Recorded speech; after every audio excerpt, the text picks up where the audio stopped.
Gaming news today is all about the PS6 specs that leaked, and it's more than just a console. There's also specs for a handheld as well, and it seems like they're aiming at a more moderate jump in power to keep the price of the device down, while also likely leveraging the results of Project Amethyst with AMD to boost performance with AI and machine learning like we've already seen on the PS5 Pro. Now we're going to discuss the timing of the release and what folks think about the potential of the price and the power, and that, you know, there's roughly, I think, 1 hour into the show is kind of when I'm wanting to do this.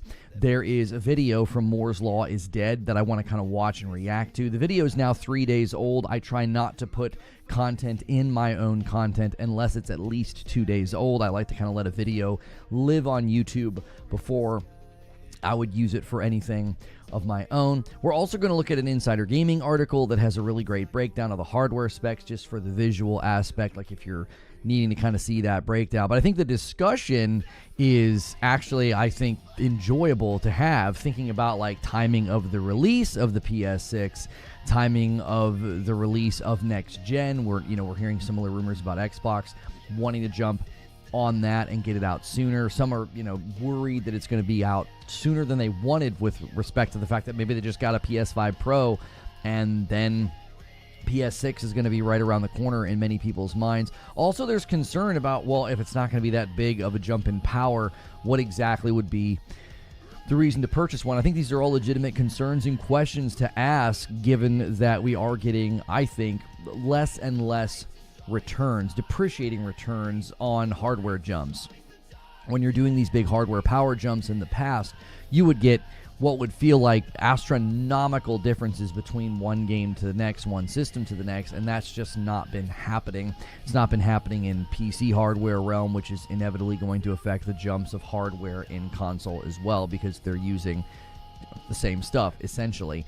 So I actually think this is somewhat in line with predictions I had already made about the PlayStation 6. I said, I honestly think they're going to have a system that is not extremely strong in comparison to PS5 or Pro, but they're going to be trying, I think, to leverage more of the AI and the machine learning, upscaling technology, ray tracing, things like this, in order to get better visual fidelity and image quality, but not necessarily going insane with raw power, because if they can get into some of those good sweet spots with just like a nice 4K upscaled image with some ray tracing, 60 FPS, the general consumer is going to be, number one, very impressed by that. I think the average consumer, the average owner of a television is going to say, wow, that's a great image.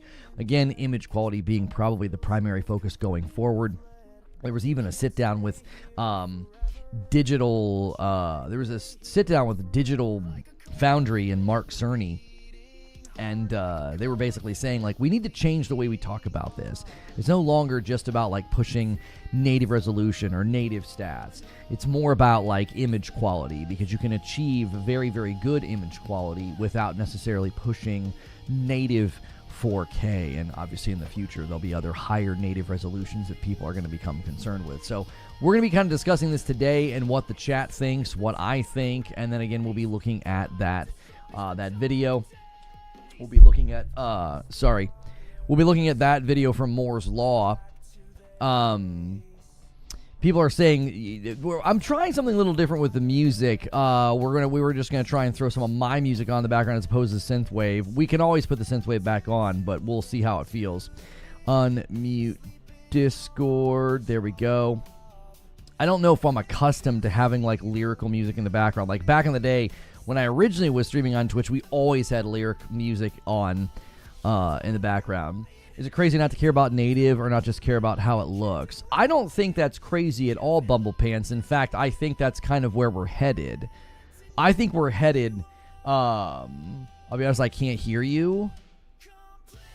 I mean, that is a pretty big exaggeration. It's not even hitting above a negative 40 on the decibel level. I mean, I'm 2 to 3 times louder than the music. I don't know. If I drop it to a 1, maybe that would help. I don't know. The music is loud. Maybe it's because it's not the synth wave. Maybe it hits a different volume. I don't know. It's very distracting.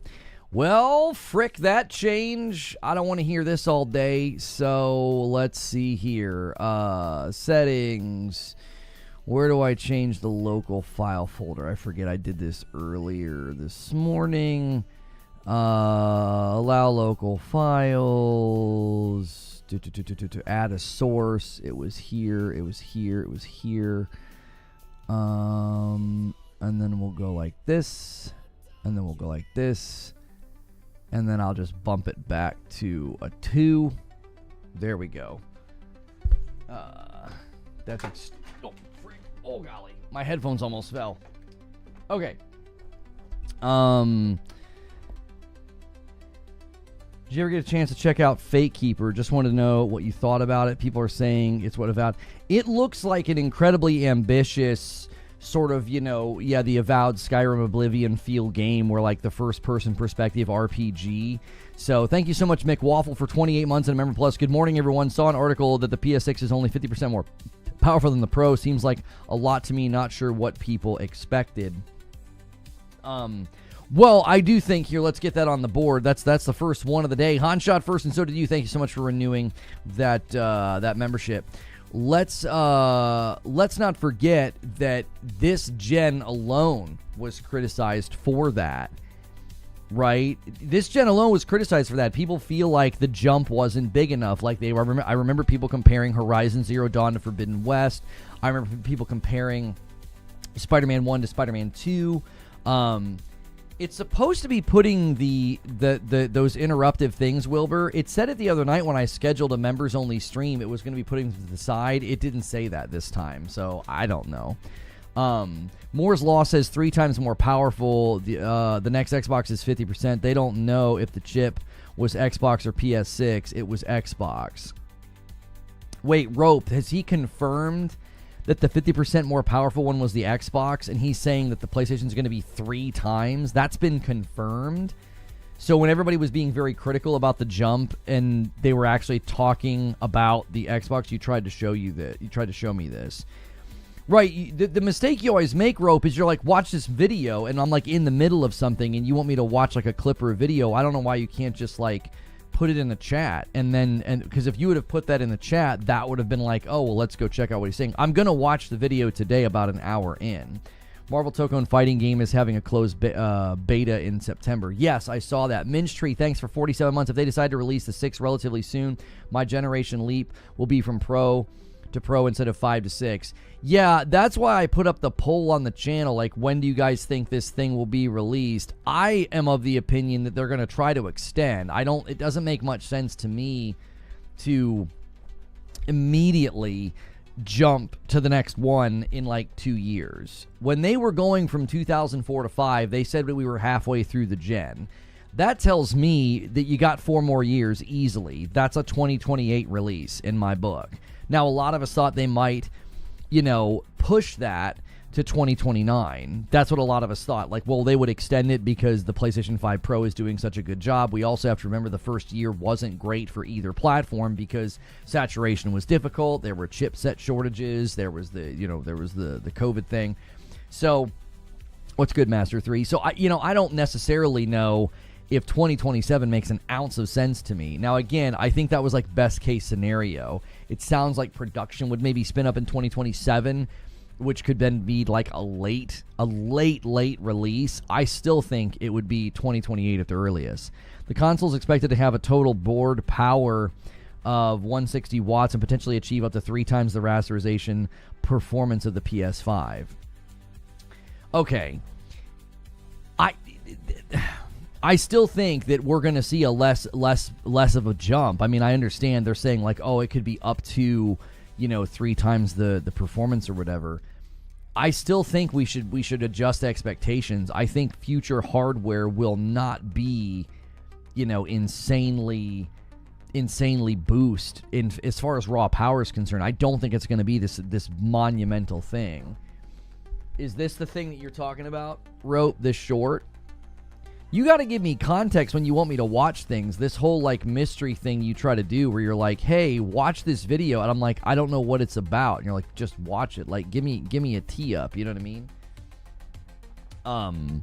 You got to give me a tee up. All right, so this is a short from Moore's Law is Dead on the subject. Let's see here. Let me pause my music. AMD openly saying that Sony is influencing the design of the next line of graphics cards. I think that's really interesting.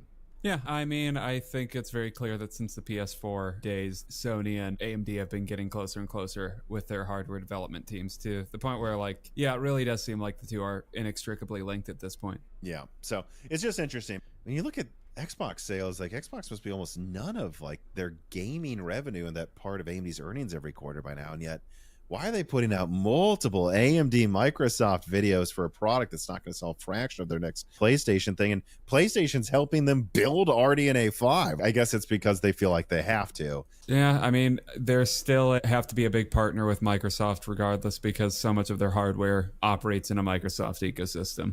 With AMD openly saying that Sony is influencing the design of the next line of graphics cards. Okay, so again, you gotta help me out here, because you're throwing me into a pool I don't swim in, brother. Like, this is why I don't like watching clips that you send. That has nothing to do with what we've been saying as far as my limited understanding goes. This is why I don't like to do this. I have no idea what that means with respect to claiming that it's not the 50%, it's the 3 times. Sony is literally helping make AMD's next GPUs. Oh, okay. And Rope, none of this is new information. With Project Amethyst, one of the first things that came out of Project Amethyst, I reported on this, was that FSR4 got an update that's been highly praised. Now we're hearing that FSR4 algorithm is coming to PSSR next year. That video doesn't seem to add anything other than, like, I guess, hard confirmation of what was easy to already see happening. Like, I don't understand. I thought that was with respect to what you just said about how they confirmed that the next PlayStation is going to be 3 times more powerful, not just the 50%. That clip's more about the future investment of the two companies together. Again, the context was missing, and that's why I don't like doing that. Like, you get really upset that I don't watch everything you want me to watch, but that right there is why. You don't provide context. That doesn't even seem remotely applicable to what we were talking about. That'll be in the video that you watch. Well, yeah, I went to his channel and saw that he had a PS6 video, and I said, okay, I'll watch that the day that we talk about PS6. But that, again, I don't feel like PlayStation helping AMD build RDNA 5 or helping with future GPUs. Again, I don't think that's anything surprising. I feel like that is something that I've already reported on, and maybe you weren't here, maybe you missed it, but again, I don't feel like that adds any valuable information other than essentially outlining maybe in more detail about what Cerny and AMD already said. They already came to the public and said, the first thing to come out of Project Amethyst is FSR4. Later, I don't know, 4 months, 5 months later, they say, hey, the FSR4 algorithm is so good, we're going to be updating PSSR in 2026 with that algorithm. And many people are like, oh, PSSR is going away, FSR4 is coming to the PlayStation. It's actually just the algorithm of part of it, as far as I could understand from the interviews that I looked at. So, you know, now we've got, they're going to be helping with RDNA, they're going to be helping with future GPUs. Yeah, I feel like we already knew that. Warhawk with 21 months and Spider Senseless with 7 months. Love your content. Hope everyone's doing well. Thank you so much. And that gets us to 4. Thank you guys so much. Try to get us to our first 100 likes. We've been streaming for 13 minutes, and we're not there yet. Help us get there really quickly. That's adding that surpass FSR4 in power efficiency. That doesn't make any sense. The video literally did nothing. Just watching the new video for Moore's Law should be enough. Well, yeah, and that's why I didn't want to react to that on Friday, because I don't like to put stuff in my content when it's brand new. I like to, if I'm going to put something in my content, minimum I want it to be at least 1 day old. I want the video to have an entire day on the platform. I would prefer to not put stuff into the videos unless it's 48 hours old. That's kind of my preference, like minimum 24. Like if a video just hits and it's a major publisher's trailer, gameplay, or something like that, or some major outlet's preview, I think that's a little bit different.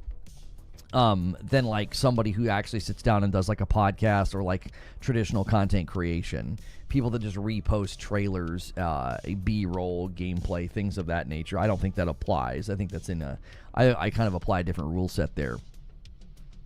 Is that you, Feed? I don't see Feed in the chat. What's good, Ganks? As far as, hang on, somebody's speaking here to the price. As far as next gen goes, I'd rather get a moderate PS5 upgrade and pay $500 than an expensive PC Xbox that costs $1,000 plus. The ceiling was already hit by PS4 Pro, Xbox One X, in my opinion. I think arguing that PS4 Pro and Xbox One X hit the ceiling is a little that's a little out of the lane, in my opinion. I don't think those hit the ceiling. I think we're very close to the ceiling now. I think the thing that you're really going to see going forward is not this. They're not pushing for, oh, well, we've really got to focus on native 4K, native 8K, whatever. It, to me, again, seems far more about the image quality. What can they do to give you a better image quality? Whether it is better, faster, ray tracing. It could also be, better use of upscalers so that you can't even tell the image you're looking at is, essentially being created by some type of AI or upscaling or machine learning, if that makes sense. Because more and more, I think that we're going to, who said that? Somebody up above said they felt like those were at the ceiling. I'm like, I don't think those were at the ceiling because those systems couldn't even consistently push out, 60 FPS. So going forward, when I was hearing that the PlayStation 6 was initially going to be a more moderate jump in power, that didn't surprise me because that's kind of what I've been saying all along. This relationship with AMD and Project Amethyst seemingly is more about leveraging technology leveraging essentially AI machine learning software, right? Oh, that's Feed there, Mark. I'm sorry, Feed. Good to see you in the chat, Feed. Let's try to get Feed a membership over here on YouTube. We've got no gifted so far. We got 4 renewals. Thank you so much for being here, Feed. So what was I saying? Yeah, so when they were talking about like the future and what they were wanting to do with Project Amethyst, and when he did that conversation with Digital Foundry, again, it felt like to me they were painting this picture that like future dialogue about this is really going to change, or at least it should change, because you are not going to be in 4 or 5 years talking about like, oh man, I can't wait for this to come out because this is going to give us native 8K or whatever, or native 4K. It's going to be about the image quality. What level of fidelity, lighting, what level of upscaling is being leveraged to give you a very crisp and very clear image. Mark Cerny is a great engineer for level of excellence, probably figured out how to surpass FSR 4 and learn how to get PSSR even better. I don't necessarily know where that speculation is coming from, because it does seem that they're very pleased with FSR 4 to the point that they want that brought over to the PlayStation 5 Pro. Now, if in the process it gets better or more advanced, sure, I could see that, being the natural way of things, right? If they take something that is in circulation right now, it doesn't get implemented into the PS5 Pro until sometime next year, it very likely could improve. But I don't think there's any real reason to speculate that, given that all we know right now is that they're taking that algorithm and bringing it to the PS5 Pro. TLU 2 on the PS4 Pro still blows my mind graphically. Haven't seen anything top that gen. Agreed, though, on better performance. Yeah, since it was really confusing for people that I said that I feel like PlayStation Studios games are at a higher quality than most other games, I think I'm going to do a pretty significant breakdown of a video of why I think that, because I saw a video over the weekend completely unrelated, but it was about movies, and it was about particular movies that have a certain sense and a certain feel. And I was like, maybe that would make for a really great video, because all the games I've been enjoying this gen, and some of the more memorable ones, I think there's elements that I have never really like specified that I think would be enjoyable to like break down into different categories. My wife and I finally beat... this actually glitched out on us. We finally beat Biome 3 in Returnal together. We basically did a grind of Biome 1 and 2 and skipped the bosses, because you can do that, but you can get all the gear, right? You skip the bosses, go to Biome 3. And we beat the Biome 3 boss, and it didn't... When we came back out, we couldn't interact with the machine that gives you the cutscene. I'm assuming that maybe co-op breaks it, because it's kind of like a soft reset. Like, you basically go back to, to Biome 1, but it's Biome 4. We couldn't get the cutscene. I told her, I was like, it doesn't really matter. I said, we can always just start at Biome 4. I said, but, yeah, it's not giving us the cutscene. It was really weird. But we successfully did it. It was really enjoyable, too. It was really tough. We had a couple rooms go really, really upside down on us in Biome 3, but we pulled it off. Thank you, Jay Hart, for 5 months on Member Plus. I've been thinking for a while that going forward, you'll start to be able to purchase every other gen.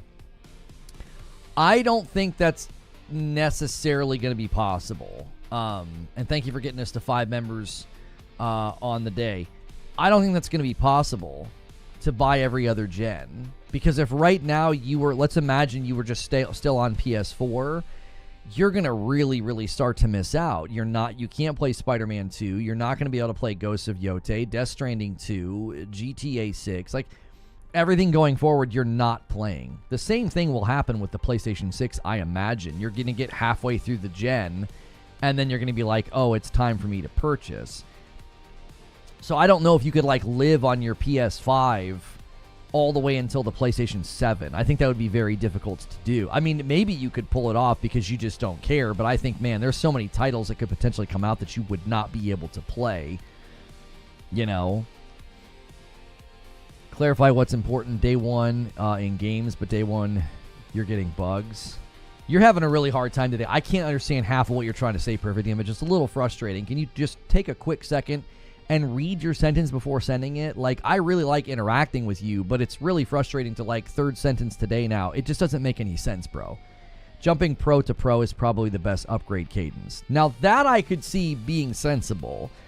Going pro to pro to pro, yes, because then you skip that early gen adoption rate, which isn't really necessary, and you're probably not having to deal with if there's shortages or it's hard to get one. I would say that's probably not a terrible strategy, just to go pro to pro. I for one, right now, if I wasn't a content creator, I 100% could view myself staying on the PS5 Pro because of the level of performance I'm getting is right where I want. You know what I mean? This is off topic, but I just left a conversation with a Destiny streamer that said that Bungie should just do better because it's normal for games to do as good as Destiny is doing while being 8 years old. They named Minecraft, GTA, and more 1% games as examples, or they claim, no, I can't with these people. I mean, they're being really simplistic and really platitudinous, just do better. What the frick does just do better mean? I mean, do you honestly think that, Minecraft and GTA are adding the type of content that Destiny requires to keep it going? I mean, that's the equivalency's not there. I don't think that Destiny is equal to Minecraft or GTA and that, you could just do better. The type of content that keeps that game going and the way that that game is designed as a looter shooter has its own unique challenges and its own unique problems. I mean, what Minecraft or GTA is doing is not even in the same ballpark as, the type of content that you would need, to keep Destiny going, if that makes sense. Make sure you guys are smashing the like button. What big graphical leak are people even expecting? That's why I think people need to adjust their expectations that the next generation is not going to be about some insane graphical leap. It's going to be about image quality. It's going to be, does the lighting look better? Does the image quality look better with respect to clarity within the upscaling tech? If they're showing you a 4K ray tracing 60 FPS mode, does it look really good, really crisp, or does it look like, oh no, I can kind of see the upscaling that they're doing? Some upscaling, I mean, you can really see it. It's oh, I can kind of tell what they're doing here. You can get some kind of blurring, some kind of artifacting, things like that.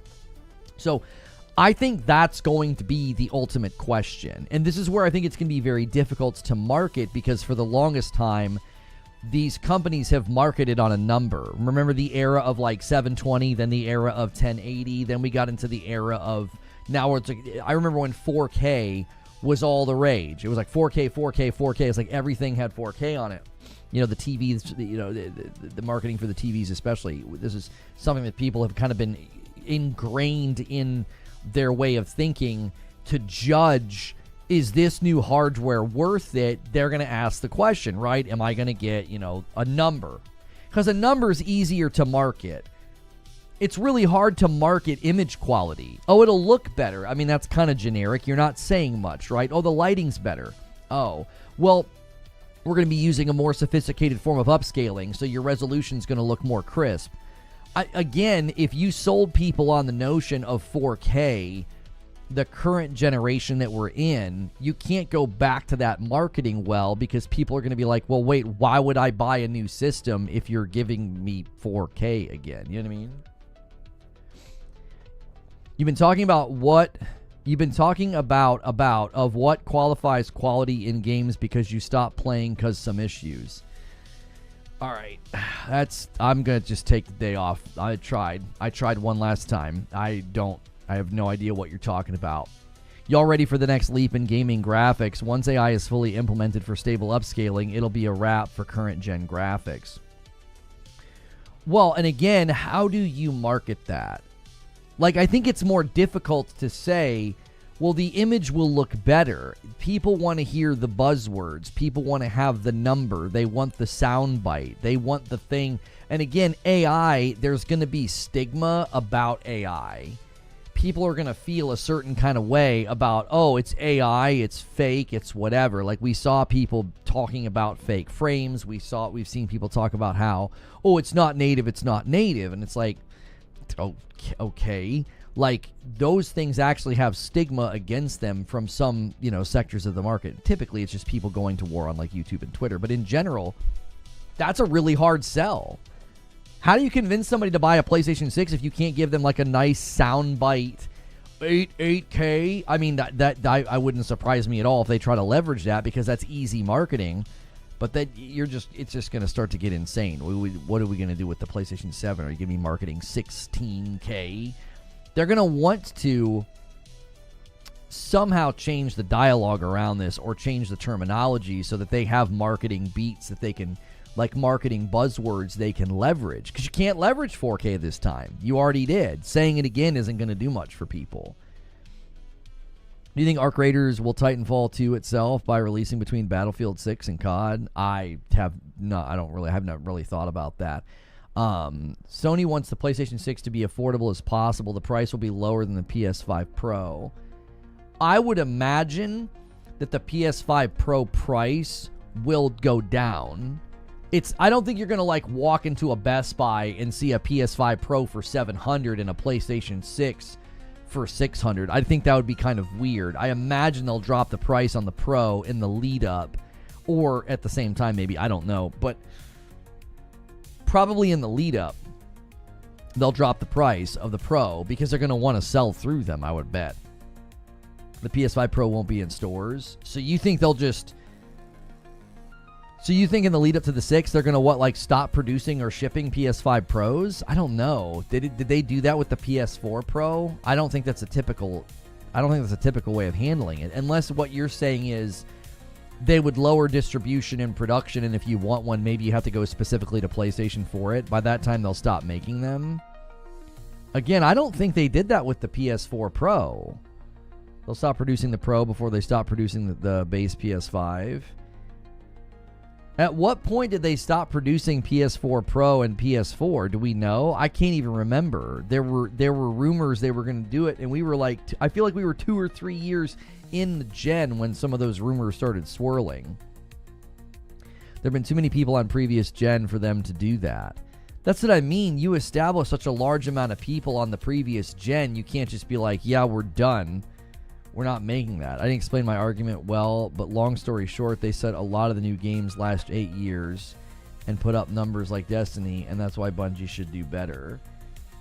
I mean, they can think that. I think that game faces unique challenges with respect to content loop and the style of game that it is. As you guys are coming in and joining the discussion, we're talking about the PS6 specs that leaked.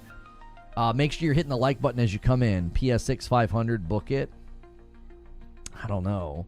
I don't think they could use anything from the PS4 and the PS5 is the reason they didn't with that generation. Yeah, but you guys don't think it's kind of weird to think that they would just stop making PS5 Pros and PS5s because the PS6 is in the market? I feel like there's usually like a year or so or more where they're all readily available because there's still people that are going to go to the store. Because what you do is, I would imagine, is you lower the price of the base PS5, you lower the price of the PS5 Pro, and then for about a year, they're all in the market simultaneously.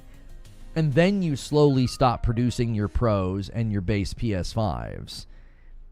That would, because you got to think, once you get people accustomed to them and demand is there, demand does not immediately shift to the new box. We know this to be true. I mean, and also availability is sometimes difficult in those first 6 months. That's when the price drop on the old ones. I don't know if that happens here. So you think we could be in a different scenario, Zubair, where they're like, we can't really drop the price on the base PS5 or the Pro. So how would they handle that with respect to what's available? Do you think what people are suggesting would happen, that they would basically be like, no, the PS5 Pro is not available anymore. We're going to sell through, remaining stock. Biggie says they want people to jump to the PS6 and not stay on the older console like people did with the PS4. So you think they're going to change strategy this time around? Some of y'all are suggesting that they're like, yeah, we're just going to make it really, really difficult to even get the old ones. Or we're just not going to make them anymore. I imagine the PS5 Pro price drops a year before.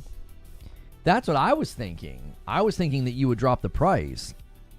There's no reason to cut PS5 Pro just because the PS6 will sit alongside it. Remember, people still buy older gen consoles. When you say cut, you mean cut production or cut price, Alex? Because I think they would have to cut the price.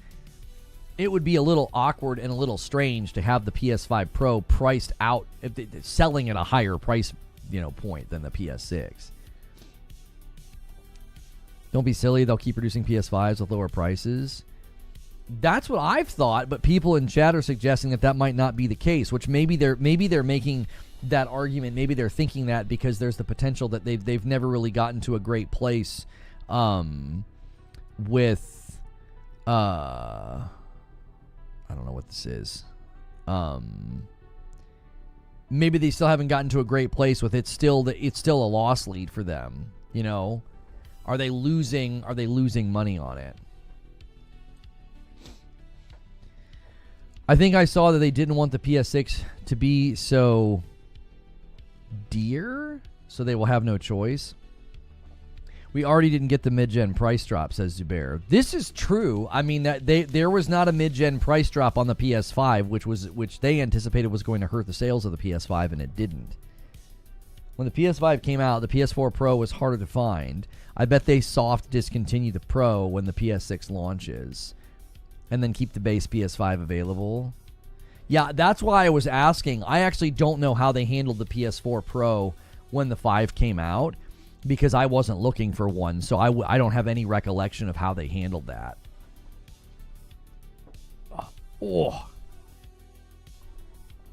My guess is the PS6 isn't focused on power because they know they have a cash grab for a boosted PS6 Pro, same as this gen. I mean, I think that's an intentionally disingenuous take to be, forcefully negative about it. As far as we can tell, depreciating returns on hardware jumps is not something that's unique to consoles. They're facing the exact same issues with GPUs. So I would imagine the moderate jump that we're anticipating on the PS6 isn't because of the quote-unquote, as you call it, cash grab of a boosted PS6 Pro. It's likely more about the actual technology itself. You're not going to get as big of leaps anymore from just throwing more power. Well, you just more power, make it a $900 console. You're just getting depreciating returns. They're getting better results from upscaling and using things within AI and machine learning, which is what they're working on with AMD and Project Amethyst. They're likely going to see better results from that. instead of like, oh yeah, this is all by design. They're going to intentionally make the PS6 not that great because then they can sell a Pro 4 years into the gen. I mean, that's such a disingenuous way of looking at it. Was behind a bit, but they're not going to stop making and selling old gen just because the new is out. That's not how that works. I think people were more fixating on the Pro, Eugene. Would they take the PS5 Pro and lower production and make it harder to get one? By the way, as you guys are tuning in, do me a quick favor and hit that like button. Try to very quickly get us to 200 likes. We got a nice strong turnout and a nice strong start to Monday. Y'all are the absolute best. And this week, if we get any uploads out there, it will be me by myself. I am 100% by myself this week. I got no creature. So if there's any uploads this week, it'll be a little bit more rough around the edges with me just kind of recording in OBS. So I tried yesterday to come up with something for today, and I just couldn't. Like, this was kind of really the only thing that I could see worth discussing, and I didn't see making an upload about it. I know Sony was building new plants for chips, at the very least, says Brett, but I imagine they use the same facilities for console production. Like what NVIDIA did with the 40 and 50 series GPUs. I'm not familiar with what they did. Dan says, read my last. Dan said, I think that people are too hung up on graphics. Next-gen console will have to improve more on immersion and other things that we take for granted. This is why I think the video I want to make about PlayStation Studios games feel different, or why I think they're better, will be helpful. I've been thinking about it a lot. I really have. And I've been thinking in the realm of, production, storytelling, themes, characters, writing, and then obviously graphics is there. I do think graphics play a role, but I think this gen in particular, and I think I might even use AC Shadows as an example. Like, AC Shadows is one of the best looking games this year, but it struggled in departments that I believe that like PlayStation Studios games excel, which is why I ended up putting AC Shadows down, and I would not be able to do that with Tsushima, or I wasn't able to do that with Tsushima, and I don't think I'll be able to do that with Yote. And I think it'll be made more clear maybe when I make the video and kind of talk through everything that I've been thinking about. But I do kind of agree with what you're saying, Dan, that like there needs to be more of a focal point on the immersive nature of a game, whether it is the lighting, whether it is haptics, whether it is sound design, whether it is, something in the graphical realm, obviously, to make the games look more photorealistic, I think plays a part. But I think fixating on like things like 4K and 8K, I do think somebody might say, well, don't you always fixate on 60 FPS? And I would say, yes. I actually think 60 FPS has a more immediate effect on my immersion than resolution. Like, if I play a game at 1440-60 and a game at 4K 60, okay, and then the 4K 60 one is struggling and stuttering, and its frames are less consistent, I'm not going to be like, oh, well, the resolution kind of makes up for it. I'm going to be like, no, the frame stuttering or the frame drops is absolutely disruptive to my immersion, right? Last night when Madam and I were playing Returnal, there were a couple times where the frames kind of dropped because there was tons of projectiles on the screen and we're playing over an internet connection. Now, that never happens to me when I play Returnal by myself, and it kind of is disruptive. It's like, oh my gosh, like all of, everything kind of like it freezes for like a split second. Even if it's a split second, it seems really, really high, right? It seems like everything stops. You're like, oh no, am I going to die? You said 1440, 60, and 4K 60. Yeah. Yes. If I played a game at 1440, 60 and another game at 4K 60, okay, if the 4K 60 game was struggling to maintain 60 frames per second and like dropping or stuttering, I'm not going to be like, oh, it's okay because the resolution's making up for it. I'm essentially saying one of the reasons I fixate on frames per second is because frames per second is more directly impactful on my immersion, less so than resolution. Does that make sense? I might not have made my point very well. That's the point I was trying to drive, is that the reason that I fixate on frames per second is because it so quickly impacts your immersion. It reminds you you're playing a video game if it stutters or if it drops, right? No, I did not mean to say 4K 30. That obviously would be a great comparison, though. We could say that as well. We could say 1440-60 versus 4K 30. I'm going to have a much easier time getting immersed in the 1440 60 FPS game. The 4K 30 game, I'm not going to be able to get immersed. It's going to look like a blurry slideshow. That's my experience of 30. But I think what ends up happening is people start to fixate on 4K to a degree that I don't think is necessarily indicative of the experience. It's like, well, if and a lot of these people, I think, that fixate on native versus upscaling, I bet you they couldn't even tell the difference if you had them sit down and test it.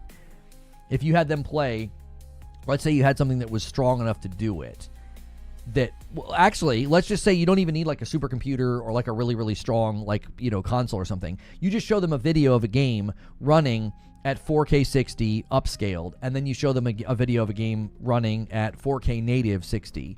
They would be able to see the differences only if they were very, very keenly like aware and looking for all the telltale signs. The average person, the average consumer would be like, that looked the same to me, because upscaling is getting so much better.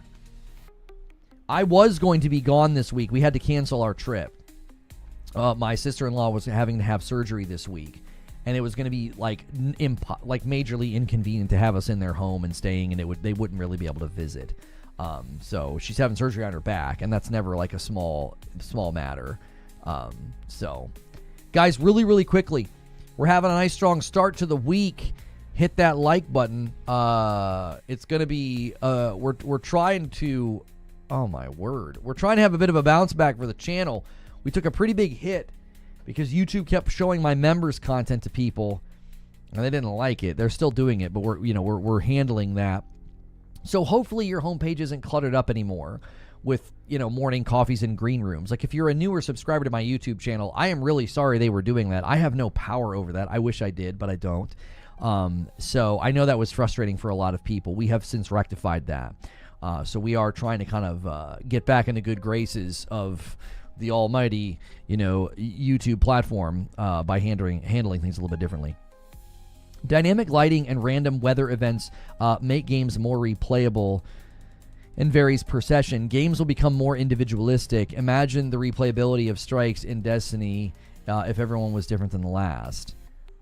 I don't necessarily know if replay value is automatically improved just because it's different every time. There has to be substance to the differences, like, oh, there's snow on the grounds now. Like, I do think that had an effect in AC Shadows. It was kind of cool. Like, lakes would freeze over so you couldn't, like, traverse them, and when lakes would thaw, you could traverse them or go underwater, right? The reason Sony came out with a mid-gen refresh is because people wanted performance over fidelity. I don't think that changes in the future. I don't think that's the primary reason that they came out with the Pro, but I do think what you're saying is, I think you're on a breadcrumb trail that I think is worth following, where if people are continuing to prefer performance over fidelity, maybe that changes the way that they market the PlayStation 6. Maybe they really fixate on performance. Maybe they don't fixate on the 4K and, the soundbite numbers that they use for resolution and things like this. Maybe they do. Maybe they focus on performance alongside of fidelity. Not so much as if, like, performance is sort of mentioned, but fidelity up to now has been the focal, right? 4K was like a big thing. The Pro provides both, not just one or the other. Well, I think what he was driving at, though, is that because people prefer performance, that was a focal point of like, well, we need to give people the fidelity and the performance. You can't just give them the fidelity by itself. I think if I was starting over, I would get a 1440 360 screen instead of a 4K 240 screen, says Zubair. I want it to look like a window, not a screen. The whole idea was to not sacrifice fidelity for performance. And I wonder if that's going to be how they essentially package the PlayStation 6. Like, it stands to reason we're not going to get this enormous jump going into next gen with respect to hardware. I just don't think that's the focal point. I don't. I have a rebellious eyelash today. I'll tell you, you people covet long eyelashes. Those of us that actually have them, they can be very frustrating. Pro hits performance versus fidelity for many games. Pro still has performance versus fidelity for many games. Well, that's up to the developer, Jay. The point of the device, and you're going to notice this from the PlayStation Studios especially, is an attempt to meld the two together so that you're not picking fidelity and ray tracing and sacrificing performance. This is why they used, in their video, they used all of their, their own games to really showcase this. Last of Us in particular is the one that they showed. They said, listen, here's fidelity at 30, here's fidelity at 60. They were essentially saying this is a bridge between the two modes. And the reason for it, as Xbox The Spot was saying, is that people prefer performance. And if people are starting to prefer performance, I mean, look at what happened with Mafia: The Old Country. I covered this, roughly on Friday. We kind of glided over it. We didn't spend a lot of time on this, right? But when the PC specs for Mafia: The Old Country were making the rounds, what happened? Everybody started saying there's no way this game's going to run 60 on console. Now, they felt it necessary to reply to that and to send out an official tweet saying there will be quality and performance modes. This thing hits an average of 60. We're even seeing questions about 60 FPS being fielded by Battlefield 6. I think the discussion around frame rate has 100% landed on my side of the fence. And I kept telling people, if you remember, whenever Gotham Knights came out, we had people making predictions that, well, we're headed back to 30 FPS games. And I'm like, the heck we are. We are not going backwards. There's no way we're going backwards. Studios are trying to hide the fact if their game is 30 FPS at launch. I think the tide has turned, and more people are like, no, give me performance or give me death. Like, I don't want a game that's running stuttery or low frame rate just because you turn on pretty lights and a high resolution. Pro still has quality versus performance, says Nick, but performance always matches the quality of the base PS5 at 60. People are still confused about this. Correct. They are still allowing you to create quality modes, fidelity modes, ray tracing modes, whatever, for the PS5 Pro. The PS6 will probably not be any different, but there will be a front burner mode that's meant to be like, this is the best of everything. You're going to get great frame rate. You're going to get ray tracing. You're going to get a nice high resolution. But then obviously they're going to have like the throw the kitchen sink at the game, like an 8K path tracing mode or something insane. I'm just using exaggeration. I'm not saying that's necessarily going to happen, but I'm using exaggeration to say they'll have a crazy mode like that will then probably run at 30 FPS. Could they sell it as a 120 FPS box, even though most don't have 120 screens? I mean, there could certainly be a marketing angle there, Zubair, to say, hey, we've got people that are preferring performance, so let's start to, zero in on that. Thank you, Dan, for jumping back in as a member plus. Member count off to a slow start. Purple, this is a perfect opportunity to blast into the lead. We've got no gifteds yet, only renewals. And the first one from Online Odies is going to give Purple their first membership of the day. Thank you so much for renewing. We're at 7 on the week. Thank you guys so much. You can sell it as a 120 box while at the same time plugging your 120 hertz TV, says Eugene. Yeah, like if they're trying to push new Sony televisions that are doing 120 and they've found that, like, listen, people are fixating more on frames per second, people are fixating more on performance, maybe that's the angle that they take, is they get everybody talking about a different number this time around. A number that they can have a greater influence over with the machine learning and Project Amethyst and the stuff with AMD. They can have a greater impact on making sure that you get great FPS in your games, because they know that's a value point that has become more established in the market. I mean, that certainly is a potential. That's a very different marketing approach than what they've done. Because I remember watching Project Scarlet in 2019, that trailer. I couldn't believe they said 120 FPS out loud. I was kind of flabbergasted. I remember I ran into our Discord. At the time, it was, all people playing Destiny. I was like, dude, they're talking 120? Because at the time, I had run to PC for 60 FPS. I had kind of vacated console.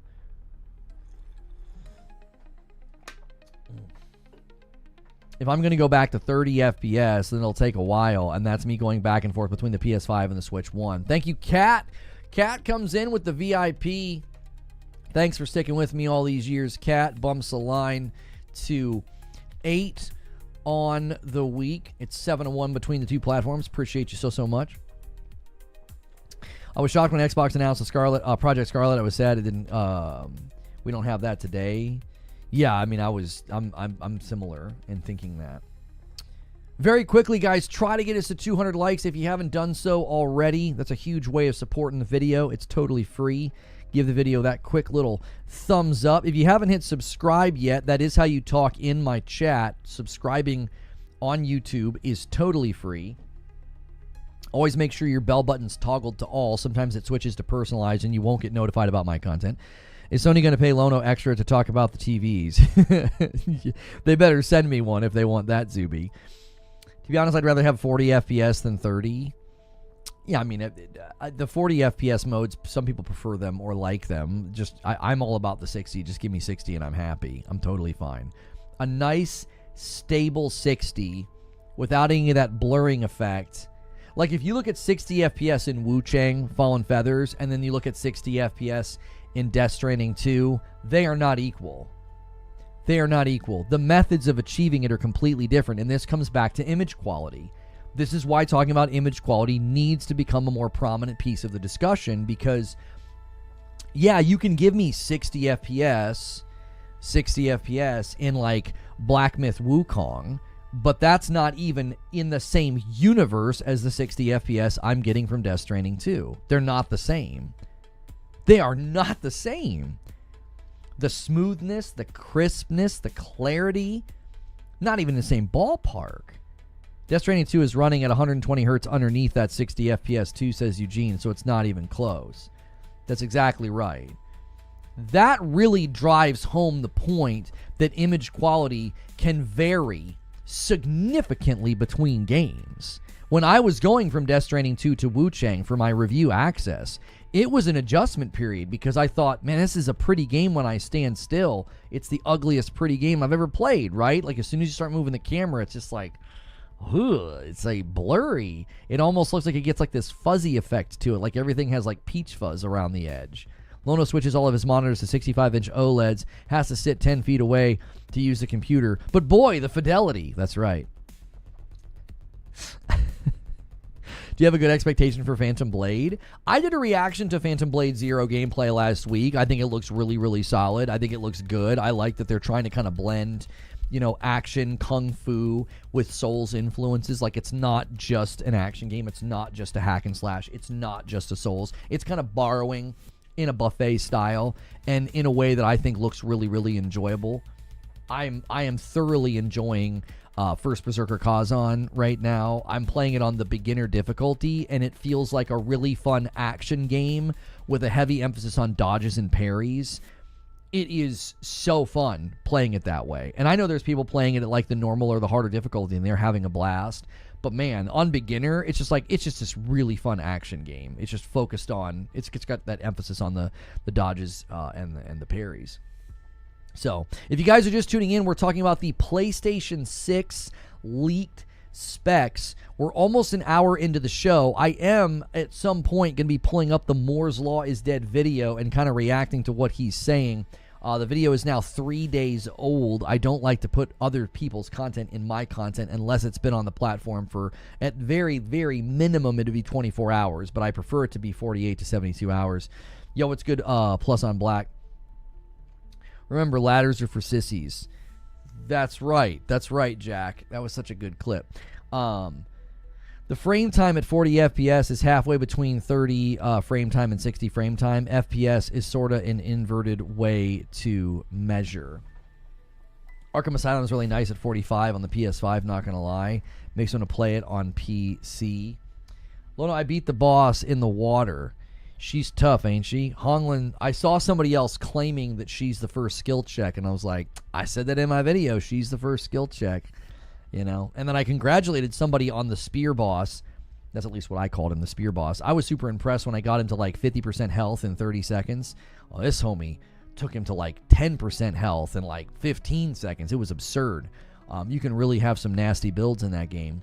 So the hitboxes on bosses was the only thing that I feel like they're going to have to look at, especially because you really need those obliterates to happen when they're supposed to. The truth is, people will always care about FPS as Perfect Image, but the majority of newly developed games cannot provide that until an update. So that's what matters. You will have to wait until that happens. I'm not really sure what you're referring to, Perfect Image. When you're saying the majority of newly developed games cannot provide that, what games are you referring to? Virtually all of the games I've played lately have been 60 FPS games. I'm not sure what games you're speaking to. You beat the Bride finally. Bride is really fun when you figure out phase 1. Phase 2 I think is horrible. It's so not fun. It's super passive and annoying. I made the mistake of buying Tainted Grail. It's got so much screen tearing it basically is unplayable on the base PS5. I tried to warn people about that game. I was like, there is something very, very wrong, and it still doesn't sound like it's gotten any better. I couldn't even review it when they sent me a review copy. It was unplayable. It stuttered so bad and tore, had so much screen tearing so bad, I was like, I cannot play this in capture footage. It was very, very bad. I haven't played sub 60 FPS in over 4 years. You're saying Cyberpunk? Cyberpunk is not an example of a recent game, though, and even that game has vastly improved in its performance, its presentation, and its content substance. Like, Cyberpunk does not prove the claim that you are outlining, which is that newly developed games can't provide FPS. There's not games coming out that prove what you're saying. Been rumors of a Red Dead Redemption 60 for years. There have been rumors about that. Rise of the Ronin still had a 60 FPS mode that over time, yes, they patched and improved it. They still provided a 60 FPS mode. It didn't run great in the open world. Some of that has to do with the team behind it. Some of it has to do with the fact that it was their first approach to an open world game with the engine that they use, and that's not really something that they do. You have yet to substantiate your claim that like newly developed games can't give a 60 FPS. Your claim is factually incorrect. Let's just stop beating around the bush here, okay? There's no reason to be like, there's no reason not just say what we're saying here. What you're claiming is false. There's no substance to the claim because there's no evidence for the claim. The average game that has come out this entire gen is at 60 FPS. You have a handful of games that have either struggled or haven't had it at launch. The overwhelming majority of newly developed next-gen games or current-gen games have been 60 FPS. There's a handful that had issues, and they were usually very specific or particular issues that were either fixed over time or were examples of like with Dragon's Dogma. Like, they had issues in town where like the NPCs were basically all thinking, and it was like basically creating a CPU bottleneck or something, so they had to like fix that. I don't think there's any evidence that like most of the newly created games right now can't give a 60 FPS. Rise of the Ronin's engine is not made for open world, and it shows. Right, like, and I think Capcom facing similar issues with some of the stuff that they had to do with like Monhun Wilds, like an engine just not made for those types of games, being stretched to the point that like, oh wow, I'm surprised performance is so ugly. You're getting the refresh rates that makes the game play well. I'm not sure what Eugene who you're replying to. Assassin's Creed Shadows was 60 unless you were in the hub, then it was 30. Even that got patched. That was because they turned on all of the reflections once you were in the hideout, is what it was called, right? Yeah.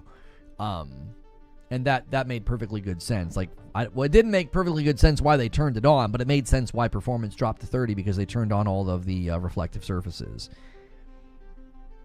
None of Xbox, their titles launched at 60. Right, but even if you include those, it's still a handful in the grand scheme of things, Hotshot. If we include, Redfall, Starfield, Hellblade 2, let's just include those, right? Okay, all but Hellblade 2 got patches. Hellblade 2 is getting a patch, and that's a very, very small amount of games in the grand scheme of things. There have been far more games launching at 60 than those that launched at 30. I think this is a factual position.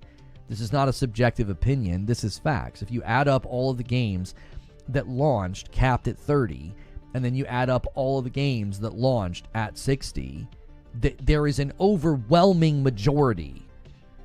Because his claim was that, most of these games coming out, most of these current developed games can't give you the FPS. And I'm like, that's actually not true. A few isn't all. And even the few that did launch at 30 somehow figured out how to do it. It was a mysterious thing, right? That like suddenly Redfall and Starfield could have 60 FPS modes. It's very peculiar. It's very, very peculiar that suddenly Hellblade 2 can figure it out as well. I wonder if there's something else at play. Like, just ignore the Xbox games because the Series S was likely playing a role in why those games launched at 30. So let's just ignore those games for the time being and just talk about the market as a whole. You're talking about a few? Okay, this is where language is super important because that wasn't what you originally said. What you originally said was, you said majority, your words, not mine, majority of newly developed games cannot provide that until an update. You were talking about FPS when you said that. You said the word majority. You said the majority of newly developed games can't give us the FPS. Your claim isn't true. A very small minority of games can't give us the FPS. This is why I snagged on what you said and corrected it. I was like, what you're saying is not true.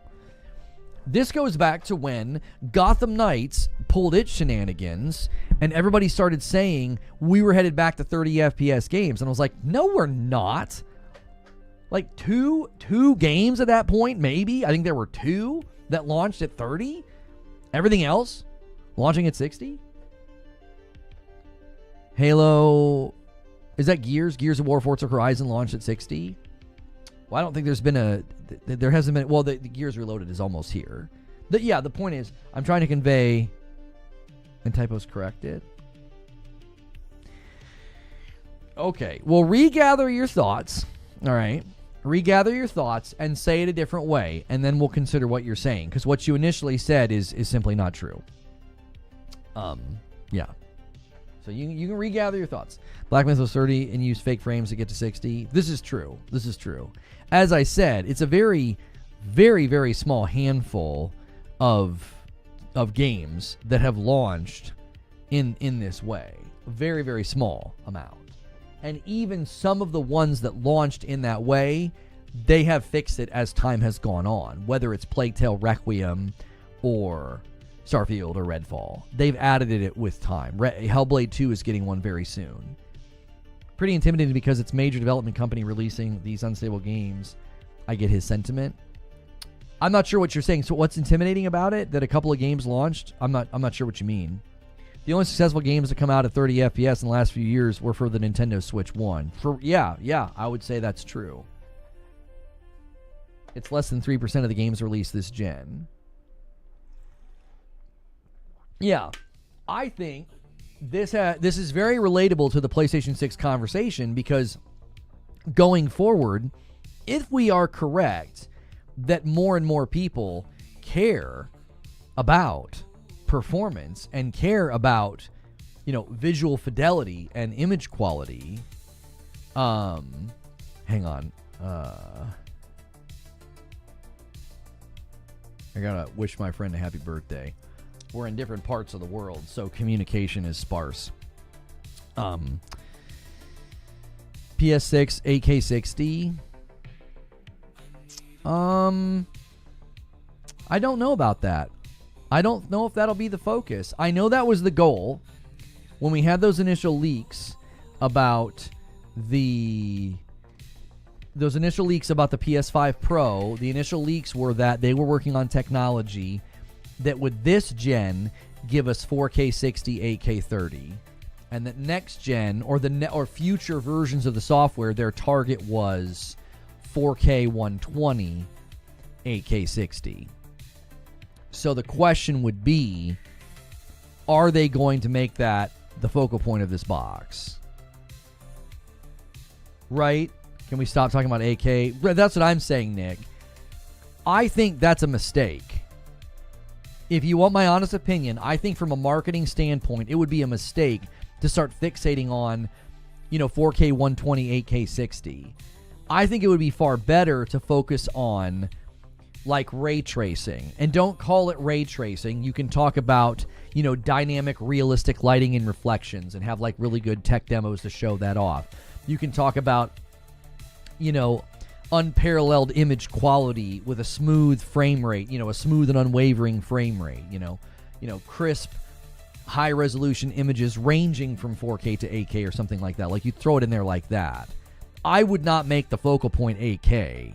Most TV manufacturers have dropped 8K. Yeah, I don't think 8K is, because what happens is, I think this is the dilemma of this type of marketing, like fixating on the number.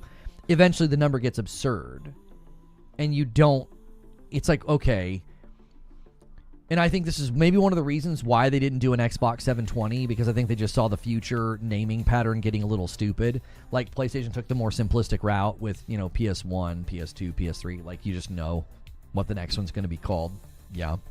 And Nintendo went a little wild with like Nintendo 64. And then they moved away from that, with the GameCube. So I think when your marketing is in a similar vein, like where your naming conventions start to get kind of stupid, right? The Nintendo 128, like it would have gotten kind of crazy, right?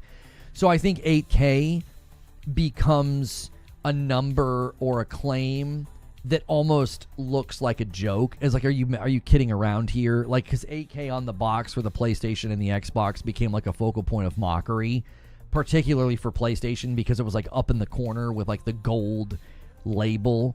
It became a point of like, yeah, okay, this is 8K on the box. Well, I would imagine that cynicism and that mockery is not just within the gaming world. I would imagine even consumers are like, what the frick are you talking about, man? 8K? Didn't we just buy a 4K television? You know what I mean? Like some games will be able to do 8K, says Nick, like Callisto Protocol or Reducted do today, but that cannot be the mainstream goal. This is why we were talking about this earlier. Like when they decide to start marketing the PlayStation 6, let's say the PS6 release date is like around the corner, and they're trying to convince people like this is why this thing is so much better than the PS5. I'm curious if they're going to want to like more fixate the marketing around image quality, lighting, things like that, as opposed to 8K and 120. I mean, 120 might work. 120 might work. But I don't know. The problem with 120 is that a lot of people are going to be like, I don't even know if my TV can do that. Or maybe they don't need to know. Maybe they just need to know the number's higher, because if more and more people are focusing on performance and, they know 60 is good. Well, if 60 is good, then 120 has to be better, right? I'm just thinking within the realm of like a consumer who's not thinking very critically about it, because we don't think all that critically when we make these type of purchases. We just want to know that the new thing is better, shinier, faster, stronger. We have a 4K TV from 2019 and another 4K TV with VRR recently bought. Timer Ray says they're going to go ray tracing. You think they're going to go with the ray tracing? Did you already do the news? Well, there wasn't really news. I just opened up the show with like a couple minutes, just kind of like, just like talking loosely about it. I was going to pull up Moore's Law's video here in a little bit and watch it with you guys and just kind of interact with it. And then I also have an article from Insider Gaming with sort of the breakdown of the specs of the PS6. So if you guys didn't see it, the PS specs leaked. The PS6 specs leaked. That's a mouthful. That's kind of what we're talking about today. Like, what do we think they're going to do with it? We had a debate about price point. There's a debate about the release window. There's a poll on my channel right now asking when you think the PS6 release date will be. And I basically have it set for, what did I set it for? 2027, 2028, and 2029, I believe was the options that I gave. So yeah, you can see here we have, a lot of votes here. So thank you, everybody. I just did this yesterday, just kind of like I was like working in my office, like working on today's show, and most people thinking 2028, right? Our bar graph makes a nice little middle finger here for everybody. But yeah, the least amount, thinking 2029, so 2028. I think 2027 is a way too early, but obviously, they did say in that one interview they can spin up this type of technology, pretty fast. They talked about how like the Pro was like 3 to 5 years in the making. The Series X is 15% more powerful than the PS5. Xbox Magnus 30% more powerful than the PS6. Yeah, I mean there's current rumors that like the next Xbox is going to target being stronger. I would hazard a guess there is a high probability of that happening. I think there's actually a high probability of the... Yo, thank you so much, Lightly, for playing a song sample. We'll have to do that later. I'm going to have to rethink. Finally, a use for my bits. We'll have to do that later. It's so disruptive to the show for me to do that. I appreciate it, though. I threw that out there when like the music was like a pretty high focal point, and then it kind of become... People wouldn't say it, but people, I think, were annoyed by it. So, yeah, I actually would not be surprised if it's quote-unquote stronger. And the reason for that is, I would imagine it might also be more expensive because of what they're aiming to do. Like, if you're going to try to build... This is the current rumor, that the next Xbox is going to be a console PC hybrid where you can sideload Steam. I would imagine that they might be targeting a higher power threshold and potentially a higher price point. That wouldn't surprise me at all.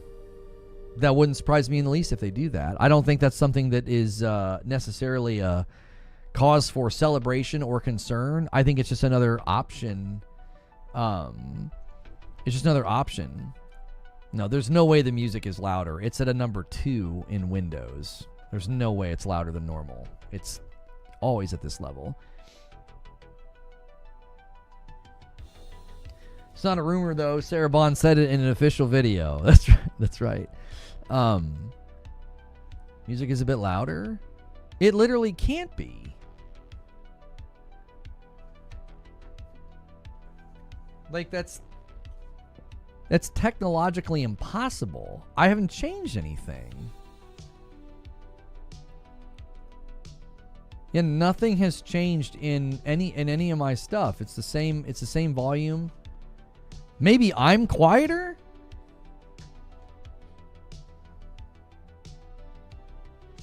It's possible that I was quieter because I messed with the mixer when I was doing something with my phone and the cable that can plug into my phone.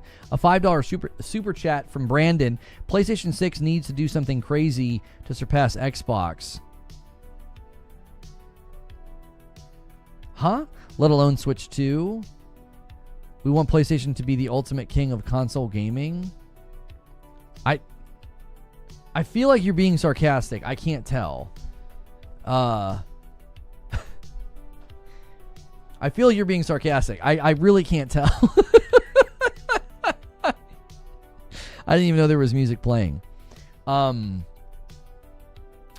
Yeah, again, it would actually not surprise me at all if Xbox the Spot says, I'm an Xbox fan, but we're in third place, he says. Yeah, I don't necessarily think you need to do anything to surpass Xbox. This actually, I think, is a very good discussion to be had. Let's imagine a hypothetical where Xbox drops the PC hybrid console and it is at a hardware level stronger than the PlayStation 6. What will that potentially do in the market? I would argue not much, because I don't think that's the goal. I don't think Xbox is like, oh, we're going to try and come out here and leapfrog PlayStation in power. I think they're making a device that out of necessity would need to be a strong device. Does that make sense? If you're able to sideload Steam, and this is considered the first ever console PC hybrid, well, I don't think you're going to go for low power threshold or low price point. I don't think so. That wouldn't make any sense. Yeah, PlayStation 6 is going to hold back gaming. That's right. That's correct. It'll be double the price of the PS6. I don't know. I'm not going to speculate on price. I think it'll be clear that I think it will cost more. I think it'll be stronger. I think it'll cost more. Because I think what they're going to be selling is a device that is essentially, and this is what I always thought that the slogan should be, more than a console. You know, you just call it the Xbox, Or I don't know, you call it the Xbox Cube or something, and you just say more than a console. Because you're establishing that this thing is actually more of a, it's almost, this is going to be interesting if they actually pull this off. If they actually have something in the market that is considered like, oh, this is a device, worth getting, as opposed to like, just like it'll feel almost like an accessory if they don't position it right. I think they could position it well, and it could be sort of like, if you remember, the Xbox One was meant to be this sort of broad reach device that offered more than just a gaming device. It was like, also like TV. This could be a return to that approach, and instead be, well, we're reaching beyond the console fan base, and we're also reaching people that want something that's essentially a PC as well. Does that make sense? Like, they're okay with it being more money because they're reaching outside of what they were traditionally targeting this gen, which was like lower entrance costs with the Series S and Game Pass. This device would not be targeting that any longer. It would be a completely different approach, which I still think that would then make it probably not an absolute barn burner of a seller. Like, it's not going to like take over the market and surpass Nintendo Switch saturation or PlayStation saturation. But I do think it could potentially appeal to a lot more consumers, because there are going to be people that are like, well, that's actually a really nice solution, because I was just thinking about getting a new PC. A lot of people buy their PCs from Amazon, Target, and Walmart, and then this could be essentially a replacement of that, as well as something for the living room. Just plug it into the television. Industry experts are calling Xbox the future of gaming. That's right. They're the future of gaming so much. It's kind of like when you lap somebody in Mario Kart, Goat, and like it seems like they're ahead.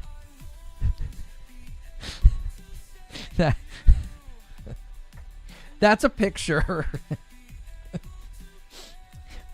That's a picture of this fight, getting lapped so bad. They're like, well, we're the future. See, we're ahead here. It's like, oh, is that how that works? Well, it looks like that, kind of, if you look at it from that perspective. Goat Gaming is the light in the darkness. Yeah.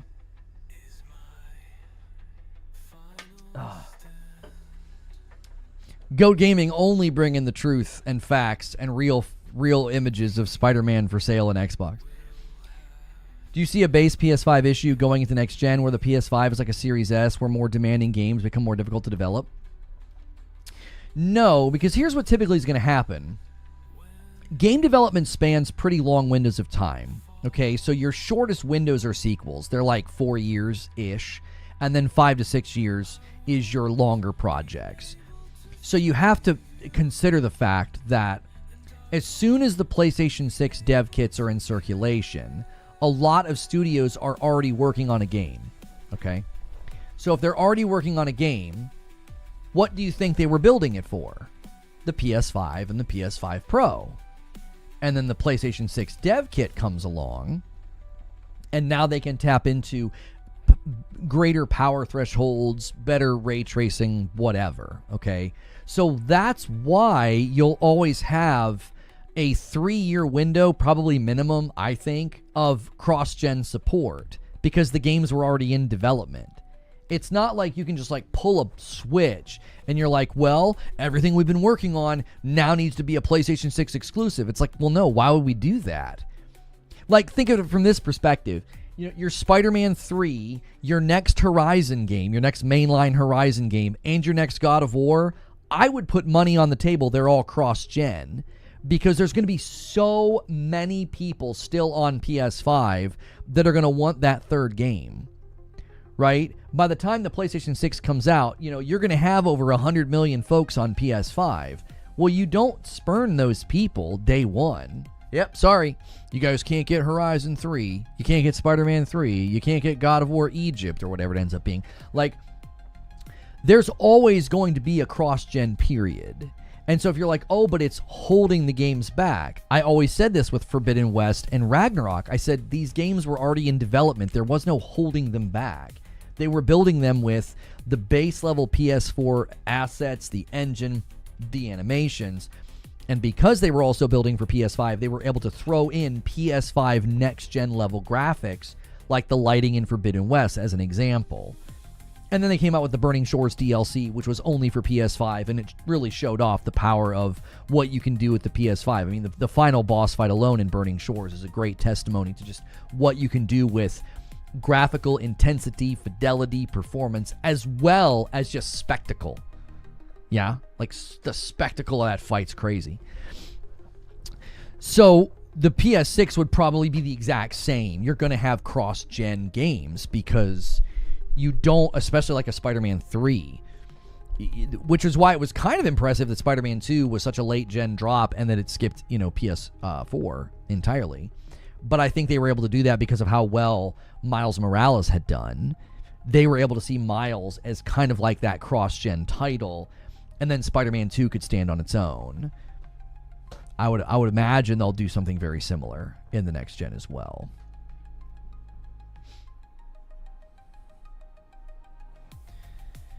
PS6 will be the first profitable console. I'm not sure what you mean by profitable. You mean up to now you don't think any of these consoles have been profitable? With the PS6 being budget console for the poor, you think this will harm Sony's image for being a premium brand? I'm not sure if you're being serious or sarcastic, or maybe you're just trolling for a reaction. I don't think that will be true. I don't think Sony's ever positioned anything they make in that way, their headphones, their television, their televisions, I should say. It's not really how they operate. In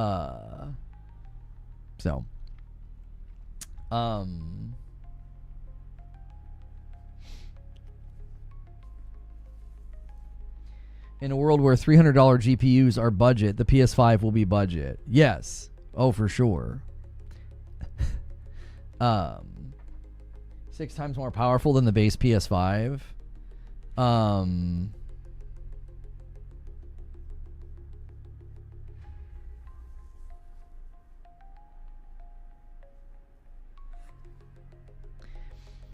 I mean, unless he means that like a lot of the times the consoles are subsidized, maybe that's what he meant. PlayStation only supported cross-gen for 2 years this gen. Third party are the publishers that are the longest to move on from the previous gen. PlayStation still made PS5 only games with the cross-gen games. I think that's a fair made point, Chris Coleman. Yes, you're correct. There was Demon's Souls Remake, Ratchet, and Returnal that you could not get on PS4. That is true. There were games that were PS5 only. Yeah. Do you think this weighted question will get you to give me a clip? Maybe. Yo, good morning. That's SSJ. That's True SSJ. Good morning, True SSJ. Should Apple come out with their own console?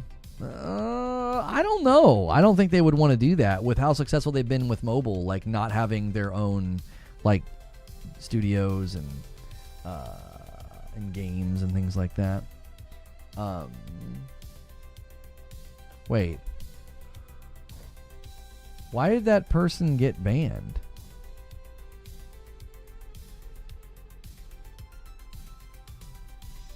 That person doesn't need to be banned. Who did that?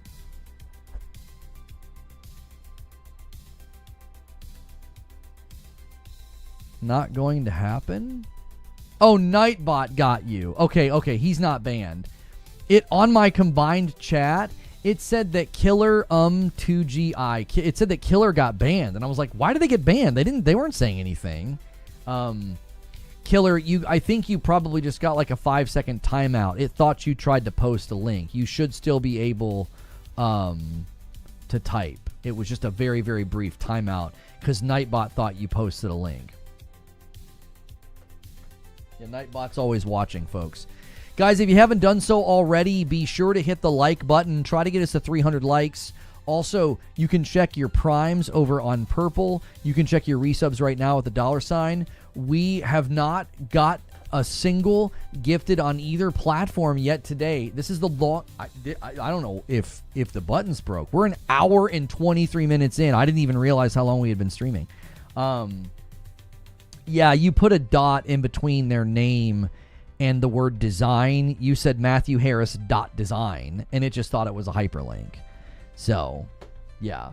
We're here, Morning Gamers. Good morning. Good morning. That like button is super helpful in getting more people in here. So thank you guys so much. If you've never been here before and you enjoy the content, I am Safe for Work. It's basically a talk show Monday through Friday, a podcast about the gaming industry and video games. And I appreciate you guys coming in. A lot of people are coming in from suggested videos. So if you saw me on a suggested video, Han shot first, and so did you. The first gifted member of the day and the week comes from Sneaky Wolf. Thank you so much. That's got to be a record. Usually I can't even get out of my show open. I'm like reading my script, and you guys are gifting members. We made it an hour and 24 minutes. That's got to be a record. People were holding off, maybe just enjoying the conversation. I didn't even realize we had been streaming that long. Like, I was just enjoying the conversation. I wasn't even paying attention. Battlefield 6 is looking good. Yeah, I grabbed an article about skill-based matchmaking. I want to do a little bit more research into it, see what they're saying. We might end up adding that to one of the shows this week. But I do want to...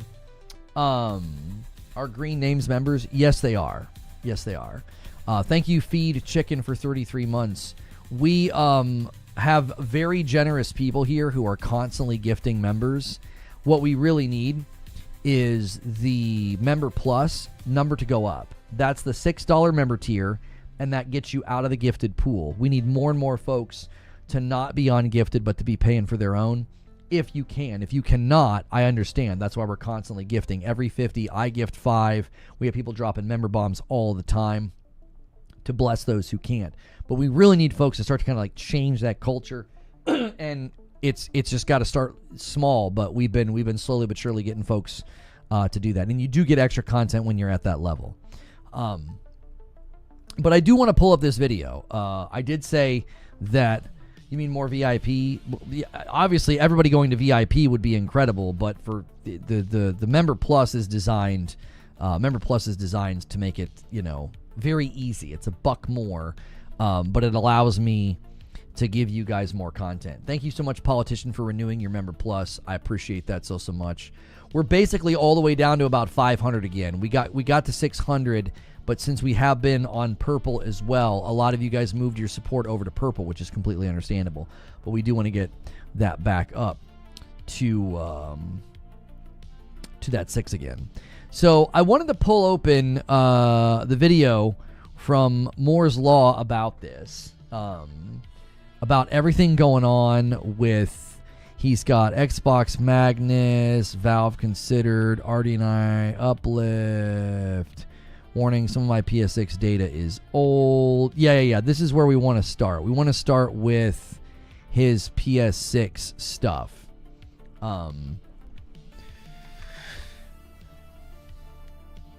Thank you so much, Anubis, for doing 13 months, keeping your Prime here. I appreciate that so much.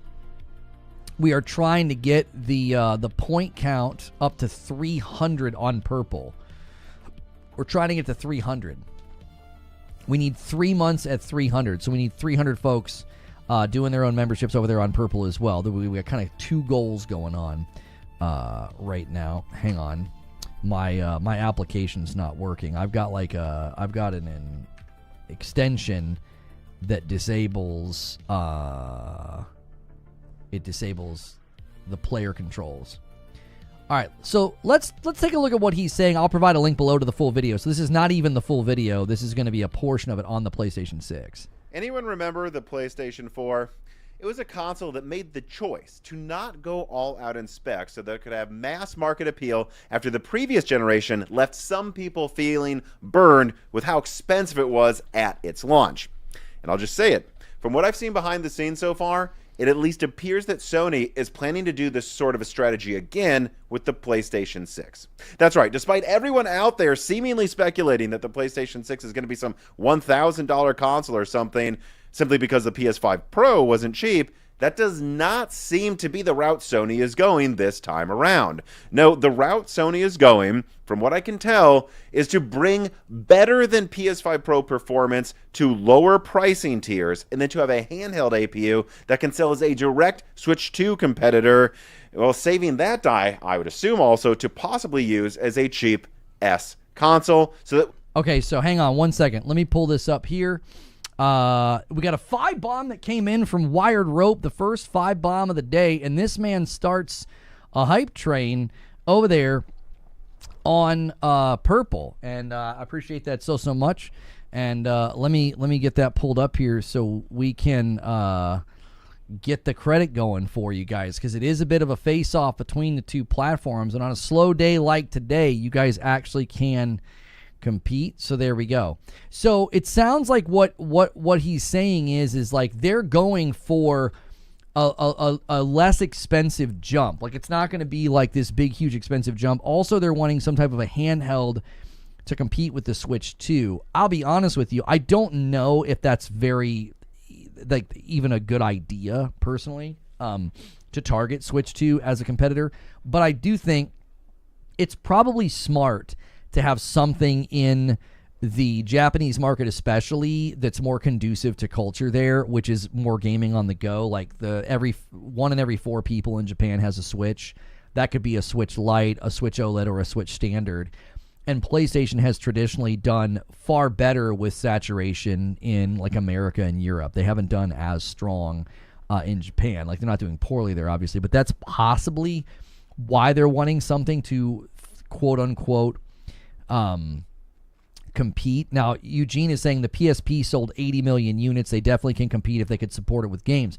Maybe that's why they're wanting to stoke those fires again. They're like, hey, historically, we actually did pretty well with PSP saturation, and the market's far more receptive to a handheld now because you have the Nintendo Switch 1 and Switch 2.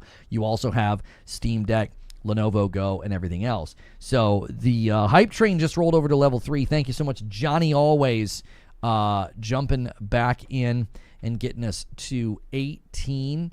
And the member battle is now 8-10. I can actually update it in the scene. I forgot I could do that.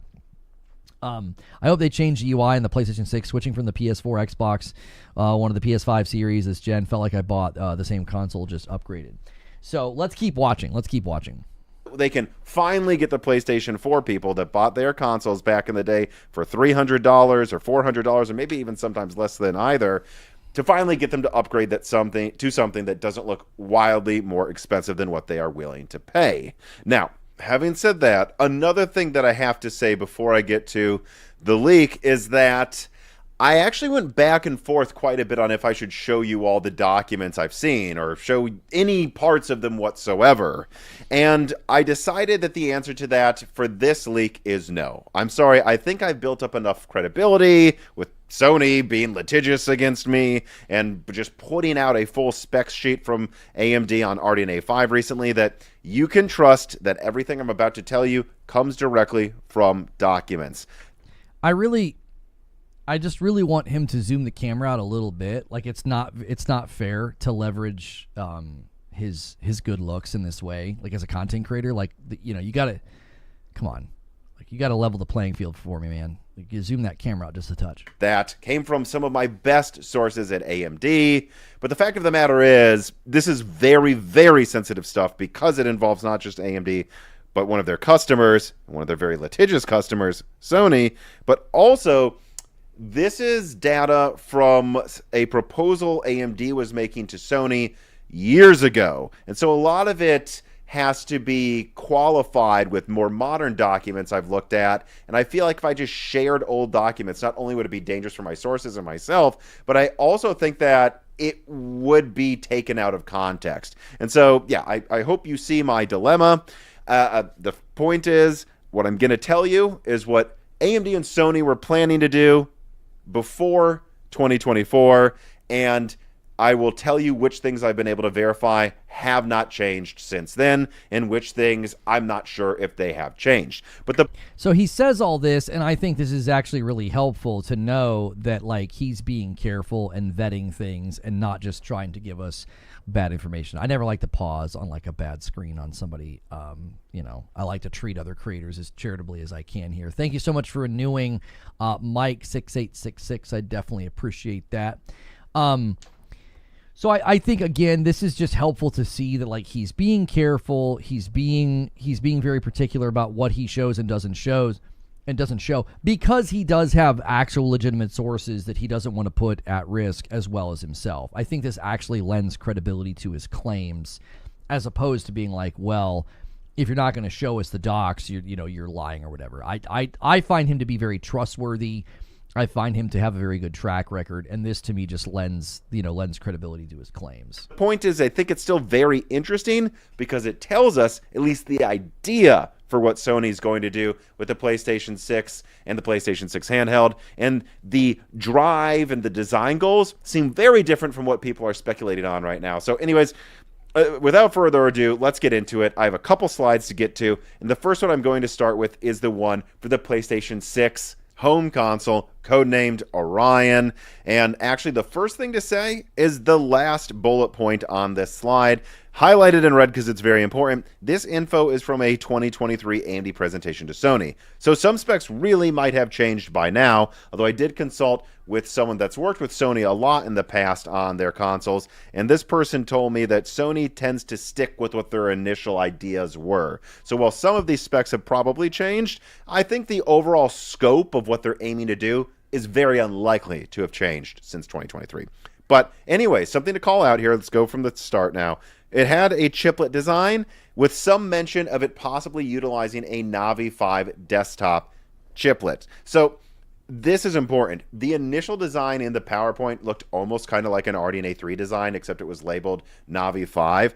I believe the initial version of RDNA 5 didn't look that different from RDNA 3, at least in how it was laid out. But of course, now we know from my recent leak about RDNA 5 that actually RDNA 5 is quite a bit different than RDNA 3. And even in this presentation, it was calling out some of these changes to RDNA 5 and that they wanted to convince Sony to use some of the desktop RDNA 5 chiplets in their console, just like they seemingly have successfully convinced Xbox. So I don't know if they've succeeded, right? I don't know if AMD succeeded in convincing Sony to use maybe the same AT2 graphics die as Xbox Magnus. By the way, if they did do that, wow, would that be great for economies of scale and probably drive down the cost of that desktop chip even more. But I don't know if they did, and I don't know if there's a bespoke die. Maybe there's an AT3 die. I've heard there is an AT3 at least, and maybe that's a smaller die for the PlayStation 6. I do not know. Just know that Sony is open to using chiplets, and AMD wanted them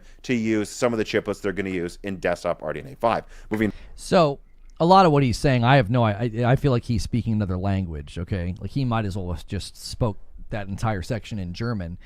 But what I am hearing, though, is that AMD and PlayStation are having ongoing discussions about what to do and how to do it, which could be related to Project Amethyst. The idea that we would really like you to leverage these things that he's saying they wanted them to use, and maybe there's more of a meeting in the middle, given the relationship and given what they're doing with Project Amethyst. There could also be a more streamlined approach between the actual hardware that they use and what they have with breakthroughs in the Project Amethyst work. I mean, if they're trying to do things specific to machine learning and this AI and the upscaling that they've already sort of shown good results from, that could be directly tied to future hardware efforts as well, because then it would have more of a cohesion between what they've developed in the hardware, especially if you're putting something in the device itself that needs a particular part. Like if you have something that's actively running the AI or the machine learning, you're going to need a separate piece for that, is my understanding. Like, unless you want it running on the actual GPU. I mean, I guess, again, this is just my rough understanding of how some of this stuff works, that they would want its own piece. So it wouldn't surprise me at all if, like, AMD's like, we'd really like you to do this, because it would be good for us, it would be good for you. There seems to be more of a relationship here that they're working on together, instead of just like, oh, well, we're going to go into a contract with you for hardware pieces. Chiplets means that separate parts of the SoC are fabbed separately and then combined physically. A defect only ruins a chiplet that is trash, and all your chips work. Also, chiplets are small, so throwing it away is less costly. Thank you, Cisco Nabisco, for renewing that membership over there on Purple, getting us to 20 on the day. Thank you so much. I appreciate it very, very much. So let's keep watching here. Sorry, not really. You have to implement the AI cores inside the main chip. He's saying AMD is hoping PlayStation and Xbox use the same chip to lower the cost. Okay. And I could see, but if that's, I wonder though, if that could also be tied to Forward, call it out in the documents, something obvious. Yes, backwards compatibility to PS5 and PS4. No mention of PS3, unfortunately, guys. Sorry. Also, there is a heavy emphasis in multiple places on cost constraints and keeping power lower than the PS5. In fact, you can see it on screen here that it's targeting 160 watts of thermal board power. That's lower than what you got with the PS5. So this seems very important. Sony does not want the PS6 to cost more than the PS5 Pro. I don't believe so. Now, will they manage to make it $399 or $499? I doubt $399, but I think $499 is plausible. I do not believe this die is going to be very big at all. I believe Sony has been, since at least 2023, I should say, aiming to make the next generation make up for the fact that a lot of PS4 gamers are reluctant to upgrade. And let me continue with the specs then. That's interesting that they would have that level of a shift in price after they spend this entire gen, really, at some level, cementing themselves as the higher tiered box. Now, maybe Xbox, raising its prices and PlayStation not raising its prices. Now, PlayStation had to raise its prices in some markets, but that wasn't like something that they were doing as like a choice of like, well, yeah, we want to make our thing more expensive. I mean, some of that was a currency fluctuation thing, but it would be very interesting for them to spend this entire gen being seen as you guys had PSVR 2 and you had the PS5 Pro and you had the PlayStation Portal. You had all these things that are sort of more in the vein of what you would think of as being more like a more luxury approach to then being like, well, we need to drop the price. But again, given the number of users, as he's saying, that was reluctant to upgrade, maybe they're seeing that as a potential barrier to remove. And then you could get very, very high adoption rates for PS6 because you'd have people coming from PS5 and PS4 potentially at that point in time that were like, hey, they really kind of answered the call here and lowered price. Imagine the sales and the amount of goodwill they would achieve with a $500 PS6 might be a great power move. Yeah, it would be interesting. It would be very interesting. PlayStation 6 is using a mid-tier GPU die, and so will Xbox, says Pillow. Colt released a video today, and he is confusing so much stuff. He thinks UDNA is not RDNA 5. He thinks GPU die will be... Yeah, I don't speak to any of the tech. I speak to the more zoomed-out consumer perspective on price and timing. Also, I like to consider... if it's a more moderate upgrade, how do you market it? How are they going to market something if they can't be out here like touting big power thresholds and big resolutions? Like, what are they going to do to market this thing? I'm never going to get into the specifics of trying to understand what all these terms mean because it's outside of my wheelhouse. 8 Zen 6 or later cores. Technically, they were just saying, oh, we're happy to use whatever the newest Zen core is. I believe that will be Zen 6 because, well, I'll get to it later. The handheld, I have newer documents that show that does use Zen 6, so that seems pretty much locked in. Also, this is what it said, guys, 40 to 48 RDNA 5 compute units. So, well, Sony wasn't sure what Zen architecture they wanted to use a couple of years ago. They did know from the start they wanted to use RDNA 5, and we're probably working closely with AMD to make sure RDNA 5 specifically is great for the PlayStation 6, and also at 3 gigahertz or higher. So, well, that's less compute units than the PS5 Pro. Like if they go with 48 compute units, keep in mind that it will be clocked almost like 50% faster than the PS5 Pro, and that it will have like almost 65% or something more compared to this PS5 Pro, maybe 50% more performance per compute unit or something. So this will be faster than the PS5 Pro. Now, they also... So the 50% number people were throwing out it appears, I could be wrong here, but it appears he was specifically referring to 50% faster than the Pro. You have to understand what level of a jump that's going to be then for people coming from a standard PS5 or any of the remaining folks who stayed on PS4. That jump would be really, really significant for them. It's too early. I'm taking these leaks with a grain of salt. Thank you for the $5 super chat, Joker Quinn. He really prefaced a lot of this early on as to why these leaks can be trusted. But it also, again, seems like a 50% jump over the Pro. Again, if they're targeting those on base PS5, which is always going to be a larger group, and those still on PS4, this will be a huge jump. And if they can keep that price down, it'll be very compelling. Imagine a box for $500 that can do more than the Pro. Even right now at $700, I think the Pro is impressive. If you ignore all the bluster and the weird, tribalistic claims that it's a scam, what the Pro is able to do for $700 is incredible. Like if you look at Forbidden West Burning Shores, and then you look at AC Shadows with global illumination turned on, a $700 box you can plug into your TV with that level of performance is ridiculously impressive in the grand scheme and the history of hardware to performance costs, like what you typically have to spend in the history of gaming to get that level of an upgrade. It's a very, very compelling thing in my mind, but the price point barrier is going to be a challenge because you're going to have a ton of people in the market that see that $700 price point and they're like, get the frick out of here. That's way too expensive. If they can leap over that challenge and have something even stronger than the Pro at a lower price point, it could be a very, very significant move, even if moderate power bumps are a part of the strategy. Like the actual visual fidelity and what it can do is going to matter more than all these technical jumps, the hardware jumps he's talking about. We're considering a 160-bit or 192-bit bus with blazing fast GDDR7 and all different types of cache sizes. I'm not going to tell you what cache sizes they considered because, and some of it was called Infinity Cache because, again, I believe RDNA 5 has evolved into a different architecture from what they thought RDNA 5 would look like in the past. And so I don't really know what that means for the cache. Just know that they were not aiming for some 384-bit or 320-bit bus back then. And so I find it likely they'll probably go with 160 or 192, but I actually think they might stick with that. Certainly no bigger than 256-bit. And then there was a bar chart showing performance estimations for the PlayStation 6 in raster, not in ray tracing, in rasterization. They actually looked a lot like that 9070 XT leak I put out, by the way, which turned out to be correct. And they simulated that the PS6 should be around triple the performance of the PS5 in raster. Now, again, that's not ray tracing. In ray tracing, I would expect it to be, raster. Now, again, that's not ray tracing. In ray tracing, I would expect it to be, probably 6-10 times faster in ray tracing. I think it would probably be at least that. So when you turn on...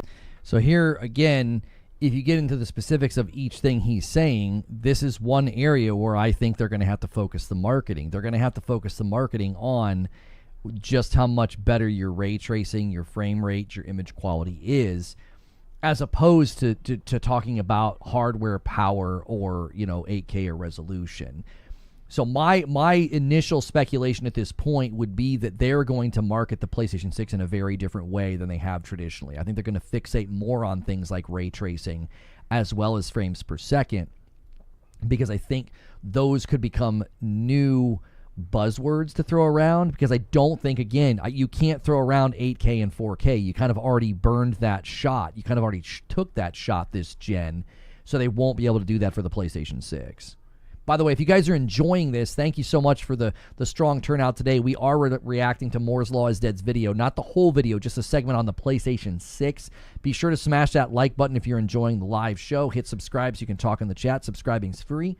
Consider doing a Member Plus membership if you want to join behind-the-scenes content. Ray tracing, the PS6 is going to look wildly better than the PS5. But I believe the 3 times raster thing is, that's about double what you get out of the PS5 Pro, depending on how you look at it. And they're thinking the PS5 Pro already kind of does 4K 120, more like 4K 90, 4K 80. And they're probably thinking, if we get to 4K 120, that's enough. After that, we just want to crank up ray tracing and not make this thing crazy expensive.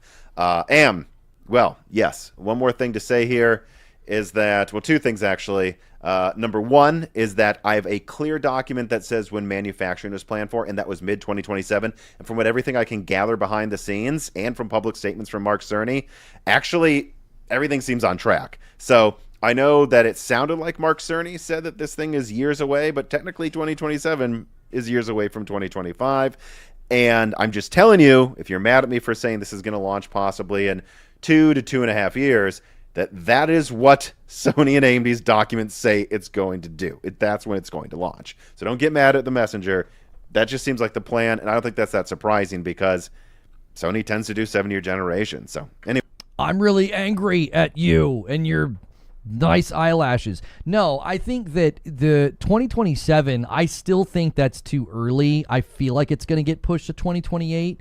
One of the reports I read said that they would spin up production of this in the middle of 2027. So, but a late 2027, as he's saying, they like to do 7-year, generations.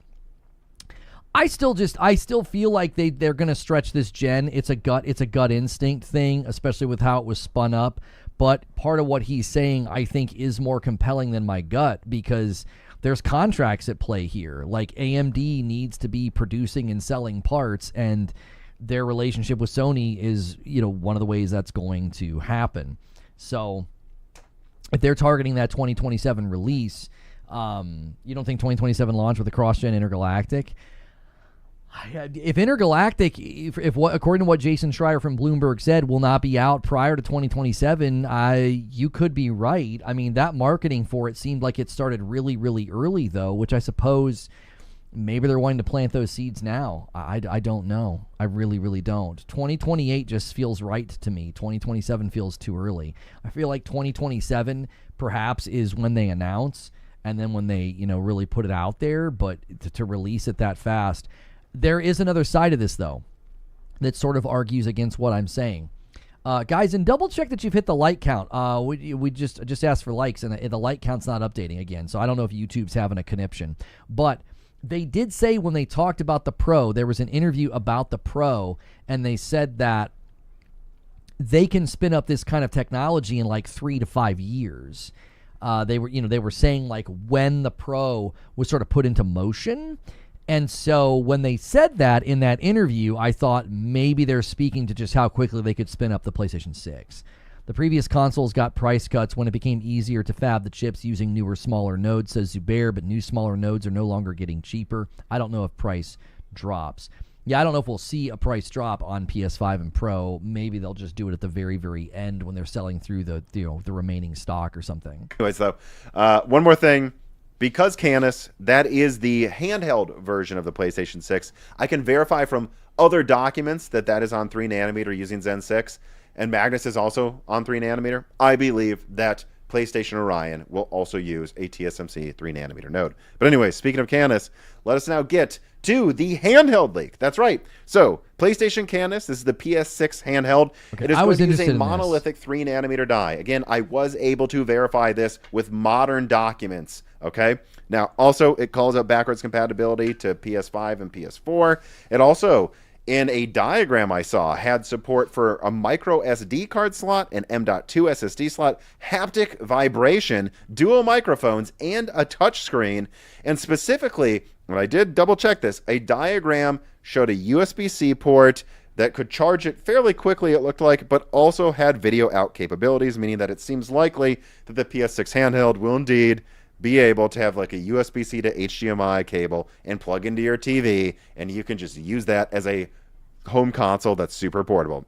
Okay, I just want to point out, are these DVRs back here? I mean, we're going back old school here. Is that what those are right there on the shelf? I see a Super Nintendo controller for the maybe the mini Super Nintendo here. So I'm actually not sure what these are. I wonder if those are actual like old school DVRs. I'm excited about that idea, by the way.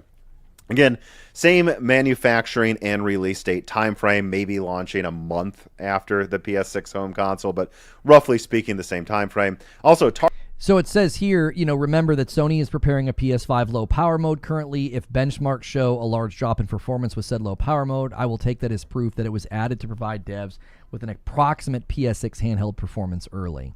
So an actual native performance of these games by leveraging a low power mode. It'd be interesting to see just what sort of performance you get. Targeting a 15-watt thermal board power. Now, that's important because I believe this would allow the PlayStation 6 handheld to fit into something like a GPD Win 4 package. So bigger than the PlayStation Vita, but smaller than a Nintendo Switch if they want it to be. So like a reasonably sized handheld. They're not aiming for those microwave-sized handhelds that have been announced all the time right now, like some of them going beyond 30 watts of power. They want this to actually be a handheld, and I was able to back this up. That's why it's in blue text here. On multiple documents, some of them from this year, it seems to use 4 Zen 6C cores. And older documentation did call out 4 Zen C cores as well. But then it seems like maybe I've crossed my own wires here, and I need to make a correction. It seems like manufacturing plan for mid-2027 is referring to the handheld. So perhaps I got my wires crossed here, and if this is doing that, then it could be late 2027, early 2028. I thought both of these devices were aiming at a mid-2027 manufacturing date. Also called out 12 to 20 RDNA 5 compute units. Question in the chat, why do another handheld if they have the Portal? Am I missing something? Because the actual PlayStation Portal you would not classify as a handheld. You would classify it as a remote play device. A remote play device would not be, I don't think, appropriately labeled as like a handheld. I am being told that there's some confusion here about why he's calling it a PlayStation 6 handheld. I'm being told that's confusing. I don't think this is going to be billed as a PlayStation 6 handheld. It's going to be billed maybe just as a PlayStation handheld. So it can do handheld gaming, native handheld gaming, which is what I was just driving at correcting you. Well, not correcting you, Dwayne, but answering your question. So it being called a PlayStation 6 handheld is a bit of a confusion point from one of my sources here that states that it won't be billed in that way, it won't be labeled in that way because it's not a PlayStation 6. You know what I'm saying? Maybe Moore's Law is just doing this because they're coming out at basically the same time, and he's just labeling it that because that's the generation where we'll see it. But it will not be labeled as a PlayStation 6 handheld by PlayStation themselves. 1.6 to 2 gigahertz, a 128-bit bus with LPDDR5 X7500 or faster, and the rasterization performance, they simulated this as well. It was estimated to be about half the performance in raster as the PS5, but in ray tracing probably higher than the PS5. So in other words, what does that mean for performance? Well, because it uses RDNA 5 and the Xbox Ally X uses 3.5, and because it should have a similar amount of compute units to the Xbox Ally X, but again, a better architecture, this should beat the Xbox Ally X in performance pretty easily, actually, considering it will use a more efficient operating system than Windows. And I don't think the Ally X is necessarily concerned with having like a performance, competitive edge. It's just meant to be another access point. It's meant to be that. I don't think it's meant to be a powerhouse. So the fact that something's going to come out potentially in 2 to 3 years and be stronger than it is not surprising. But it doesn't seem like a powerhouse. It doesn't seem like this thing was built to crush the Xbox handheld. It just will because it's coming out later and uses That's what I just said. Yeah, that doesn't surprise me. Newer stuff by the time it comes out. So I think Sony really is aiming for something here that is a handheld, is not insane. And to the people, by the way, that think that performance isn't enough to run PS5 games, do not forget about the PS5 low power mode that I put out, with further analysis coming out in recent days suggesting that the low power mode for the PS5 may actually lower performance a ton, maybe cut it in half. And think about it. If PS5 low power mode cuts PS5 performance in half, well, we need benchmarks to confirm if it does something like that. But if it does, that's complete evidence, I believe, that Sony is putting in a flag for developers to program towards to support the PlayStation 6 handheld, having backwards compatibility to PS5 and low power mode early. We'll have to wait for benchmarks of PS5 low power mode to confirm there is that much of a drop. But if there is, I feel very confident that this is, again, proof that lines up with today's leak as well. I'm hesitant to invest in another PlayStation Portable after Sony dropped the Vita. I think that's completely fair, to be worried that they wouldn't invest in it long term. I would say, given everything he's outlining here, like if this information is solid and nothing has changed significantly, this feels like a, sort of robust hardware strategy where they're all tied together. This feels like this is sort of an extension of what they're already working on and researching and developing, so that it's not some just like offshoot thing. It's going to be a part of the hardware suite at that point. So I would imagine this is going to be a more long-standing investment from them, especially with the rise of handhelds and the popularity of the Nintendo Switch. I think they know they stand to sell a lot of units. They stand to saturate the market quite well. And I think that's where this would be, not me trying to like convince you to get it, but me just saying, I think this is being positioned rather differently than what we've seen in the past. Because what we've seen in the past, with like an offshoot device, this feels like more of a, no, this is another aspect of our entire suite of devices here. And with the potential of greater saturation in the Japanese market as well, I could see them wanting this to have an actual long life and not something short-lived that like isn't supported. So, all right, so there you go. There's the PlayStation 6 home console and the PlayStation 6 handheld, or at least the specs that Sony was considering a couple years ago. What else is there to add? Well, I just one more time want to emphasize that I could see some of these specs getting an upgrade. It's been a couple years. Maybe Sony will see Xbox Magnus and go, we should just use AT2 as well, or we should beef up what's in AT3 or whatever our graphics chiplet uses. But, I also think it's quite reasonable that they might not do that. yeah, I think that's another point. Let's just take a brief break, because he is going to get into like release timing and price here in just a second, and I want to watch that with you as well. Do me a favor, if you haven't hit the like button yet, can you guys do that? And I'm going to briefly open up the door because my kiddos were watching a movie and my office is getting hot.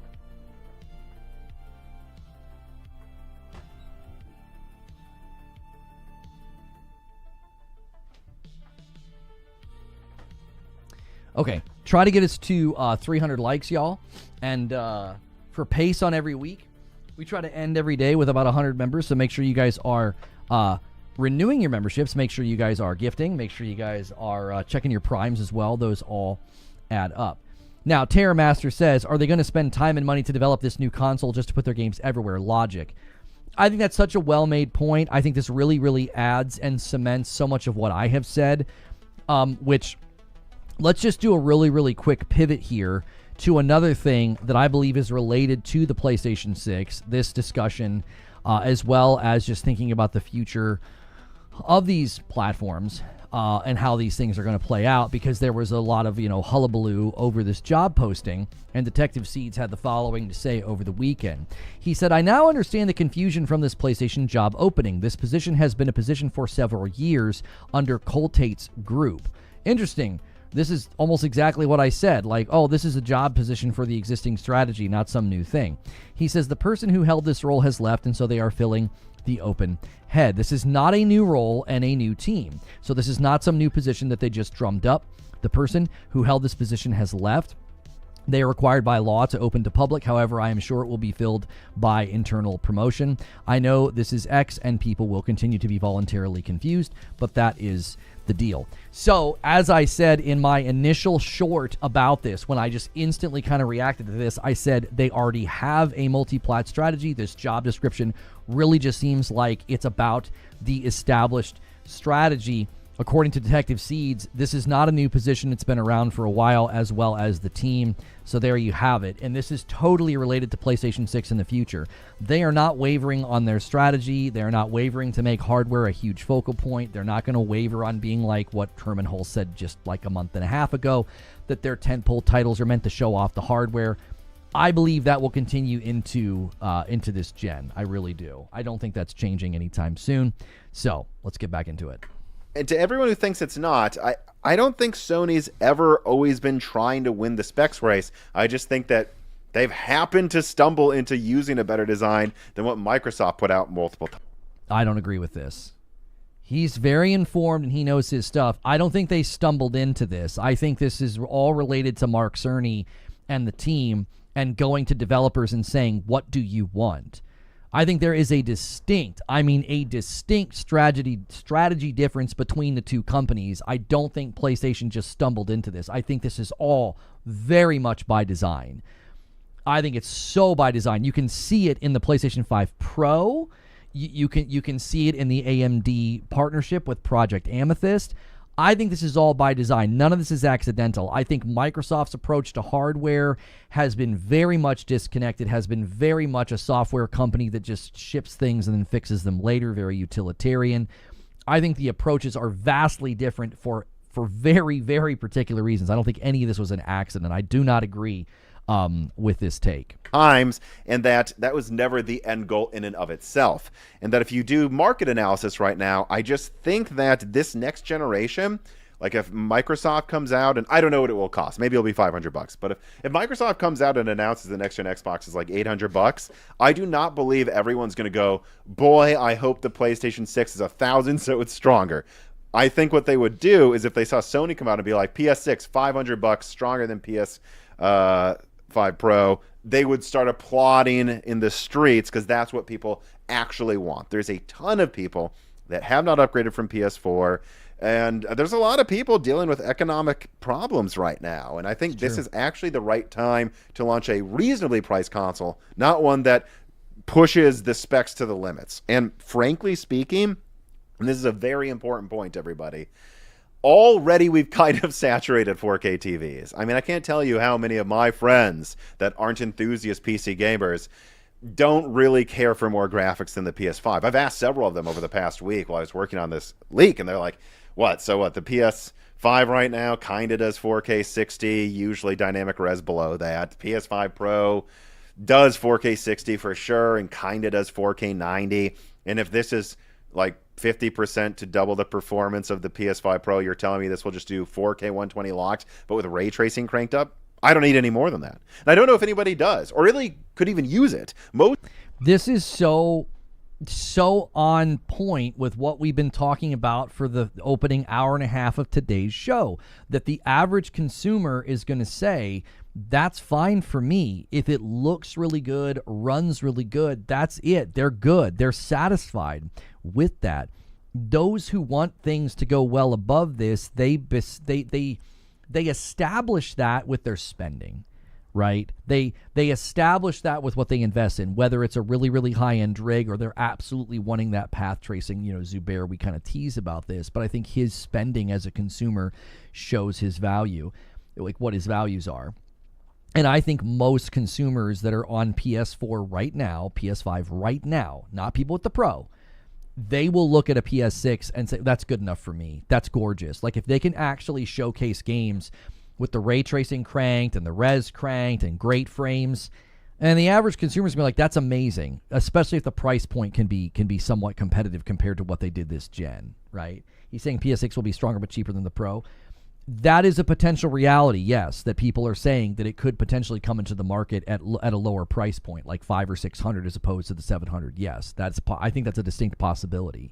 People only have 4K 60 TVs, if that, at this point, and basically no one has a TV above 4K 120. So the performance that I'm leaking today, if Sony does end up sticking with it, I think it's enough to saturate a 4K 120 TV with ray tracing cranked up, and after that, it's going to be the stronger CPU, the new AI features I've heard Sony might be working on, that's going to make it feel next gen. It's not going to be because they can do 4K 160 instead of 4K 120. This isn't a PC. It's limited by the TVs people use, and the TVs most people use are 4K 120 or frankly 4K 60, and this will do that easily. Yep. And if stopping at the exact limit of what TVs are capable of right now gives you a $400 to $600 console instead of a $700 to $1,000 console, that makes total sense, in my opinion, for the next generation. And actually, speaking of price, that Canis APU, I really think that thing's going to be very, very small.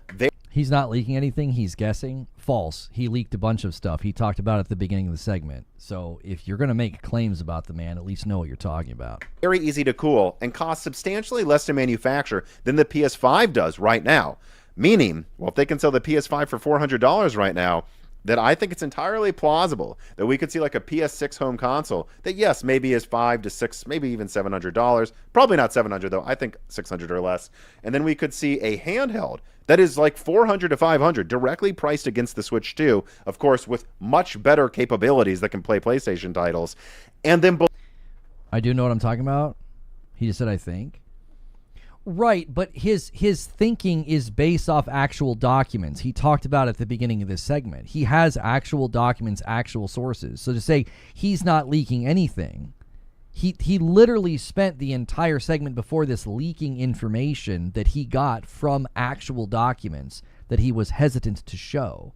Now, his guesses and his speculation, yes, but they're rooted in things that he did in fact leak. Like you were making kind of a sweeping statement. It's like, yes, there's a categorical difference between his speculation and him leaking, but he's doing them both in tandem with each other.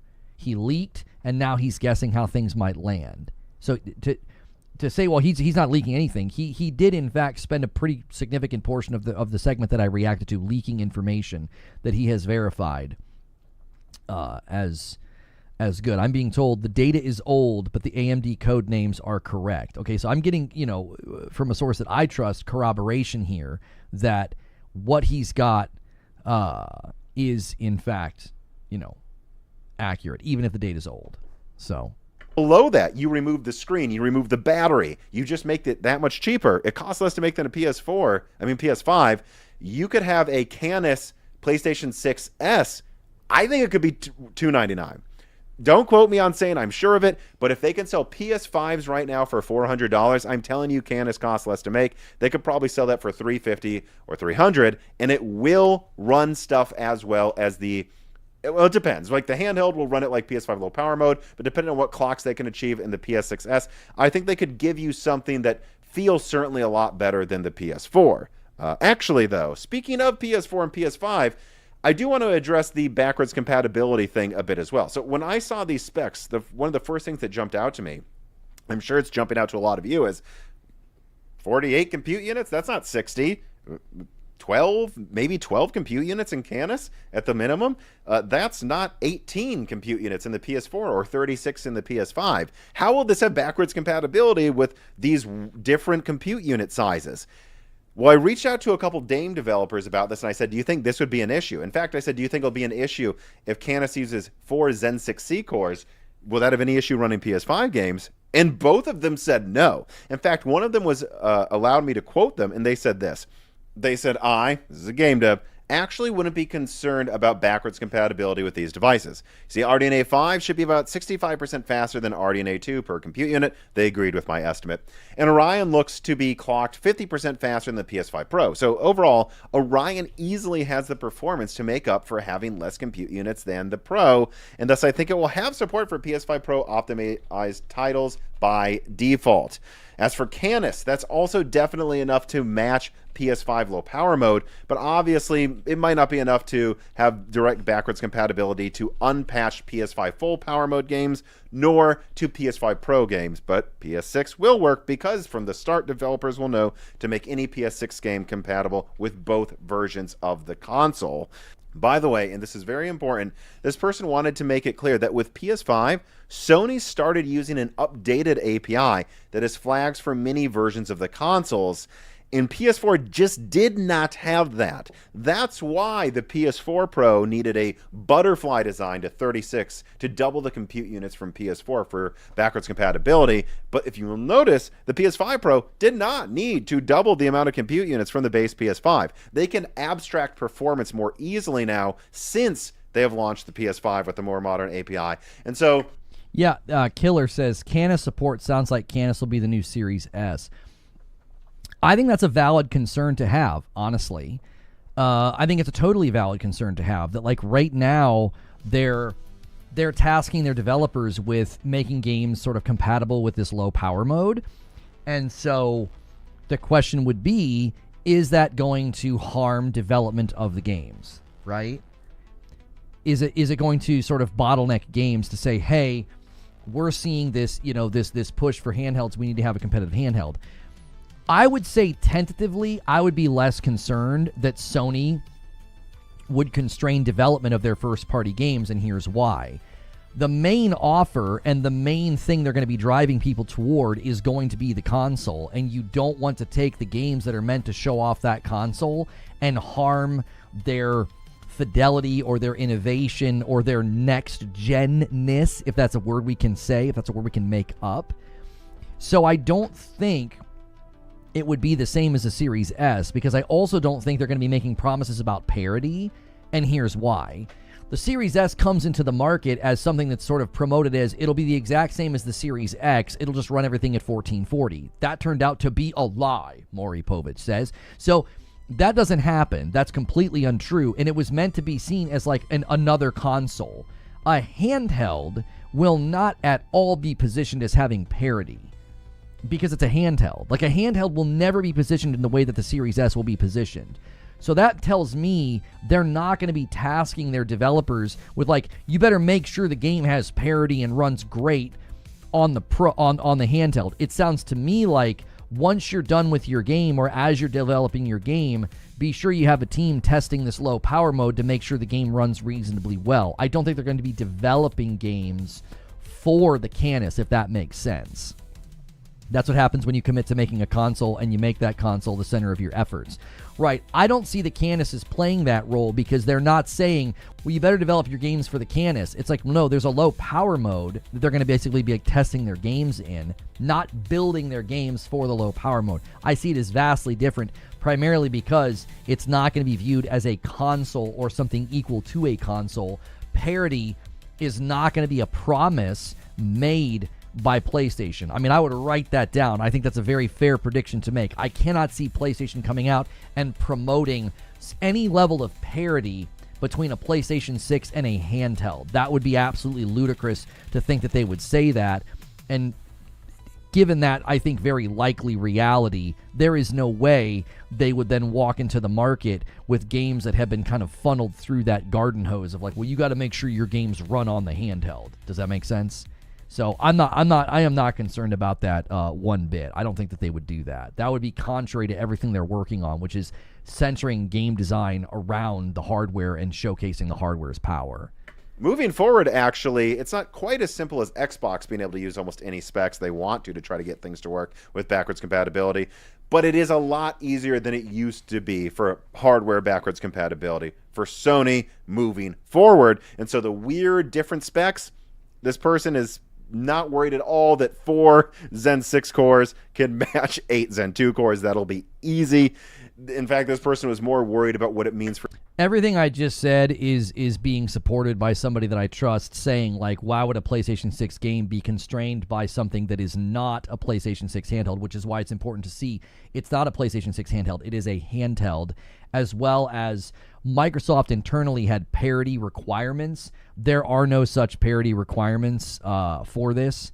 So, yeah, I would imagine very different. For scaling performance between the PlayStation 6 home console to the handheld, but I don't think it's actually that weird, because I believe that the PlayStation 6 home console is going to target 120 hertz gaming, and then the PlayStation handheld is going to target 60 hertz gaming. And because of that, big whoop, if the CPU is half the performance, whatever, it's probably going to be targeting half the frame rate. And so there you go. Apparently these specs that I've leaked today are not shocking any devs that I talked to. And in fact, one of them confirmed to me, I'm just letting you know this as well, that Sony apparently briefed their first-party developers on PlayStation 6 capabilities since the beginning of this year, meaning that the timeline I saw that said PlayStation 6 should be manufactured in the middle of 2027, they're still on target, and it seems like they really are likely to launch these consoles at the end of 2027 or possibly early 2028. The significance of hertz, Jack Garland, 60 hertz means that's the fastest it can refresh, so it wouldn't be able to go above 60 FPS. 60 hertz, 60 frames per second, right? So the interval with which it can refresh is the amount of frames it can show you. This is why if you set the frame rate of a game above the refresh rate of the monitor, you get screen tearing, because if the monitor can only refresh at 60 and you start feeding it 120 frames, you get screen tearing. So if they're targeting 60 FPS on the handheld, that's actually pretty impressive. Like, if what he's saying is true, that they're targeting 60 hertz handheld, 120 hertz for the console, that would be a pretty significant jump for a handheld to basically be targeting 60. I mean, I don't know. We'll have to see, because 60 on everything on a handheld sounds crazy. But again, I continue to tell people with upscaling technology and AI and machine learning, I think they could get there. I think that handhelds in the future will not struggle with these things. Those who say, no way, it's too soon, it needs to be later, Look, the people that said that about the PS4 were wrong. You had articles coming out saying it will be 2015 or whatever. It wasn't. Sony throws out some quotes. At the end of the day, the PS4 ended up launching 7 years after the PS3, and the PS5 ended up launching 7 years after the PS4. Sony does 7-year generations, and every time you guys, whenever I leak stuff about the PS5 or the PS5 Pro, people go, it's way too soon to launch the console, and then y'all frickin' buy it when it comes out anyways. Because a lot of people, I believe, forget that when I say it's launching over 2 years from now, that's over 2 years from now. It's not coming out tomorrow, next month, next year, or even exactly the year after that. It is over 2 years away. And by then, I don't think it's ridiculous at all that Sony would have another console ready to go. In fact, based on the past 2 generations, it'd be weird if they didn't. And so, yeah. On that note, that is going to do it for this video. I hope you enjoyed it. If you did... Guys, I'll have a link below in the description. I'll also provide you with a link right now if you guys want to support his video in his channel. I like to wait to watch videos like that. That video is 3 days old. It has over 100,000 views. I like to wait I don't like to show a video like in its infancy. And he obviously is a much bigger creator than me, you know, with 200,000 subscribers. So I'll provide that link to you guys as well, and you can support the video and support his channel. If there's more to that video than what we watched, so we only watched the section on the PS6. I think it really, really does though line up with a lot of my own predictions about how they're not going to be focusing on just an absurd power bump for the next gen. It's going to be more about image quality. It's going to be more about performance, leveraging whatever they can with AMD and Project Amethyst. So again, you know, I think this is right in line with where I think things are headed as well. As I said, I don't think we need to be continuing to fixate on, you know, native resolution and things like that, because what really matters is that image quality. I don't know. I feel like he's saying it's coming out next month. Yes, of course. Guys, if you haven't done so already, man, smash the like button and check your membership. We're 2 hours and 20 minutes in. We're having a bit of a slow start to the week, so make sure you're checking your primes, your renewals on YouTube. You can check by hitting the $sign to see if you have a renewal to celebrate. And then remember, every 50 members, I give 5 and pay it forward, so you guys can make that number go up with your own renewals and your own gifts. And I did post an image on YouTube. When stuff like that breaks, I'm just going to start using the posting on YouTube to do that. We got a screenshot from Killer for Hire here confirming that PlayStation 5 Pro Enhanced is going to be on the Battlefield 6 game. That's just not surprising, but the beta is apparently preloadable right now if you're trying to preload the Battlefield 6 beta. Graphics are good enough already. It's about increasing CPU horsepower enough to create new gameplay experiences, more simulation, more NPCs, more enemies. I was going to be on vacay this week. I was. King over here, King XL6 gifts a sub over here on purple. Thank you so much. And bumps the line to 21. We had to cancel our trip. My sister-in-law is going to have back surgery this week. She had something going on with a disc. And so she should be fine, but huge disruption to the week that would make it very inconvenient for us to be there. So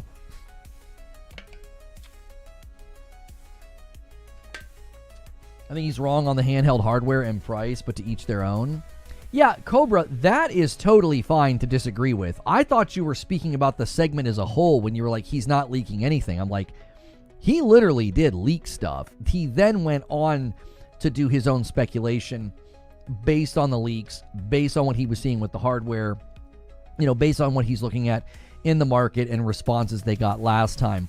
I think all of that's totally fair for him to do because, again, he's saying, I think this is how it could be. Like, it's very clear when he's leaking an actual, you know, piece of information that he's verified and when he's speculating. I think he makes that very clear in the structure of his content. So if you guys are just tuning in, we've been talking about the PS6 specs that leaked. And if you want to talk in my chat, you just have to hit subscribe. And if you've enjoyed today and the conversation, be sure to hit the like button as well. That is super helpful to me. We are getting shown on a lot of other content today. We're getting a pretty good suggest. So if you saw my video out there and you decided to come in here because you saw this video suggested and you've enjoyed your stay, this is the kind of content that I do Monday through Friday, like a talk show, like a back and forth.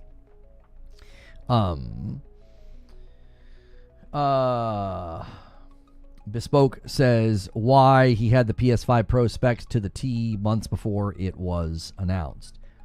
Having the specs exactly right doesn't necessarily mean that predictions about timing and price are going to be correct. Like, I do think there's a difference. Did the sister-in-law get hurt during her Black Widow training? No, it's actually my brother's wife. She's not my wife's sister. So sorry, joke doesn't land as well there, Zoob. Different sister-in-law. So we've also got an article here from Insider Gaming that I was going to take a look at with you guys. Your brother's wife also married a Soviet spy. No, that actually didn't happen. Let's see here. I don't know if there's going to be anything new in the Insider Gaming article. I think it just pulled everything from Moore's Law, his video. Yeah. They said Moore's Law has a good track record. Don't take this information granted until we learn more. We can at least check out the specs and early information. Okay, so yeah, I just realized there's actually no new information in the Insider Gaming post, because they were just basically taking and transcribing everything he said in the video. He had the PS5 Pro specs to a T. You mean those specs he said on Colin's show where he said the Pro was going to be 60 teraflops? Yeah, I think there was some info on the PS5 Pro that was incorrect before the PS5 Pro came out. I don't remember where it came from. I wasn't actually paying that much attention to Moore's Law and those leaks back then. I just remember Insider Gaming and Tom Henderson saying that it existed, and that it was around the same time that they said that the Project Q Lite existed. And then when the Portal came out, Tom was like, do you guys still trust me on the PS5 Pro? 2 years is a long time given the recent advances in CPU. I'm a member of the Moore's Law is Dead Patreon, says Zubair. You can use that to judge what I think of his coverage. Yeah, I mean, if Zuby trusts him, then I trust him. I mean, I would take that pretty far.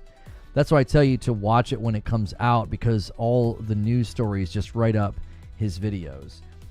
I still am just going to have that as a standard rope. I don't want to react to someone's content as soon as it hits. I think with Moore's Law, I would be comfortable reacting 24 hours later because he is so much larger than me.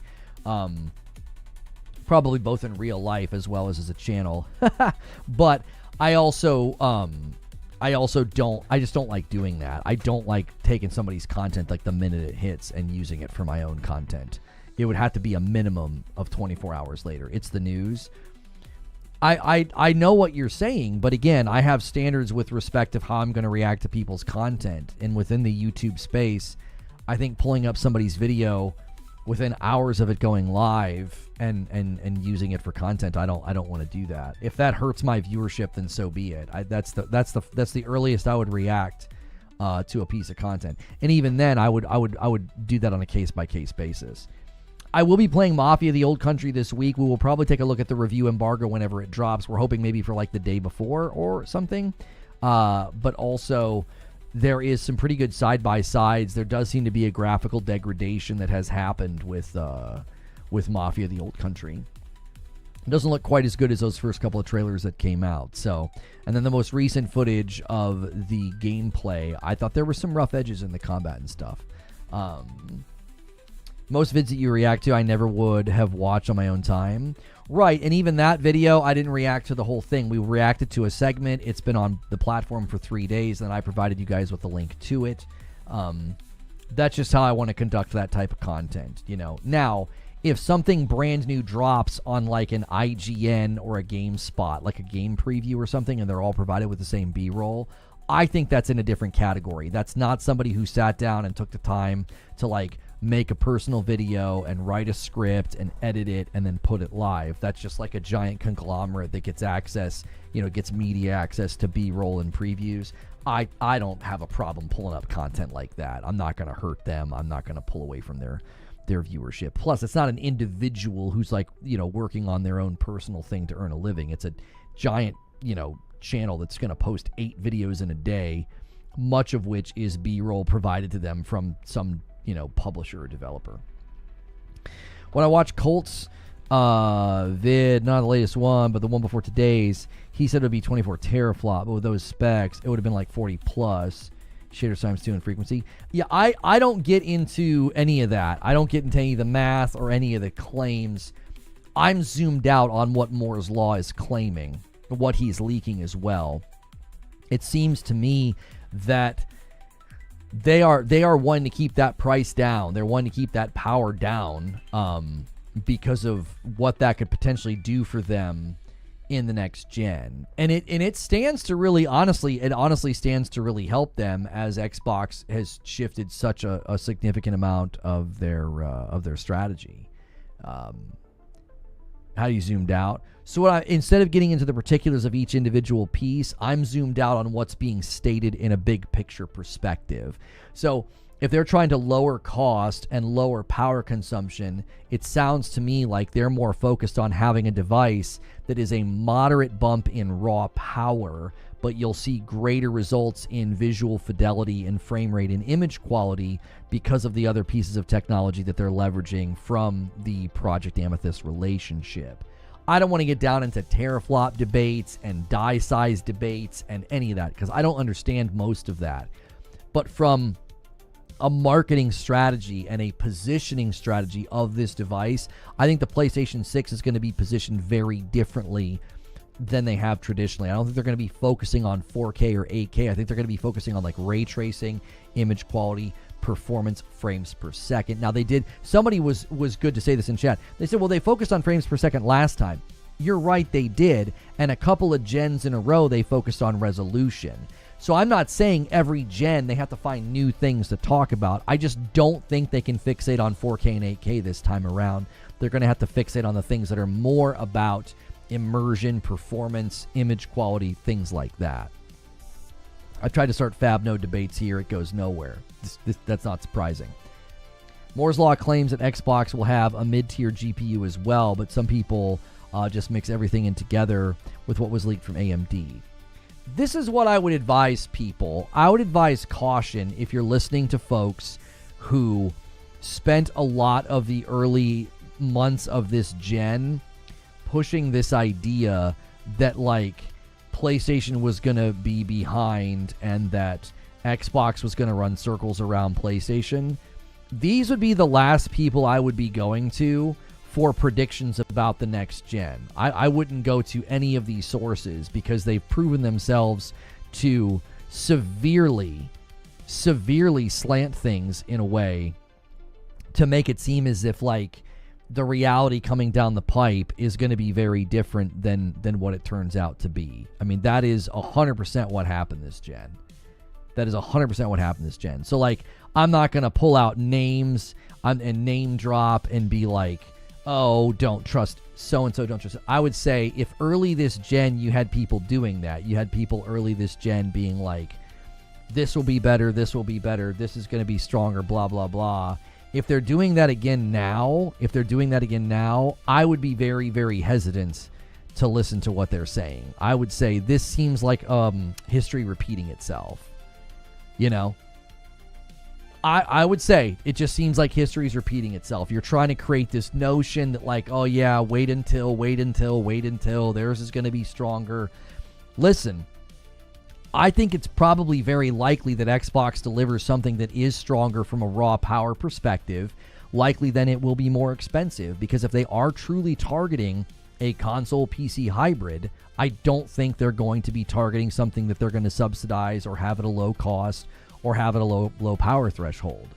That just doesn't stand to reason. If it's not Moore's Law or Kepler, they are clowns when it comes to hardware, says Wired Rope. Yeah, I tend to trust Moore's Law and Kepler. They've been very consistent. Tom Henderson has also been very consistent from Insider Gaming. I would trust any of those guys.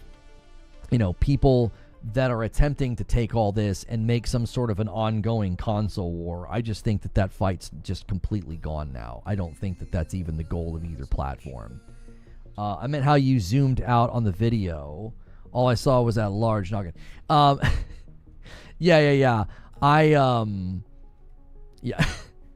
I kind of tease him about that. Yeah, that camera's really zoomed in. He's got to zoom that camera out. It will come down to if Microsoft eats the majority of the console. I'm not sure what you mean by that. PS5 Pro price shows console buyers care more about price than power. I think price is a big barrier. Yeah, I do. I think price is a big barrier. I think that they're aware of that. It seems that PlayStation's keenly aware of the fact that, like, it's probably a good idea for us to have a more reasonably priced device this time around. Why are we doing this again? Have we not learned anything from this gen? Cowboy, what are you speaking to specifically? What are we doing again? Are you talking about predictions about the power fight or something else? Price is a barrier for people playing forever games, says Eugene.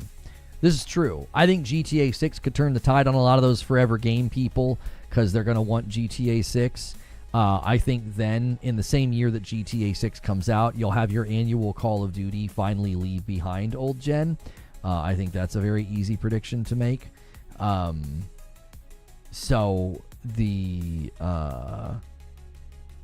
But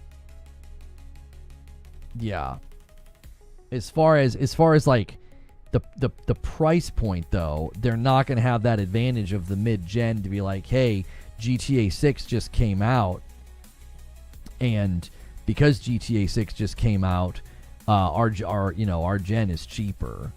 Our gen is cheaper. Because I think that's something that, generally speaking, a lot of people are looking for. They're looking for that reason to, upgrade. And sometimes it's a game. Sometimes it's a price drop. Sometimes it's no longer being able to get Call of Duty, right? Because that, I think, is a pretty common, push, is when Call of Duty especially suddenly becomes only available on the next gen. And I think they'll do that. I think they'll pull that trigger next year. When I saw the PS5 Pro pricing, I was like, nope, I'm good. So yeah, price matters. Also, Sony has included something from a future architecture, and considering Sony is co-developing RDNA 6 as well, chances are the PS6 will have something from RDNA 6. If you're only playing 3 or 4 games and they're all running fine on old hardware, why upgrade? This is true. Yeah, the only way to get those people to switch is to make it to where they can't get that game any longer, or to get the new game. They've got to switch. They've got to upgrade. I think that's what they're going to. I think GTA 6 and Call of Duty will be the way they leverage that this time around. So now Sony's doing RDNA 6. Yeah, I don't know if we've seen anything to indicate that. Everything we looked at today, they kept talking about RDNA 5. So if there's information out there about RDNA 6, I've not seen it. I don't really follow a lot of this stuff that closely, but he was talking about RDNA 5, and quite of other reports I saw saying similar things. So I've not seen anything mentioning RDNA 6. This is Beat 'em Up's video all over again. I'm not familiar with what video you're talking about.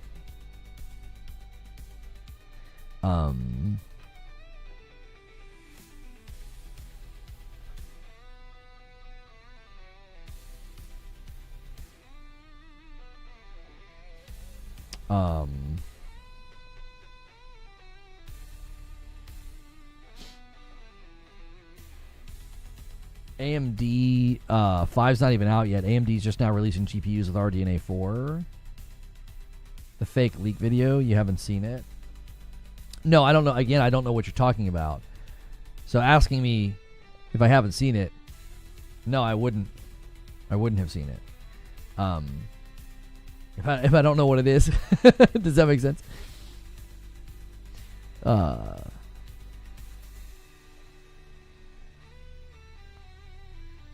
Beat 'em Ups video on YouTube. Great watch. The handheld PlayStation is really appealing to me as someone who has a family and wants to game but cannot at my desk. Yeah. Oh, a while ago when we were having this trouble, 9, you were saying like my members only content was like showing up on your homepage on YouTube.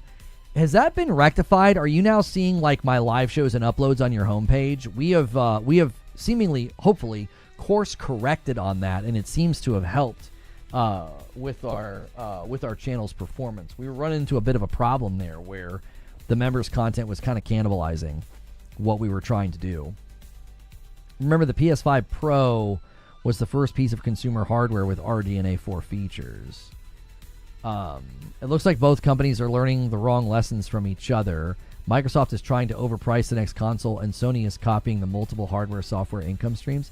I don't think that's true at all. I don't think Sony is copying anything that Microsoft has done. I think they're following the money for handhelds in particular markets because they saw success in the past with a handheld. It's been corrected, at least in my experience. Okay, good. Yeah. If you guys are now seeing my live streams and my uploads on your homepage, then we have fixed the problem. We were doing morning coffee in Green Room every day, and it was throwing that on your homepage even if you weren't a member, and that's like super counterproductive. So we think we have fixed that. I am sorry that was happening. I don't have any control over that, and for months it was doing that, and yeah, it really hurt us.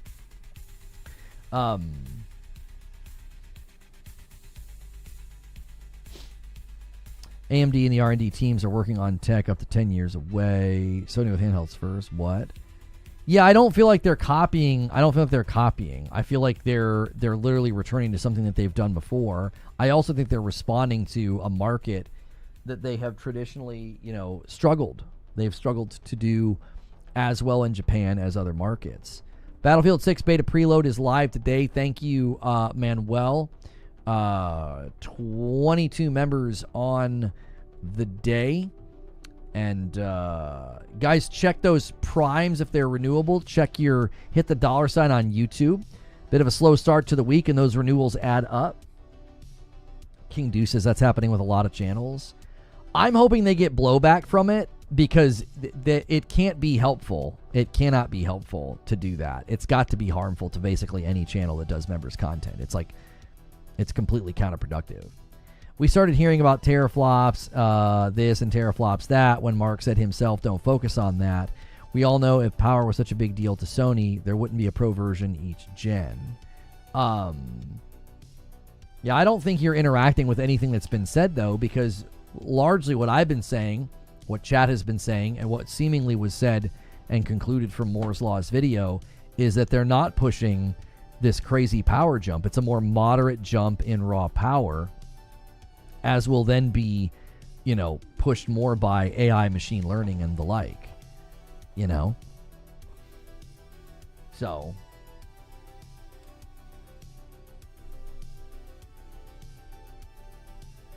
Sony hasn't copied Pro Controller's subscription music player while gaming. They did the subscription thing first, so yeah. Pro controllers, I don't know. I can't speak to that. I mean, if you're wanting to feel a certain kind of way about your brand by claiming Sony copied them, I guess you can go ahead and do that. I don't see evidence of that right now. What you're claiming now doesn't support your original contention. I don't think they're following Microsoft in any respect.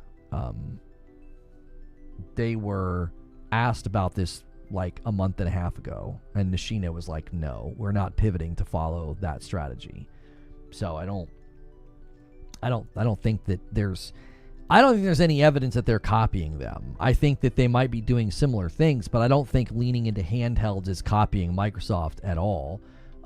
Switch would arguably be the one you could claim they're copying, especially with how successful the Switch has been in Japan specifically. So Zero says, sorry about the heat in some posts. I just want to see gaming improve as a whole. I'm not sure. I didn't see anything that you said that was too heated. I mean, maybe you were having a go at somebody in chat. I didn't see it.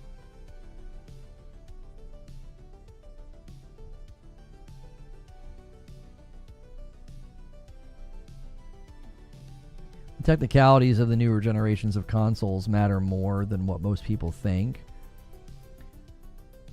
Isn't everyone just ripping off Nintendo? Hey, what's good, Snow? How are you? Always good to see you, Snow.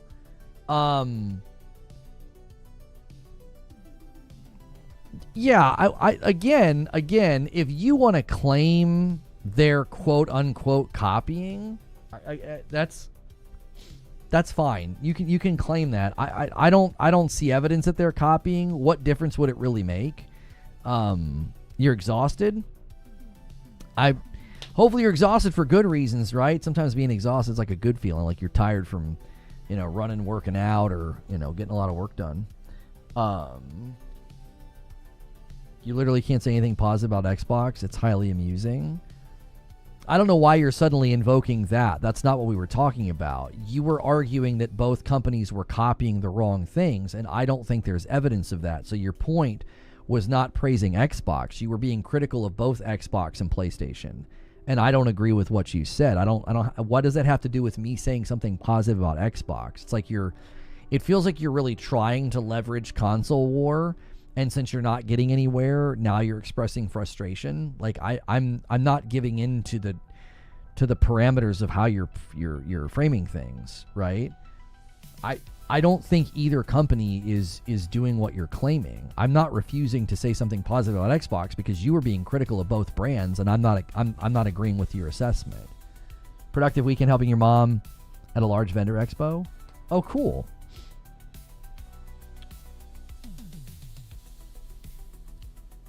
And yeah, and again, you were saying things that were factually incorrect, like PlayStation did subscription before Xbox. I mean, if you want me to say things fake or that aren't accurate to praise Xbox, there's plenty of channels that do that. Like, you don't have to come here for that. There's plenty of channels that say fake things. You said both companies are learning the wrong lessons from each other. You said Microsoft is trying to overprice the next console, and Sony is copying the multiple hardware, software income streams. You were critical of both. I don't agree with you. I don't think either company is copying each other. I don't think Xbox is copying PlayStation. I think Xbox is charting new territory, which will probably, of necessity, make the device more expensive.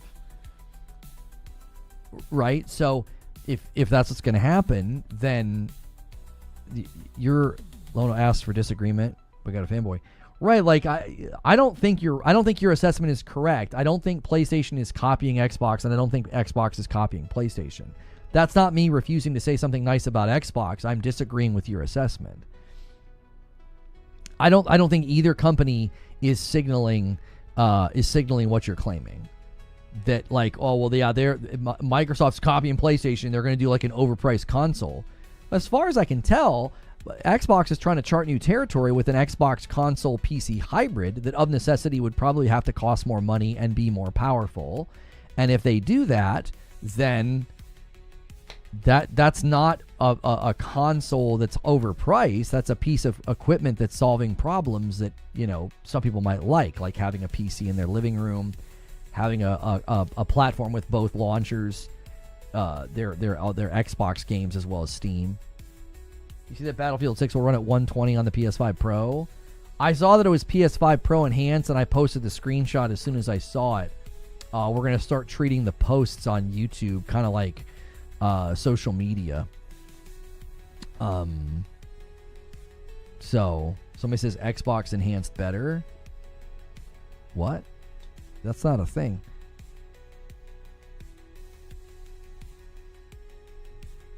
Yeah, I don't think anything we saw today said anything about RDNA 6. I don't know why somebody invoked RDNA 6. Von Res says, I don't understand why people are invoking this tribalistic mentality. I would personally be excited, no matter if it's Xbox or PlayStation, that there are innovations for multiple companies which could in the long run help a company that you're rooting for. Yeah, I think people just continue to play from they're pulling from a playbook of, they're pulling from a playbook that doesn't really apply anymore. I don't think either company is seeing the other as competition. I think they have very, very different approaches, which is why I don't think either of them could be accused of copying each other. Like, if somebody were to come in here and would have said that, and that's all they would have said, yeah, it looks like Xbox is learning the wrong lessons from PlayStation and they're going to charge more for their next box or whatever. I'd be like, I don't think that's what they're doing. I don't think Xbox is copying PlayStation. Did you see what I'm saying? I would disagree with that assessment. That's me disagreeing with the criticism of Xbox. In my opinion, the power difference between the base and the Pro didn't deserve the price. That led to Nintendo doing it too. So you think in all the years they were doing R&D and hardware and pipeline production of the Nintendo Switch 2, they did that because of the Pro, which wasn't even in the market yet when they were doing all of that? That's your timeline of things? Like that's your assessment? That because of the PS5 Pro, Nintendo did it too? Also, the performance difference 100% justifies the price. Because if right now you had a gaming rig that was running ray tracing and high resolution at 30 FPS, and I said, you can upgrade your rig for $700 and I'll double your frame rate, you would be very impressed by that, right? Taking a ray tracing fidelity mode in a game and doubling the frame rate up to 60 is actually an enormous upgrade. So being able to do that on a PC for only $700, I think a lot of people would jump at the chance. Like if you're on a rig that the minute you turn on the higher resolution and the ray tracing and all that stuff, you end up with, like, let's say you get a 30 FPS of performance. If I said, oh, if you can upgrade your PC for $700 and you'll double your frame rate, you'll be able to keep all those features on, you'll be able to keep the resolution at that threshold, and you'll get double the frame rate. I think somebody would say, well, I'll do that in a heartbeat. Like doubling your frame rate for that much money in almost any discussion of hardware purchase would be seen as a great deal, especially if you were able to trade in your PS4 on PS5. You would be in a situation where you would spend even less than the $700. The real question too has never been about the $700. It's about the difference between the base and the PS5 Pro. If you go into the store right now and you're like, I could buy a digital PS5 for $450, or I could buy this thing for $700, you're talking about a $250 price difference. If I put two PCs in front of you that were the difference in price was only $250, do you think one of them would be running like ray tracing high fidelity modes at double the frame rate of the other PC? If I put two PCs in front of you and the difference in price was only $250, do you think the performance would be that drastic between them? Do you? John Linneman from Digital Foundry described Horizon Forbidden West Burning Shores as he felt like he was playing a high-end PC game. Digital Foundry described AC shadows with global illumination turned on and a very crisp 60 frames per second. They said it was a generational leap over how it looked on the PS5. Would you be able to do that in a PC? Would you be able to put two PCs in front of somebody and say, this one's only $250 more, but these are the performance jumps? Would you be able to do that? I don't think that you would. I think people speak on this rather ignorantly, which is somewhat amusing considering how much they claim I'm ignorant about PCs. Again, where are all those videos? All the videos that were going to show that the PS5 Pro is a scam, and they were going to show that you could build a rig for less or the same and get the same performance. None of those videos materialized because it was just a bunch of bluster. It was just a bunch of hot air. And so when you're saying, I don't think the price justifies it, if you go into any other realm of spending more money for more performance, you are never going to get that level of a jump for $250. You're not going to. You aren't. Price out a rig right now that you really like. Just price it out. It doesn't matter where you price it. It doesn't. Price out a rig at $1,000, $2,000, $3,000. Just do it. Just price out a rig. And then increase your budget by $250. What's that going to do for you? What's that going to do in the realm of performance? What's it going to do? That's the comparison that nobody made. Comparing the PS5 base to the PS5 Pro is a $250 difference. Do the same thing in every other instance. Do the same thing in PC land. Do it. Give yourself an extra $250 in your budget and go to PC Part Picker and see what kind of a boost in performance you can get for $250.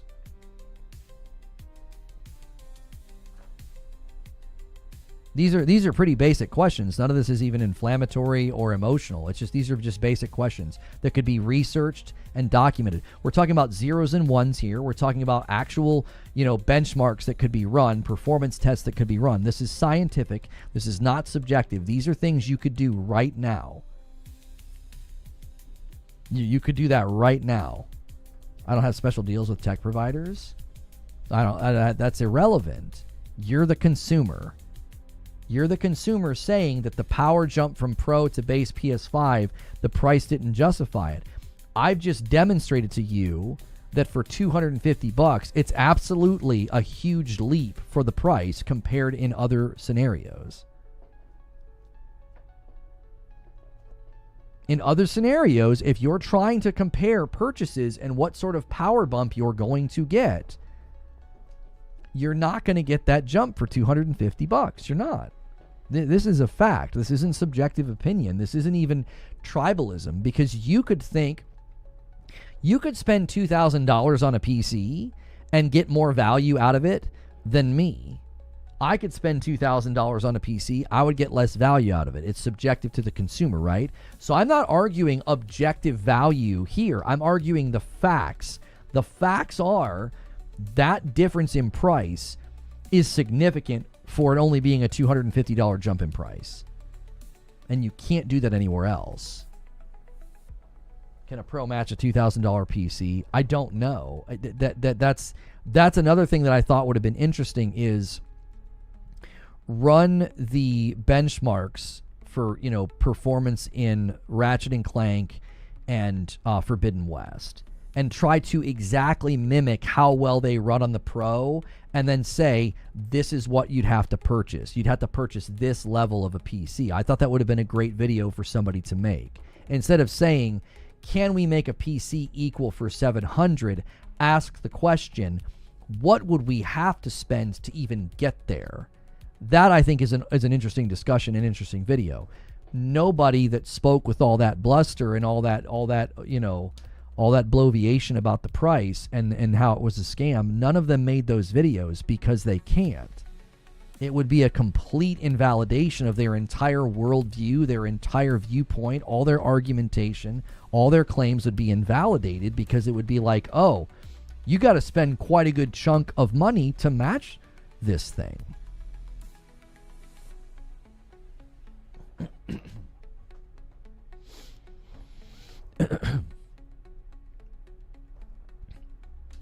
So I think they're going to take a similar approach as far as wanting to not be pushing such big hardware jumps, such big power jumps. I think PS6 is going to be more about, it's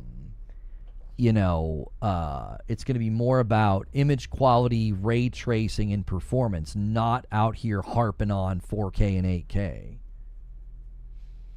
Was that out of the gate? I'm not sure what you're asking. What was what out of the gate?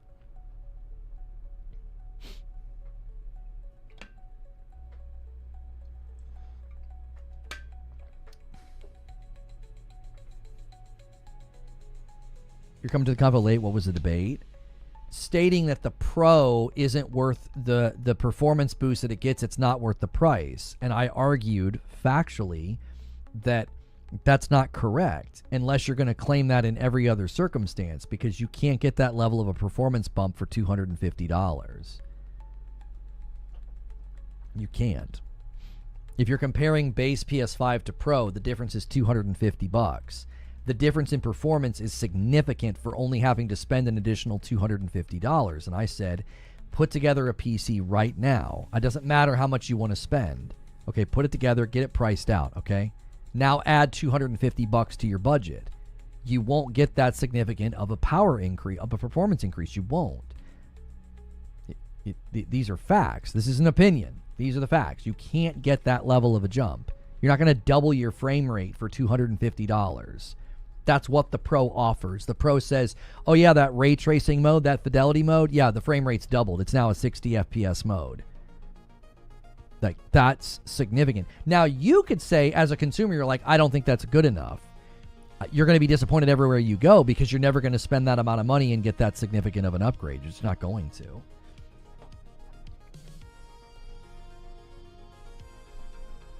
Wasn't the performance of the PS Pro not that high in the end?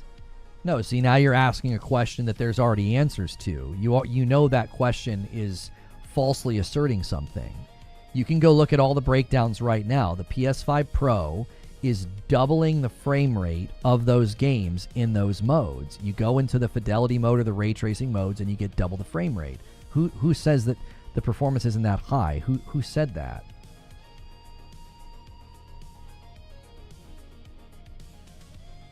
Right? I mean, yeah, we don't really get into concerning ourselves with that, Hangry. We don't really talk about it either. It just isn't worth. It's not worth discussing.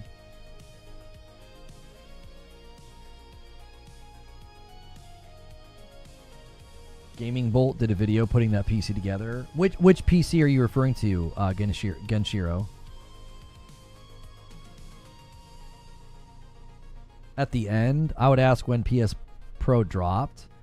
I'm not sure what you're asking, Windex. Measure the Pro against the base, not against a 5090.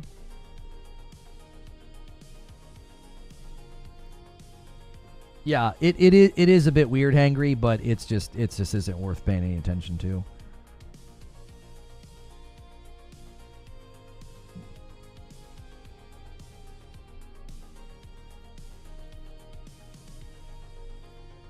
Just like the Series S and the Series X is a $200 difference. Why is that? The X specs outperform the Series S to a large degree. Sure. They build a PC, says Zubair, that can match the Pro, and it comes with controllers and cables like the Pro. It came out to $1,500. Okay.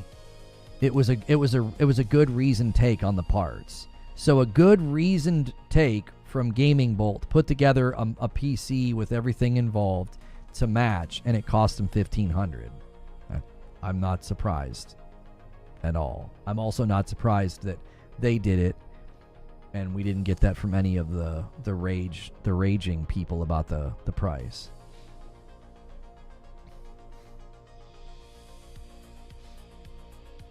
They could have tried to cut a few corners, but overall it was pretty fair. Yeah, well.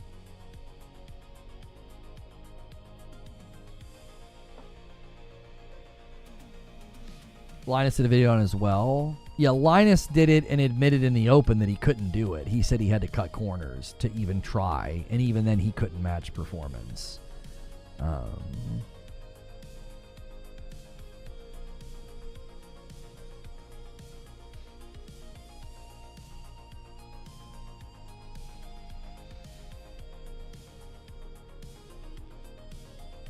Was it putting out the current specs day one, or were there updates that got it to where we are today? What are you talking? Are you asking if the Pro got there day one? Day one, before the thing was even in the market, you had videos from Digital Foundry making it very, very clear that they were able to hit really, really impressive thresholds of performance in the fidelity modes with some of the ray tracing turned on. This was from moment one. If you're trying to act like, if you're going to try and do this retroactive thing where like, oh, well, when it first came out, it wasn't hitting those performance thresholds, it only is now because of updates. This is simply untrue. That is false.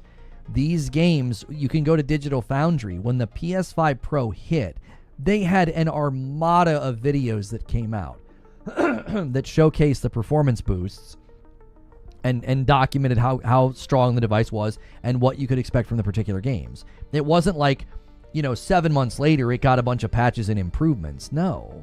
The people, listen. The people that tried to run like a negative narrative on the Pro and claimed it was a scam and overpriced and they claimed they could build PCs for $700, those people made claims that were simply unbacked, untrue, unfounded, and they have yet to make videos proving their claims because they can't. That's why I put a question mark. I didn't know. I think you do know. You've been around for a while, and I think you do know that from the very beginning, the PS5 Pro is hitting those thresholds. I think you do know. I don't think that was, it just doesn't feel genuine. It's like from the very beginning, the market was flooded with videos and evidence of what that thing was capable of. It didn't just suddenly start happening. That I think because I doubt I have one. So when did you start consuming my content? Because I covered it extensively. You don't remember any of those conversations about the Pro, about Digital Foundry's coverage, about its capabilities? You not having one doesn't mean you didn't see the content. My only issue with the Pro is the missing vertical stand. They know the console is meant to stand up and the vertical support is needed. The price was dictated by current market tech specs. You were getting into PC at that point. Well, if you genuinely didn't see any of those videos, they're all available. You can go back and you can see Digital Foundry had hands-on with a crazy amount of games, and they had nothing but high praise.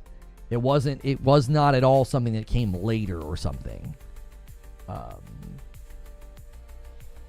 Chat history is a thing on Twitch. Well, we've only been on Twitch since April, and that's when he started following me. I feel like my gut is he got banned on YouTube. I think I recognize the name.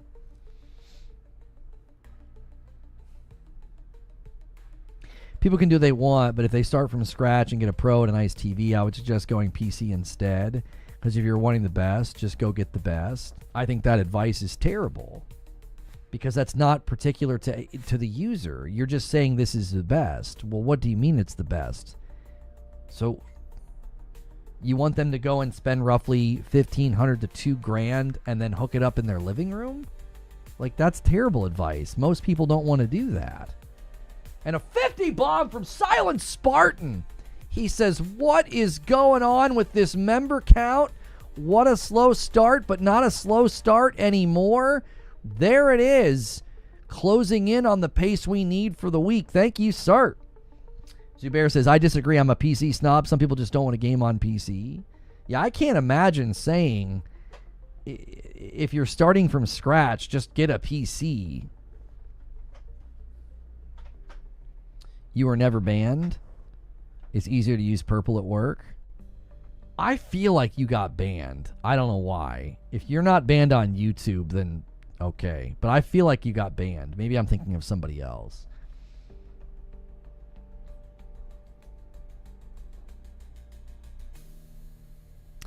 And a single comes in from Stone Spire. Thank you so much, Stone Spire. 73. I think I know what Stone Spire is going to do. He's going to walk this to a 25er, a 75er, that is.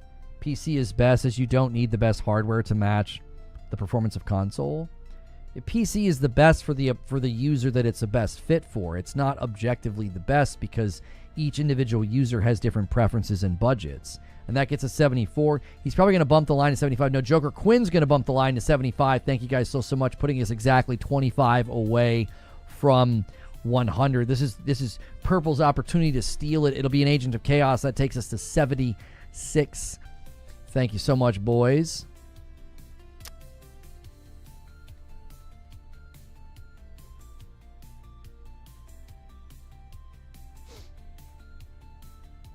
Wu Chang at 120 native is pretty nice. Right, and you got to spend for that, and you got to want to spend for that. That's why I'm saying, like, everybody's very different. Like, just saying get a PC, it's the best. I mean, that's just really sweeping. The average consumer isn't going to think that. If they did think that, then that's what they would be doing. They wouldn't be buying consoles. Yeah, Joker's always messing with it. He's always messing with it, Stone. If the person wants the best and is not scared of PC, I'm telling that person to get a PC. Now you're invoking fear, which is not part of the equation. Nobody is scared of PC. You're talking about a consumer decision. Consumer decisions are based off of perceived value, right? It's not about fear. Now, they might think that's too complicated. I don't want to mess with that. That's not necessarily fear. They're trying to minimize complications. They're trying to minimize things that maybe they don't understand. That's not necessarily fear. Sounds awful for me and definitely not the best. So instead of spending $700 on my PS5 and $2K for a TV, Says Eugene, maybe another $3K for good audio for my home entertainment center. I should spend $5K on a PC and sit at a desk in my office. Right, like it's just that's everybody's got different ways of setting up their gaming experience. There is no best. It's what's best for them. Sure, scared, worried, not comfortable.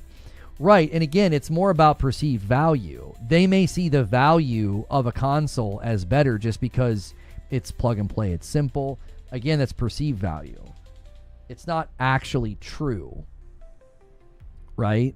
Because somebody who's very adept with PCs would be like, oh, it's not that complicated, but it's subjective to the user. So the perceived value for them is, oh, this is so much easier, this is so much simpler. And you're like, it's just as simple. What do you mean? There's a few extra chords involved. But it's perceived value.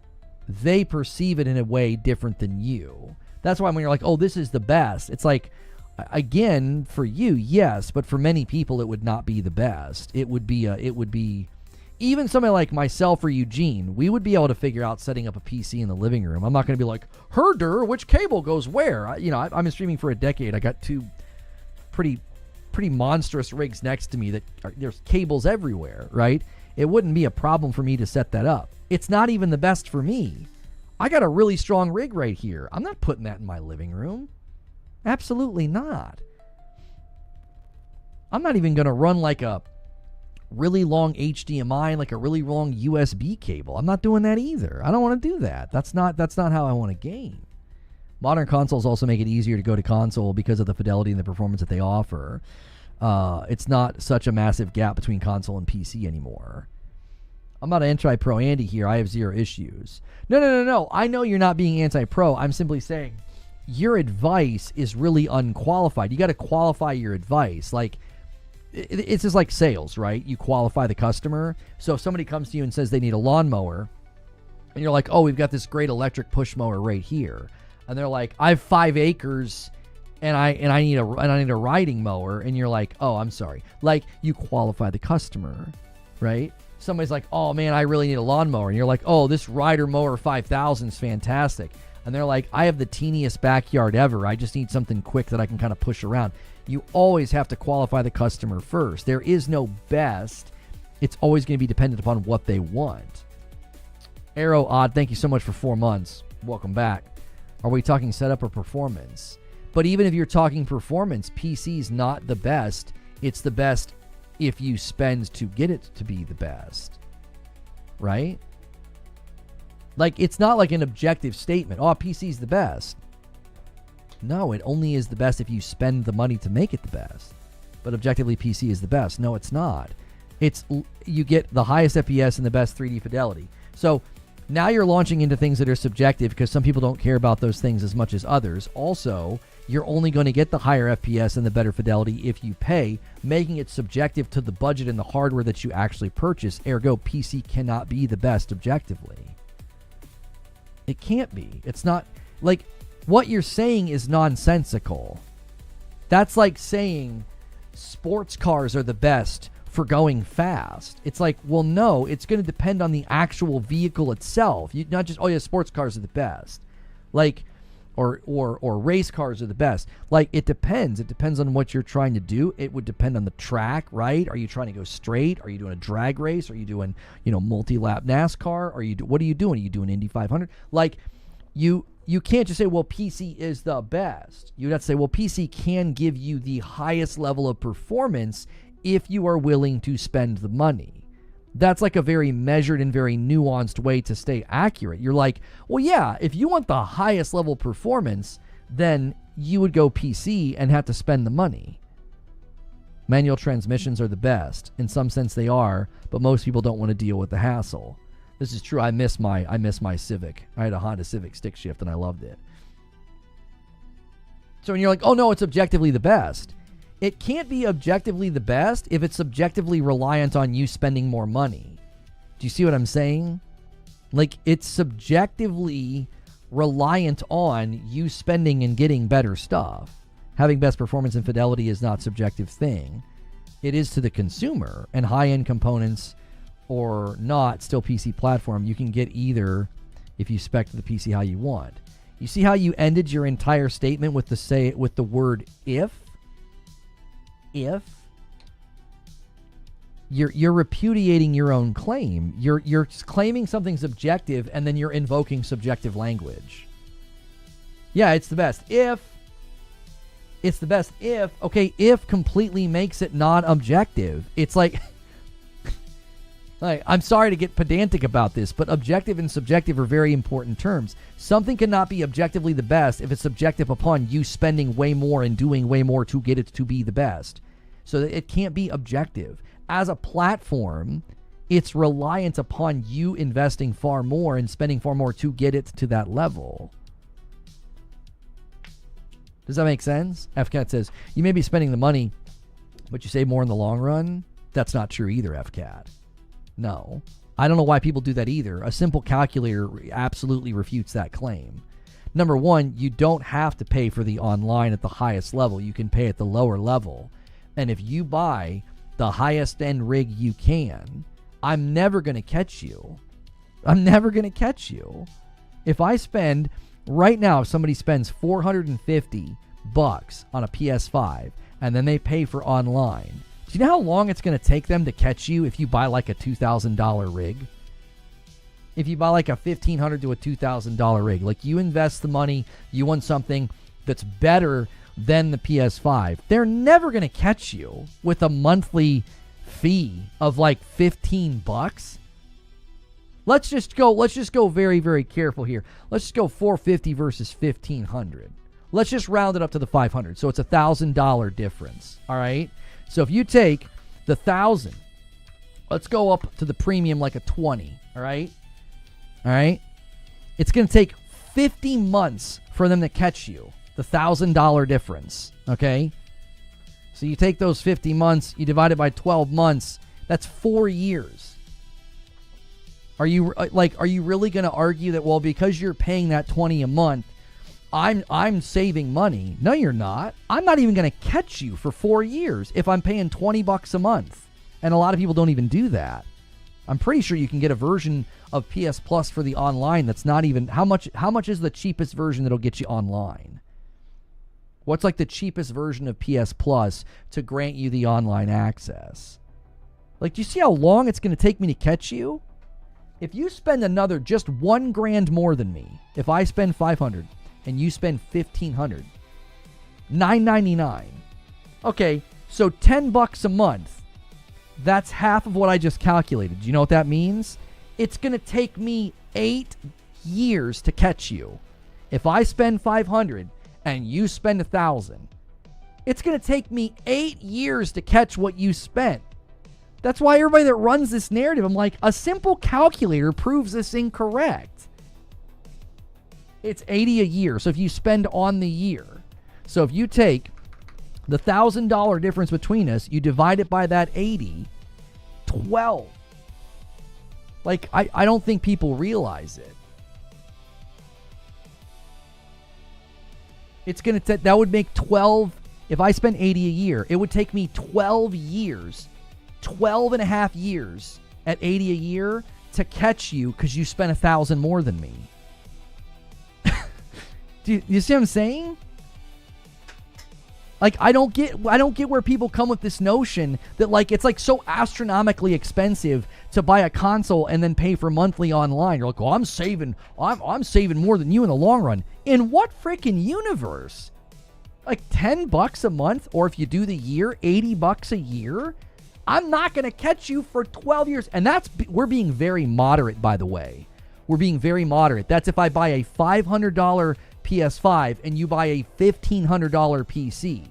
Many people that are making these claims are going to spend way more than $1,500 on their PC. They're going to get closer to the $2,000 range. Games are cheaper on PC. PC has more aggressive and more frequent sales. Yeah, but that's not what he said. He said you may be spending the money, but you save in the long run by not paying for the online monthly. And again, basic calculation shows how insane it is to claim that. And a 5 bomb comes in from Cold Slither. He sets up a 20 bomb. I currently owe 5 to YouTube, and a 20 bomb right now would secure the next milestone. So it's a good opportunity to steal. Purple.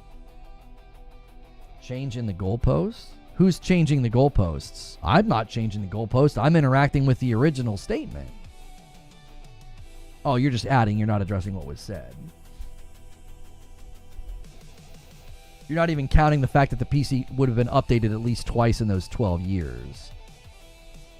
PSN membership gets you 3 free games a month, by the way. You got to calculate that in. You got to factor that in.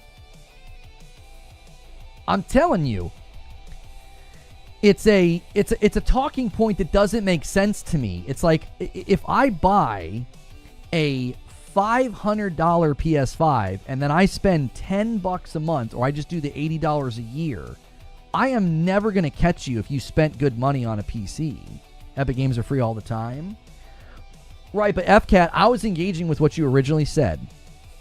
You're going to save more in the long run not paying for that monthly. And it's like, that's not an exorbitant cost that console users are spending on. $10 a month, which is $120, or $80 for the year. It's going to take me a really long time to catch you if you just bought a $1,500 PC. It's going to take me 10 or 12 years to catch you. By then, you've probably spent more money in your hardware, upgraded something, did whatever. And guess what? By then, I'm ready to buy the next console. And even then, I'm not going to catch you because, again, by then, you probably upgraded some of your hardware. Why did your name change? Because they're now showing your handle instead of your name. So you got to go change your handle if you wanted to show something else. You have to pay Spectrum. Both people have to pay for their ISP, so that makes it irrelevant to the discussion. How are you going to download games on Steam? You're both paying for internet. So that's irrelevant to the discussion. That's a constant in the equation that doesn't need to be calculated. There's a lot of games on Steam for $20 and under. You really can't beat those deals. The $8 price tag on Nintendo games, are they worth it, do you think? That's not the discussion we were having. We were having a discussion about whether or not you're going to save more money in the long run by not having to pay for the online. Now you're invoking something completely subjective, which is, do you buy games on sale or not? And not everybody does that. So that's not a standard or constant way to compare. Not every person on Steam is going nuts on the sales. Not everybody on PlayStation would go nuts on the sales. Like you see what I'm saying? That's not what we were discussing. Somebody might go crazy on Steam sales, and the guy next to him might not ever use the Steam sales. He buys very infrequently. You can't invoke that because that's subjective to each individual user and what they're willing to budget and spend every month on games. Thank you, True SSJ, for the VIP renewal. 33 months, you spend less over time was the fact that Polaris and Pascal released at $200, and you could make builds at the same price when the base PS4 and the Xbox One. That's not the case anymore. And then a $5 super chat from True SSJ. The Polaris and Pascal architectures took advantage of the low tech of the base PS4 and the Xbox One. That was a unique situation. It's not the case anymore. Thank you so much. We are at 83 on the week. Nice start to the week. Appreciate you boys so much. I think there are a lot of aspects of PC that would cause you to save money over the life cycle of a console, particularly that you can upgrade in a modular path, lack of monthly cost, lower price. Okay, but Omar, let's imagine that you only buy a PlayStation every time a new one comes out and you skip the mid-gen. You just go, I bought a brand new PS5 for $500, and then 7 years later you do it again. You think that in 7 years, the PC land, you're not spending a dime on any hardware upgrades in 7 years? Let's say both of those consoles last for 7, and that lasts that person 14 years. In 14 years, that person's hardware purchase equals roughly $1,000 for 14 years, 2 console gens. You're never going to do that. But this gen specifically, right, this gen I think is the point. This gen specifically, there is no way that you're driving that value over there. It's just not possible. It's not what it once was. This is basically an argument from like 10 years ago that doesn't apply anymore, is what it is. I'm not adding the options. I'm not adding the cheaper options for games. Just got on though. I throw a stick in there. Yeah, I mean that's fine. That's fine, FCAT. I mean, you weren't being like, flamboyant or inflammatory. I just have never, ever seen just basic math, basic arithmetic. It's like I've never been compelled that, like, you're saving money by getting on PC. It's like, what? How much? What do you guys think PlayStation Plus costs? Like $100 a month? Like, good Lord. Like, it's it's not that expensive.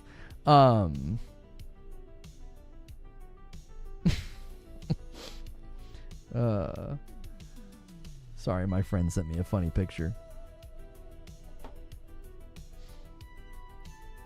My 5090 was $3,200 after tax. Yeah, I was being very, very moderate. The average person that thinks this and is going to invest in a PC isn't buying a PC for $1,500. They're going to spend more. Easily, they're going to spend closer to $2,000.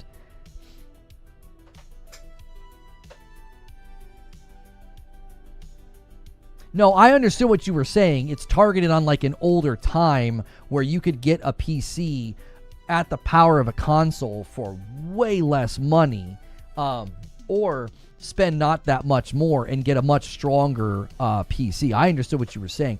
It's basically like an imported argument from like a bygone era is what it is. It's like, oh, yeah, there was a time where this was true, and it's just not true anymore. It isn't. And that's totally fine. I'm just trying to keep things factual. Like why would you tell people? This is, I guess, my question. Arrow Odd said, I got to put some pause on Member Plus on red for a little bit, still here with my Prime. Well, thank you for keeping support with me with your Prime while you can. They've remained dogmatic. The market has changed a lot in the last 10 years, and people have not changed in their thinking. They've remained dogmatic.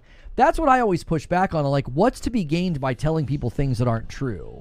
Why tell people that, like, you can build a PC equal to the Pro for $700? False. Not true. Never been substantiated by a single person. You got to do it at least $1,500 according from Gaming Bolt's own experiment with it. Why even say then, though, oh, well, even if you spend the $1,500, I'm going to save money in the long run because you got to pay for PS Plus. When basic math would show you that they can't do that. Basic math would show you that that's not true. I don't get what's to be gained by telling people stuff that isn't true. It doesn't make any sense to me. And I don't know. I don't know what's to be gained by that. Just the people have different structures of value, budgets, and what they want. So you would always say it depends on the person, it depends on the customer. What's interesting is you will never hear me in here talking about how you shouldn't do that. That's a ripoff and a scam. Like, I'm never going to say that about PC. I'm never going to say that about any of the hardware out there. I'm going to say buy where you feel like you're getting the most value.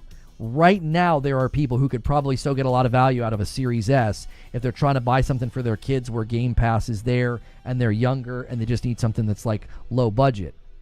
It's always going to be dependent on the person. Like, what's interesting in these discussions is some people are literally like, you're almost like demonizing a side or a purchase decision. I would never do that because every consumer is completely different. You could have one consumer where Series S, they're going to get a ton of value out of it. You could have another consumer where a $3,000 PC, they're going to get a ton of value out of it. And then you can have somebody where a PS5 Pro is the best thing they could buy.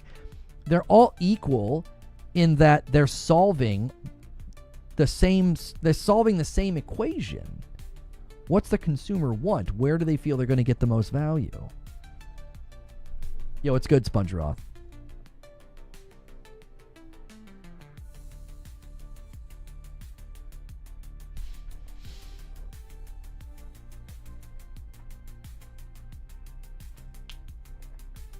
How much money is flowing from those genres?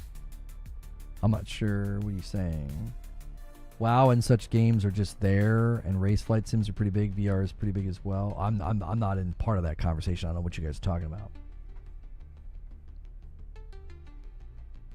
You're enjoying your day off? Nice.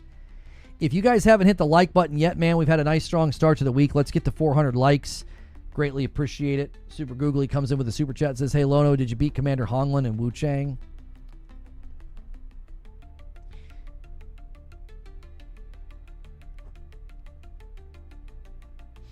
I think one of my favorite things is this was one of my favorite things is investing lots of time and energy into content and recording footage and delivering a product that's really informative, and then people don't watch it, and then they're like, hey, did you do this?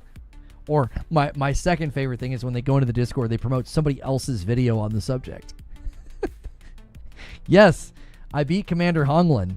It's a major point of my my Wu Chang video. Yes.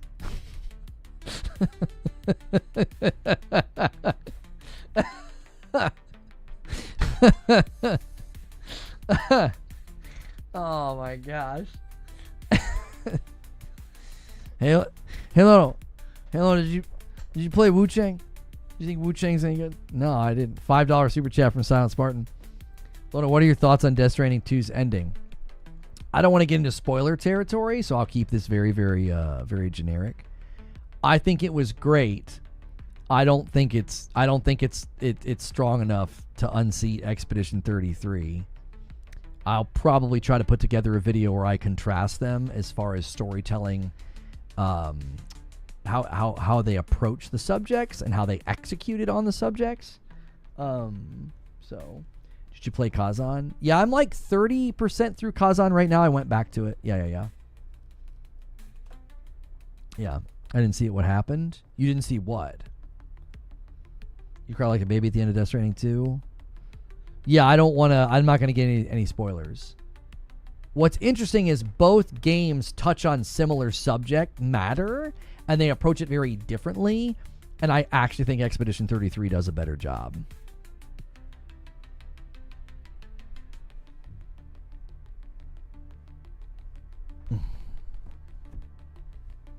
Lono, have you heard of video games?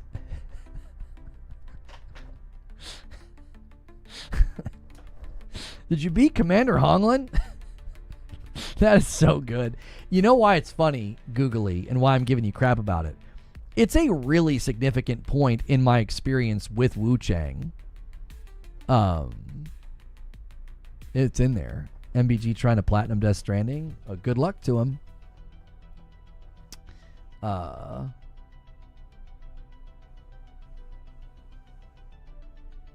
Agreed. I think it hit more personally just because of real life stuff. Yeah, I think it's going to be dependent on the person. Yeah. Yeah, MBG's a YouTuber. Yeah, he covers a lot of Sony and PlayStation stuff. Yeah.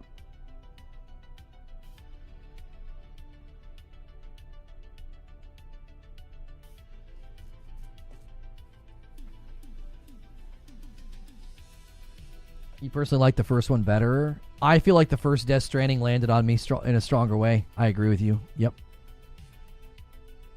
I agree. I think, again, I'm not going to get into spoilers. I think Death Stranding 2's story was too see-through. I saw through it from the beginning and kind of knew what was coming. And I think that hurt it. So... And I'm not some good guesser who deduced the tea leaves. I think Kojima's storytelling is too transparent sometimes.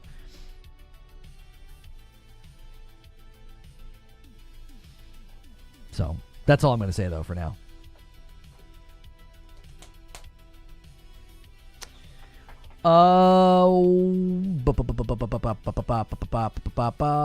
Let's see.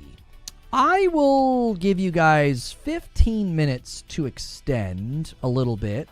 If we can get to the first 100 of the week, we'll extend. So we need like 17. His world building is exotic. His storytelling isn't. Yeah, I actually don't think he's the best storyteller. I don't.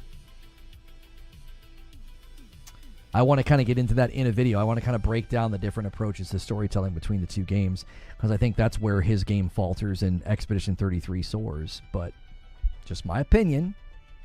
I know Kojima is Saint Kojima, but I actually think of all of the PlayStation exclusives this gen, I think he's the weakest storyteller. I do. Well, I would say he's better than Guerrilla. I found the storytelling in Forbidden West to be a little annoying. Spider-Man 2... No, the Spider-Man 2 storytelling was quite good, actually. Yeah, I find him to be one of the weaker storytellers of the bunch. Like, yeah, like Naughty Dog's probably pinnacle storytelling. Santa Monica's probably next in line. I would even say like Returnal did an exceptional job with storytelling. I'd say like Gorilla and Bend are in the same ballpark of like they did a good job. There's nothing spectacular. I don't think Kojima stands out in that crowd. I think his storytelling is very see-through and clunky and odd. I don't know.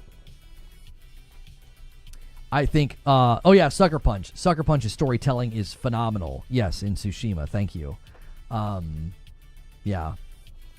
I think Death Stranding 2, it's just like, it's the storytelling is cool and creative, but that is only going to carry you so far.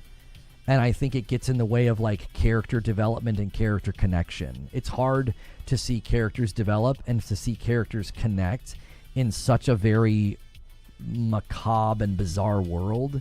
He did a really good job of this in Death Stranding 1. I don't think he did as good of a job in Death Stranding 2. There's too much, there's weird stuff that just gets in the way, I think. I don't know. Thank you so much. 2 Street says, that's Street Shadow. Death Stranding 1 hit harder when I became a dad to my son, especially the quote, being a father didn't make me scared, it made me brave. Thank you so much for that renewal of your membership. Yeah. Yeah, I agree. I think Expedition 33 is taking Game of the Year hands down. I don't think it's after rolling credits, I think people have overstated. I don't know. I think they overstated how good Death Stranding 2 is. Yeah, I think they overstated it. I don't think it unseats Expedition 33 at all. Yeah. It's going to be tough for me to make a video on it because I didn't record any gameplay of like either game, so I'm not quite but I've got a lot of thoughts. I have a lot of thoughts. It's about the gameplay. It's why it's so much better than the first. Oh, in that department, 100% agreement. Yes, gameplay is significantly elevated in Death Stranding 2. Yes.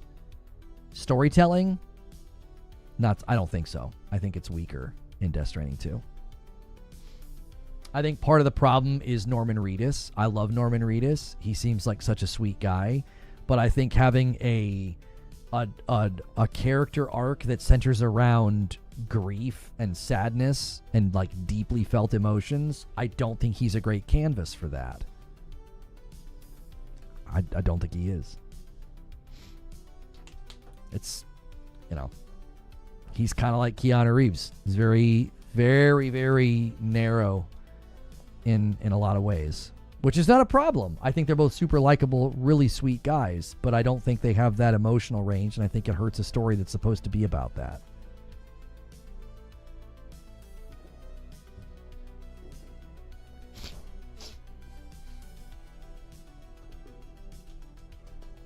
And then I think everybody else has to orbit around that.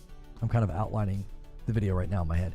Super Googly says, I'm fine with either Expedition 33 or Death Stranding 2 getting Game of the Year as long as it isn't Donkey Kong. I'm not surprised by that at all, Super Googly. Yeah, I'm not surprised by that at all, that you don't want Donkey Kong to win. All right, you guys have 8 minutes to extend the stream. 8 minutes. Let's see if we can't get 17 members in 8 minutes, and then we'll keep the party going. We'll hit what I call the Kojima story wall. You either get super invested and deep dive the lore so it all connects and makes sense, or you look at it like, what the actual heck is this? So no, I don't think I'm quite as dichotomous as that. I understood the story. I also think he's incredibly see-through and transparent. I knew from the very beginning what was going on.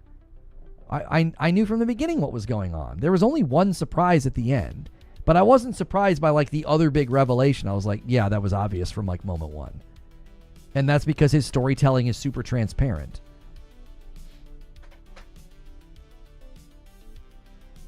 I don't want to go into any more detail than I have. I don't want to risk spoiling it for people, so that's all I'm going to say.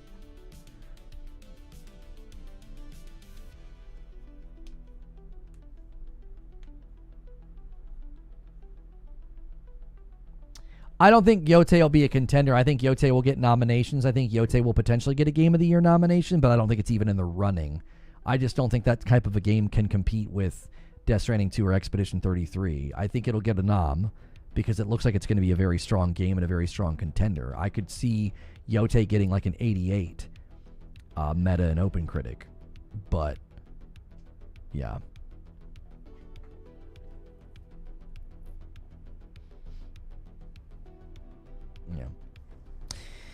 Yeah.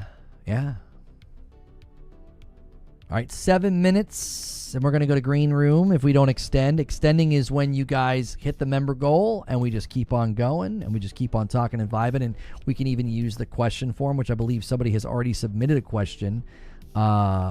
Yes. We've got questions here from Master and Perfect Image. And a 20 bomb comes in from Silent Spartan. There it is. Silent Spartan has become the new MASH and Pathalon Phoenix for the week.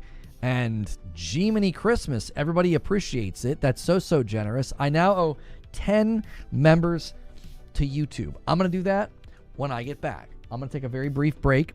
I was going to take the break and do green room, but I'm going to take the break and we're just going to extend the stream. So enjoy those members. Submit questions.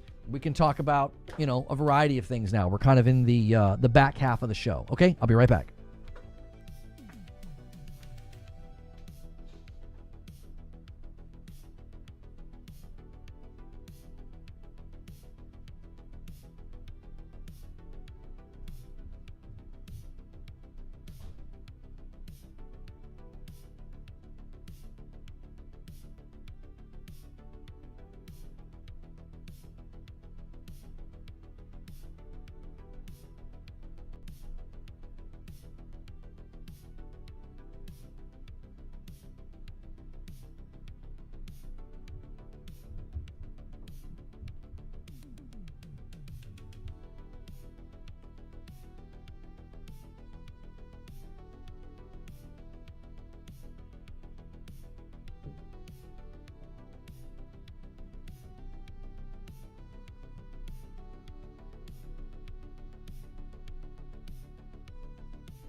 Okay, I'm back.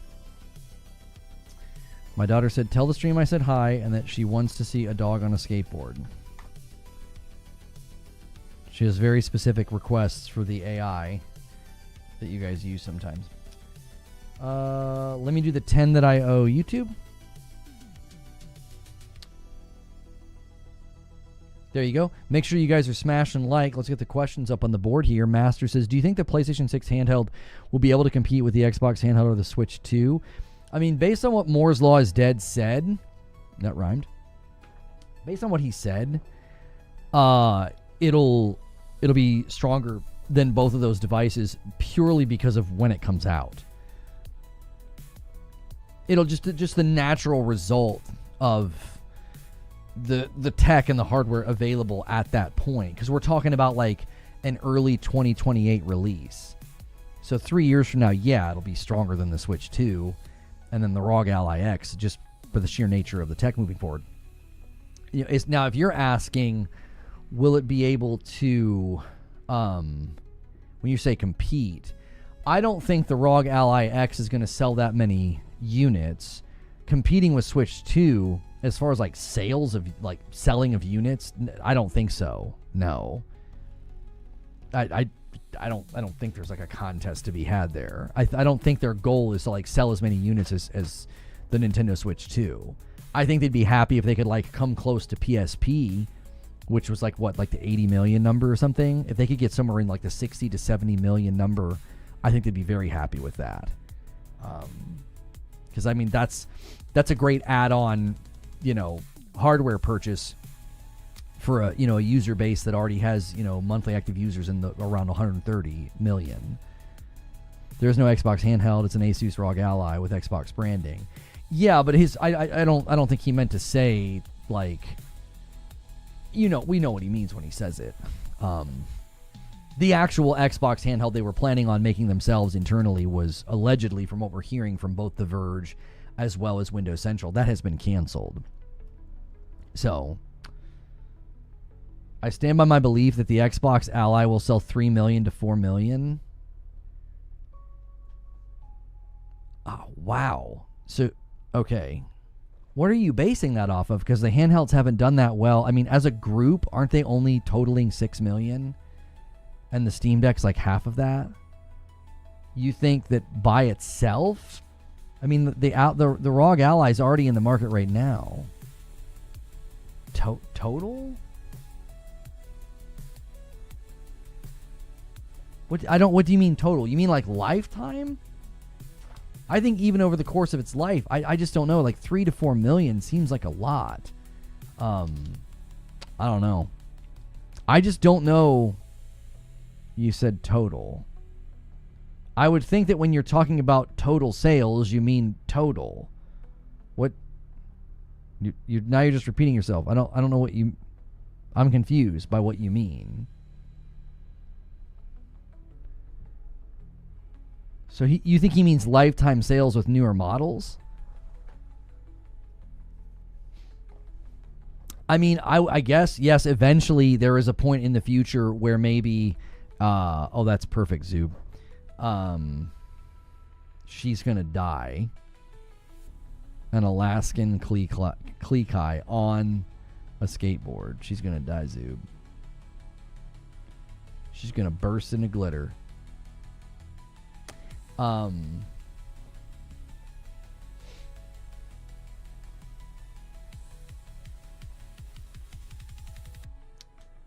it like $900? There's like a 600 euro version and a 900 euro version, like we've seen the prices for. Yeah, I mean, at some point in the future, you could say, yes, we will see Xbox handhelds hitting 3 or 4 million. Like, so, but I don't. The one that you said in particular, what I got stuck on was you said the Ally, the ROG Ally.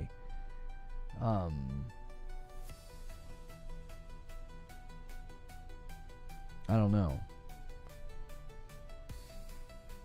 That seems high. What do you think the parity will be for game development when it comes to the mid-hardware PS6 versus the high-tier Xbox Magnus when it releases? Well, I don't think there's going to be parity clauses or parity concerns, because that would be like, are there parity concerns right now between PS5 games that port to really strong computers? There aren't parity concerns there. Like, you can play a game right now on a really, really high-end rig and get better performance than I can on my PS5 Pro. You can play, Ragnarok or something like that. I think the same is going to be true for the Magnus. It's going to be basically like a PC hybrid. So it having a stronger, let's say it has a stronger raw power threshold, and games get ported to Steam later, and you're able to play those games through Steam on this Xbox console PC hybrid. I don't think that parity is a concern, because you're buying something that by its nature is just gonna run games at a higher threshold, just like you could do that right now with a really strong PC. Magnus is the same chip architecture as PlayStation, and it's only 50% stronger than the Series X. Yeah, I also think people are getting ahead of themselves on just how strong the Magnus is going to be, but I could be compelled that it'll be stronger from raw power perspective, but I don't think that's a concern, because I don't think the PS6 is necessarily concerning itself with having the most raw power. It's going to be more about how they leverage Project Amethyst and the upscaling and the algorithms and things from FSR4 and what they're doing with AMD. You know what I mean? So, Street Shadow with a $10 super chat says, the Ally X needs clear marketing on what is and isn't playable. It's running the PC versions, not your full console library. I wonder if the average user will assume full native parity with the console. Well, if they keep calling it an Xbox, I think there'll be people that buy it and are expecting to be able to, play all their games. So, the 600 euro version is DOA. It's weaker than a PS4, and the 900 euro one is a waste of money and already exists. Yeah, I don't think there's going to be high demand for the device. I don't think that the Ally X, the Xbox Ally X, or whatever you want to call it, the Xbox one that's been stamped. I don't think there's just going to be like this 3 to 4 million unit rush, whenever it lands, or lifetime. I think it'll peter out. If it gets to 1 million, that'll be, I don't know.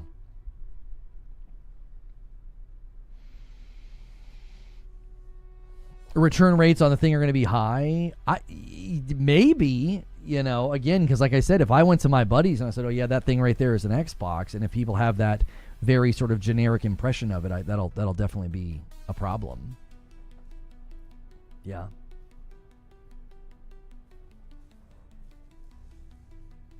It's an exchange rate and local pricing thing, not the Switch itself.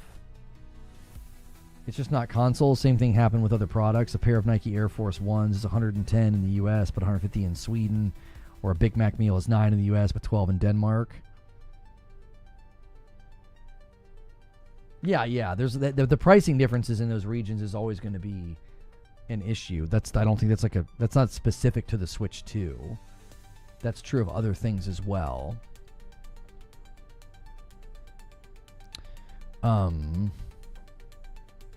Someone's at the front door. It's the neighbor kid. Always. I'm just trying to clear that. What's going on there? There we go. Where in the U.S. is a Big Mac meal 9? Asks the fat man. That's right. Another question comes in here from Perfect Image. When it comes to Mafia the Old Country, what matters? Storytelling, FPS, or both? Well, this is an odd way of asking the question. Like, storytelling obviously is a huge, huge facet of Mafia the Old Country. But if the FPS is terrible, it kind of doesn't matter. Right? It's like saying what matters most, on the road trip. Like getting there efficiently, or having a car that shakes the whole time you're driving. It's like, well, who cares? If I can get there efficiently, but the car's going to be vibrating the whole way there, that'll be a really unenjoyable trip. if you got great storytelling and the vehicle of storytelling is a game where the FPS is bad and all over the place, I don't really give a frick about your story because it's going to be, I can't get immersed if the game's running poorly. Right? Like, if people think that the Xbox loyalists who bought a Series S are going to spend $900 on this handheld, that gets into the question of who's the target audience, and that's kind of where I land on the future, this Magnus that people are talking about. Like, if it's this more like sort of PC console hybrid, and it's got like high power thresholds, you know, and it costs more accordingly. Like, who's the target audience for that?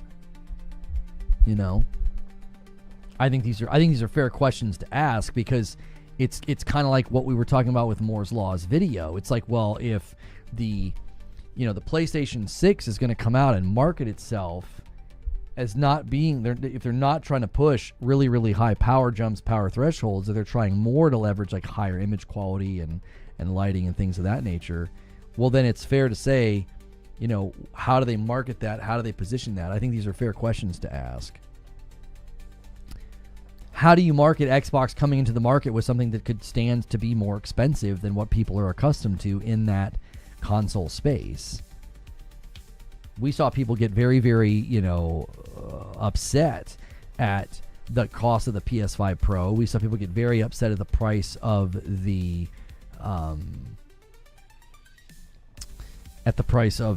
Switch 2. Xbox comes into the market with some kind of a PC hybrid. You know, if they have to price it accordingly, you know. I got 2 large subs from Jersey Mike's yesterday. It was $43. My son graduated from swim lessons, so we have to do we have to do Jersey Mike's. That's his reward. Like a father-son dinner of Jersey Mike's. That's his choice.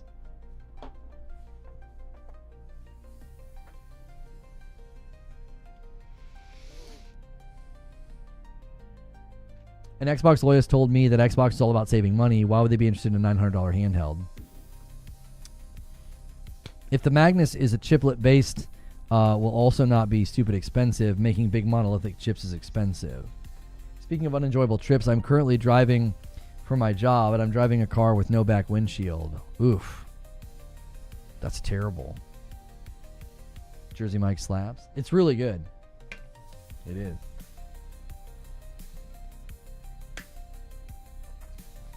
I bake my own bread, and I process my own deli meats. It saves me about 9 cents per sandwich. Get on my level. Metroid Prime 4 is going to be playable at a Fan Expo Canada. Metroid Prime 4 is coming later in 2025. Well, we knew it was coming later in 2025, so it's going to be playable at the Fan Expo in Canada. So we might be getting closer to a release date announcement.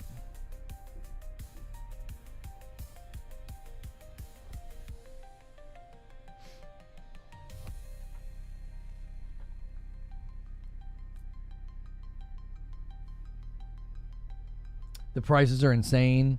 Yeah, we get these coupons in like a mailer thing that we save and that we use at Jersey Mike's for that reason. Because it ain't cheap. It is not cheap.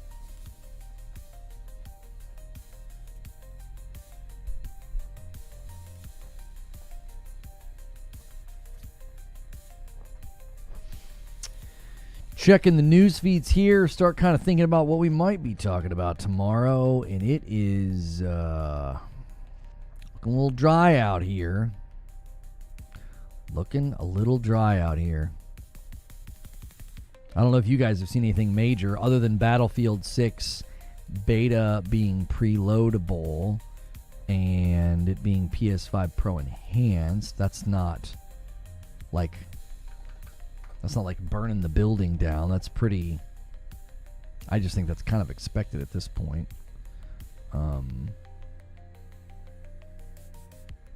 Talk about 3i Atlas tomorrow. What's that? Just call tomorrow's show saying nice things about Xbox. Yep. Battlefield 6 leak shows Battle Royale map. Point of interest.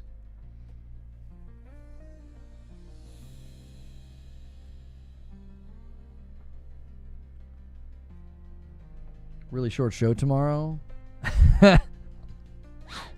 Yeah.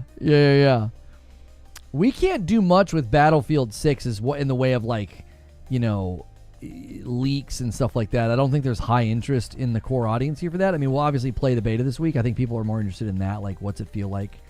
You know, how's it play?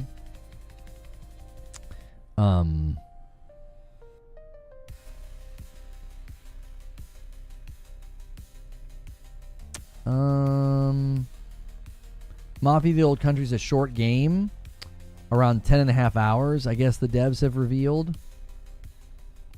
I don't know what the review embargo is. I'm assuming maybe Thursday, day before maybe.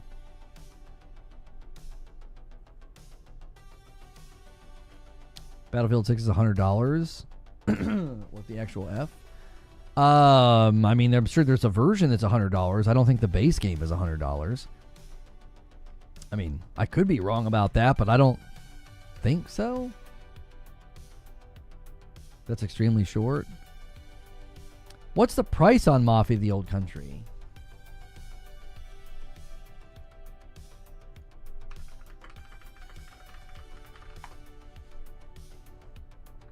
It looks like it's going to be a $50 game.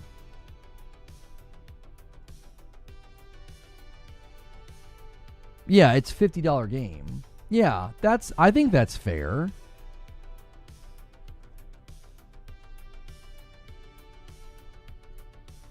Yeah, it's 50 on Steam, 50 on PlayStation. Yeah.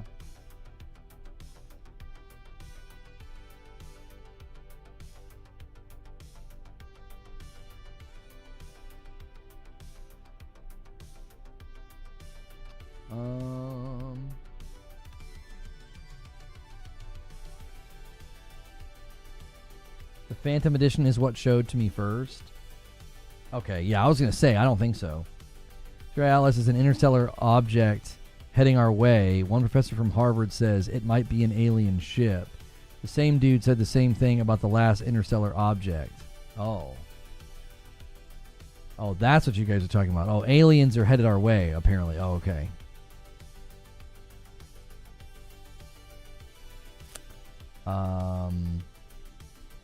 Starfield is reportedly coming to PS5 in spring of 2026. It'll coincide with the release of a second expansion. Weak sales of Shattered Space are the reported reason of why it's taken so long to put this port out. MP First is claiming it. Boy, oh boy, if that's the show tomorrow, that's not very strong. I think interest in that game has just dropped very, very fast. Even though I could be like, you know, when this happens...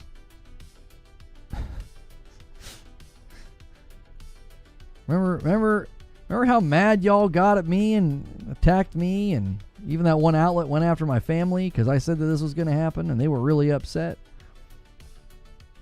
Even still, like, who cares at this point? Who cares?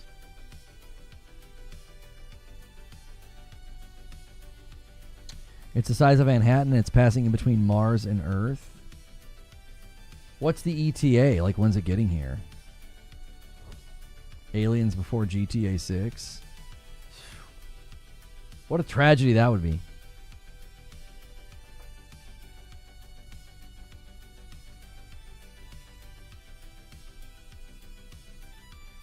Oh, it's not going to get here until 2027? Oh, we got time then.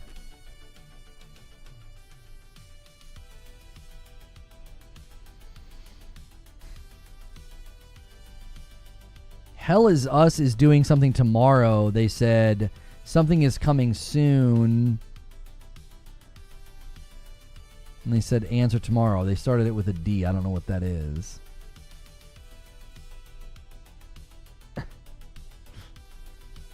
Pause.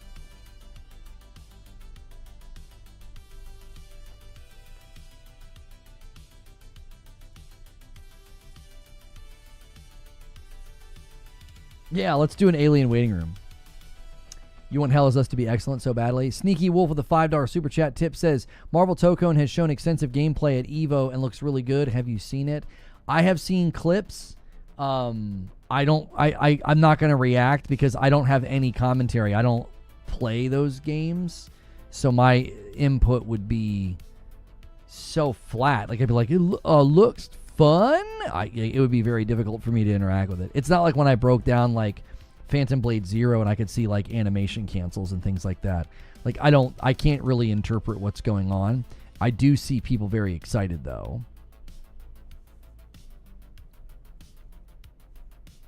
Well, doesn't play punching games? Yeah. I don't really play punching games.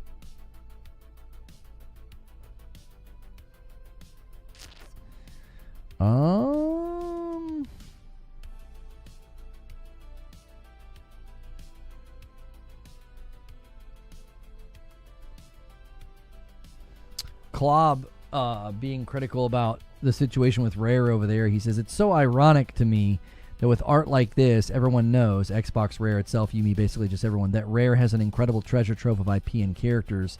Nostalgia is powerful. And yet, Xbox for years failed to successfully make any use of it. Yeah, I get people's frustration with that, and I do think a lot of that Rare property does have a lot of nostalgia, but I just wonder if that would be strong enough to warrant, pulling a bunch of that out. I think it would have been, maybe the Rare replay just really gave them all the info they needed, that there wasn't strong pull anymore with a lot of those IPs. I don't know. If they could argue that there's a lot, then a lot of draw. It would be weird as to why they never really did anything with any of that IP. Because I agree with them. There is a treasure trove there. Okay, so one of the guys from Housemark says, back at work today with the amazing team working on Saros after a great summer break here in Finland. Can't wait to share more of what we're building ahead.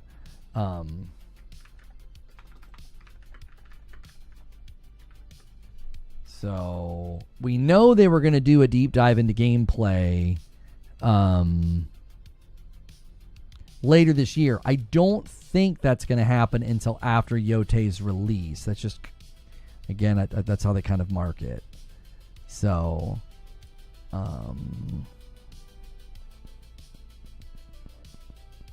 like one at a time, They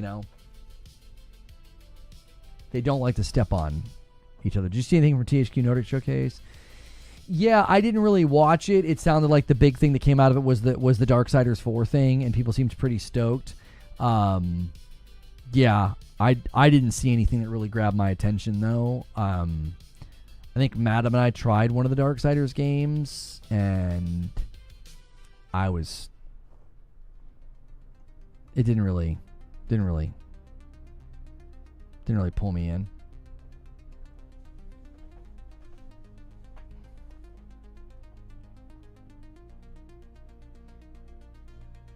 He will when Puppet Boxing comes out. Hey, that Puppet Boxing game looks kind of cool. It looks kind of like a return to like a classic, boxing game.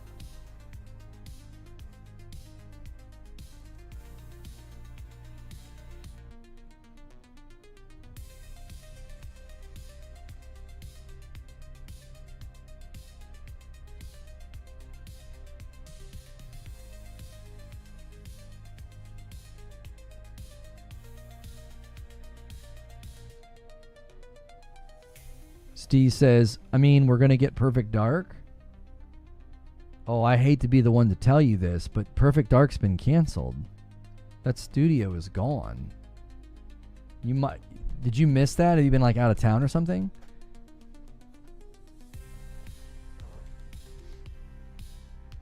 Yeah, that what was that, like 2 weeks ago? I think that story broke. Yeah, man, Perfect Dark is no more. I hate to be the one to tell you that. A lot of people were pretty upset, you know. From your description of the storytelling in Death Stranding, don't you think that calling its end great is an overstatement? Are you saying... Wait, I don't know who you're disagreeing with, Khaled. Are you disagreeing with me, or are you disagreeing with people that said the ending is great? Like, I had a great time with the game. I liked it, but I don't know if I described the ending as great. I don't think I did. Are you saying that others are saying it's great? And maybe that they shouldn't be saying that?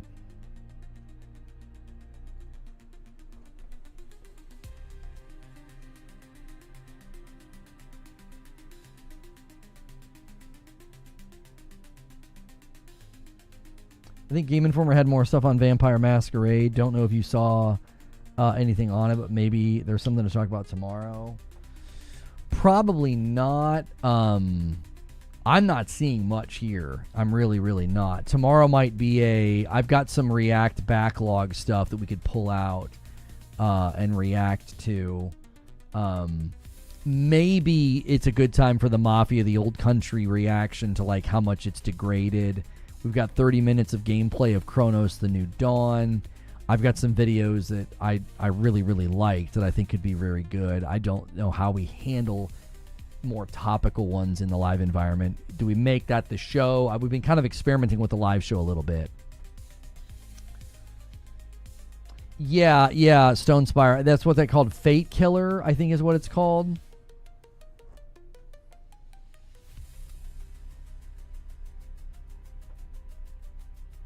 You called the end great when first asked. You later said that in comparison to other PlayStation games, it's the weakest form of storytelling.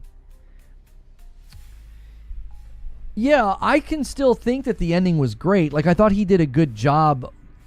There were some pretty incredible moments with the antagonist and protagonist. So I feel like I can say the ending was great, as in it was satisfying. I wasn't like... I'm not being critical of it. I just think it's a weaker story. It being weaker doesn't mean it's not great. I'm not saying it's bad. Like, I'm not actively saying it's a bad story or it has a bad ending. I'm saying, yeah, it was great, but it was kind of like when I was playing Spider-Man 2 and I said that it was probably my least favorite of all the games as far as gameplay this gen that I've played. I wasn't being critical of it. I was just putting it on a spectrum and saying, on the spectrum of gameplay this gen, Spider-Man 2 was probably my, like, I enjoyed it. I had a great time with it. I gave it a very high score, but it would probably be, if you're making me do like a ranking, like 1 through 10 or whatever, it wouldn't be at the top. It would have been on a lower level. Same thing with Death Stranding 2. I think he did a good job, a great job with the game. It's a phenomenal game. The gameplay is heavily elevated. The cutscenes, the writing, the characters are all very good. But the story as a whole, I just felt was a little weak and a little predictable. It was like, you know, it can still have a satisfactory ending. It can still have what I consider to be a good or a great ending. Because I don't think he like it's not like a bad ending or a sloppy ending or a rushed ending like we've seen in like some TV shows and stuff. If that makes sense. Like, I think you can have the nuance to praise something and say, man, they did a great job with this, but this is probably one of the weaker stories, at least from my perspective. I think it's one of the weaker stories from within the PlayStation exclusive like funnel. It's clear to me now, the first thought came to my mind was that you said the ending was great, that you liked it so much. I really did enjoy it. I did not have like a bad time. I didn't like get to the credits and say, well, that sucked. I was just like, oh, also the context of me saying that, Colin, is also Game of the Year against Expedition 33. If I'm comparing both games from a storytelling perspective, the storytelling, I think, is far better and more impactful and more powerful in Expedition 33. Now, I would argue the world, the graphics, the technical showcase, Death Stranding 2 is far above Expedition 33. But from a storytelling perspective, I don't know. I feel like they did a really, really good job in Expedition 33, and I felt like Death Stranding was a little predictable and on the weaker end of storytelling. And now he's angry about Game of Thrones again. Yeah, I said rushing the ending of a show, because we all know they did. So, all right, we are going to go ahead and go to Green Room. It's 1:30. I'm not going to try and push extending again. Unless, I mean, you guys would have to go crazy, right? I think we would extend on another 100, which is, I think that's an absurd thing to expect. To get to 200 right now, I think that'd be a bit out of the question. Off. Okay.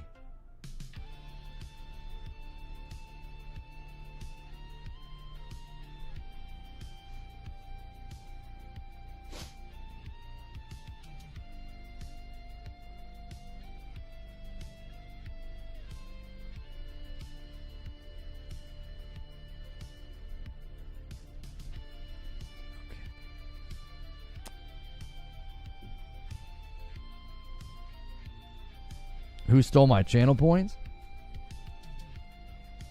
You used them all on Saturday and you made me play an entire song.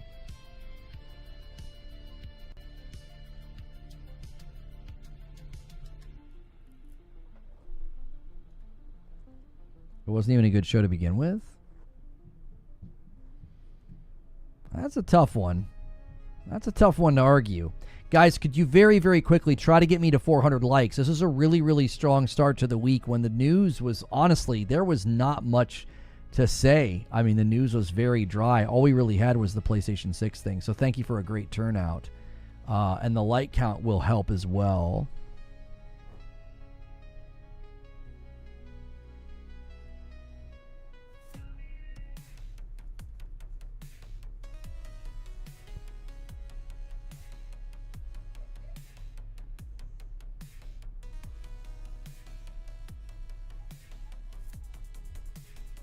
All right, there's a link in chat. That's where we're headed for you guys over there on YouTube. We cannot yet limit streams on Purple, so we just limit the chat. Thank you so much for being a Member Plus or a VIP. This is going to be the Green Room segment. And we appreciate you guys so much supporting the channel directly with a Member Plus or a VIP. If you guys are watching the tail end of this, that Member Plus number is around 500. We want to see it get to 6. When it gets to 6, we celebrate. We do IRL streams. We kind of celebrate. So help us get to that milestone by upgrading your membership. If you continue to get gifted and you're like trying to get out of the gifted pool, you can always go to your membership and toggle member gifting off. I'm going to end the previous stream and bring folks over with redirect. And it looks like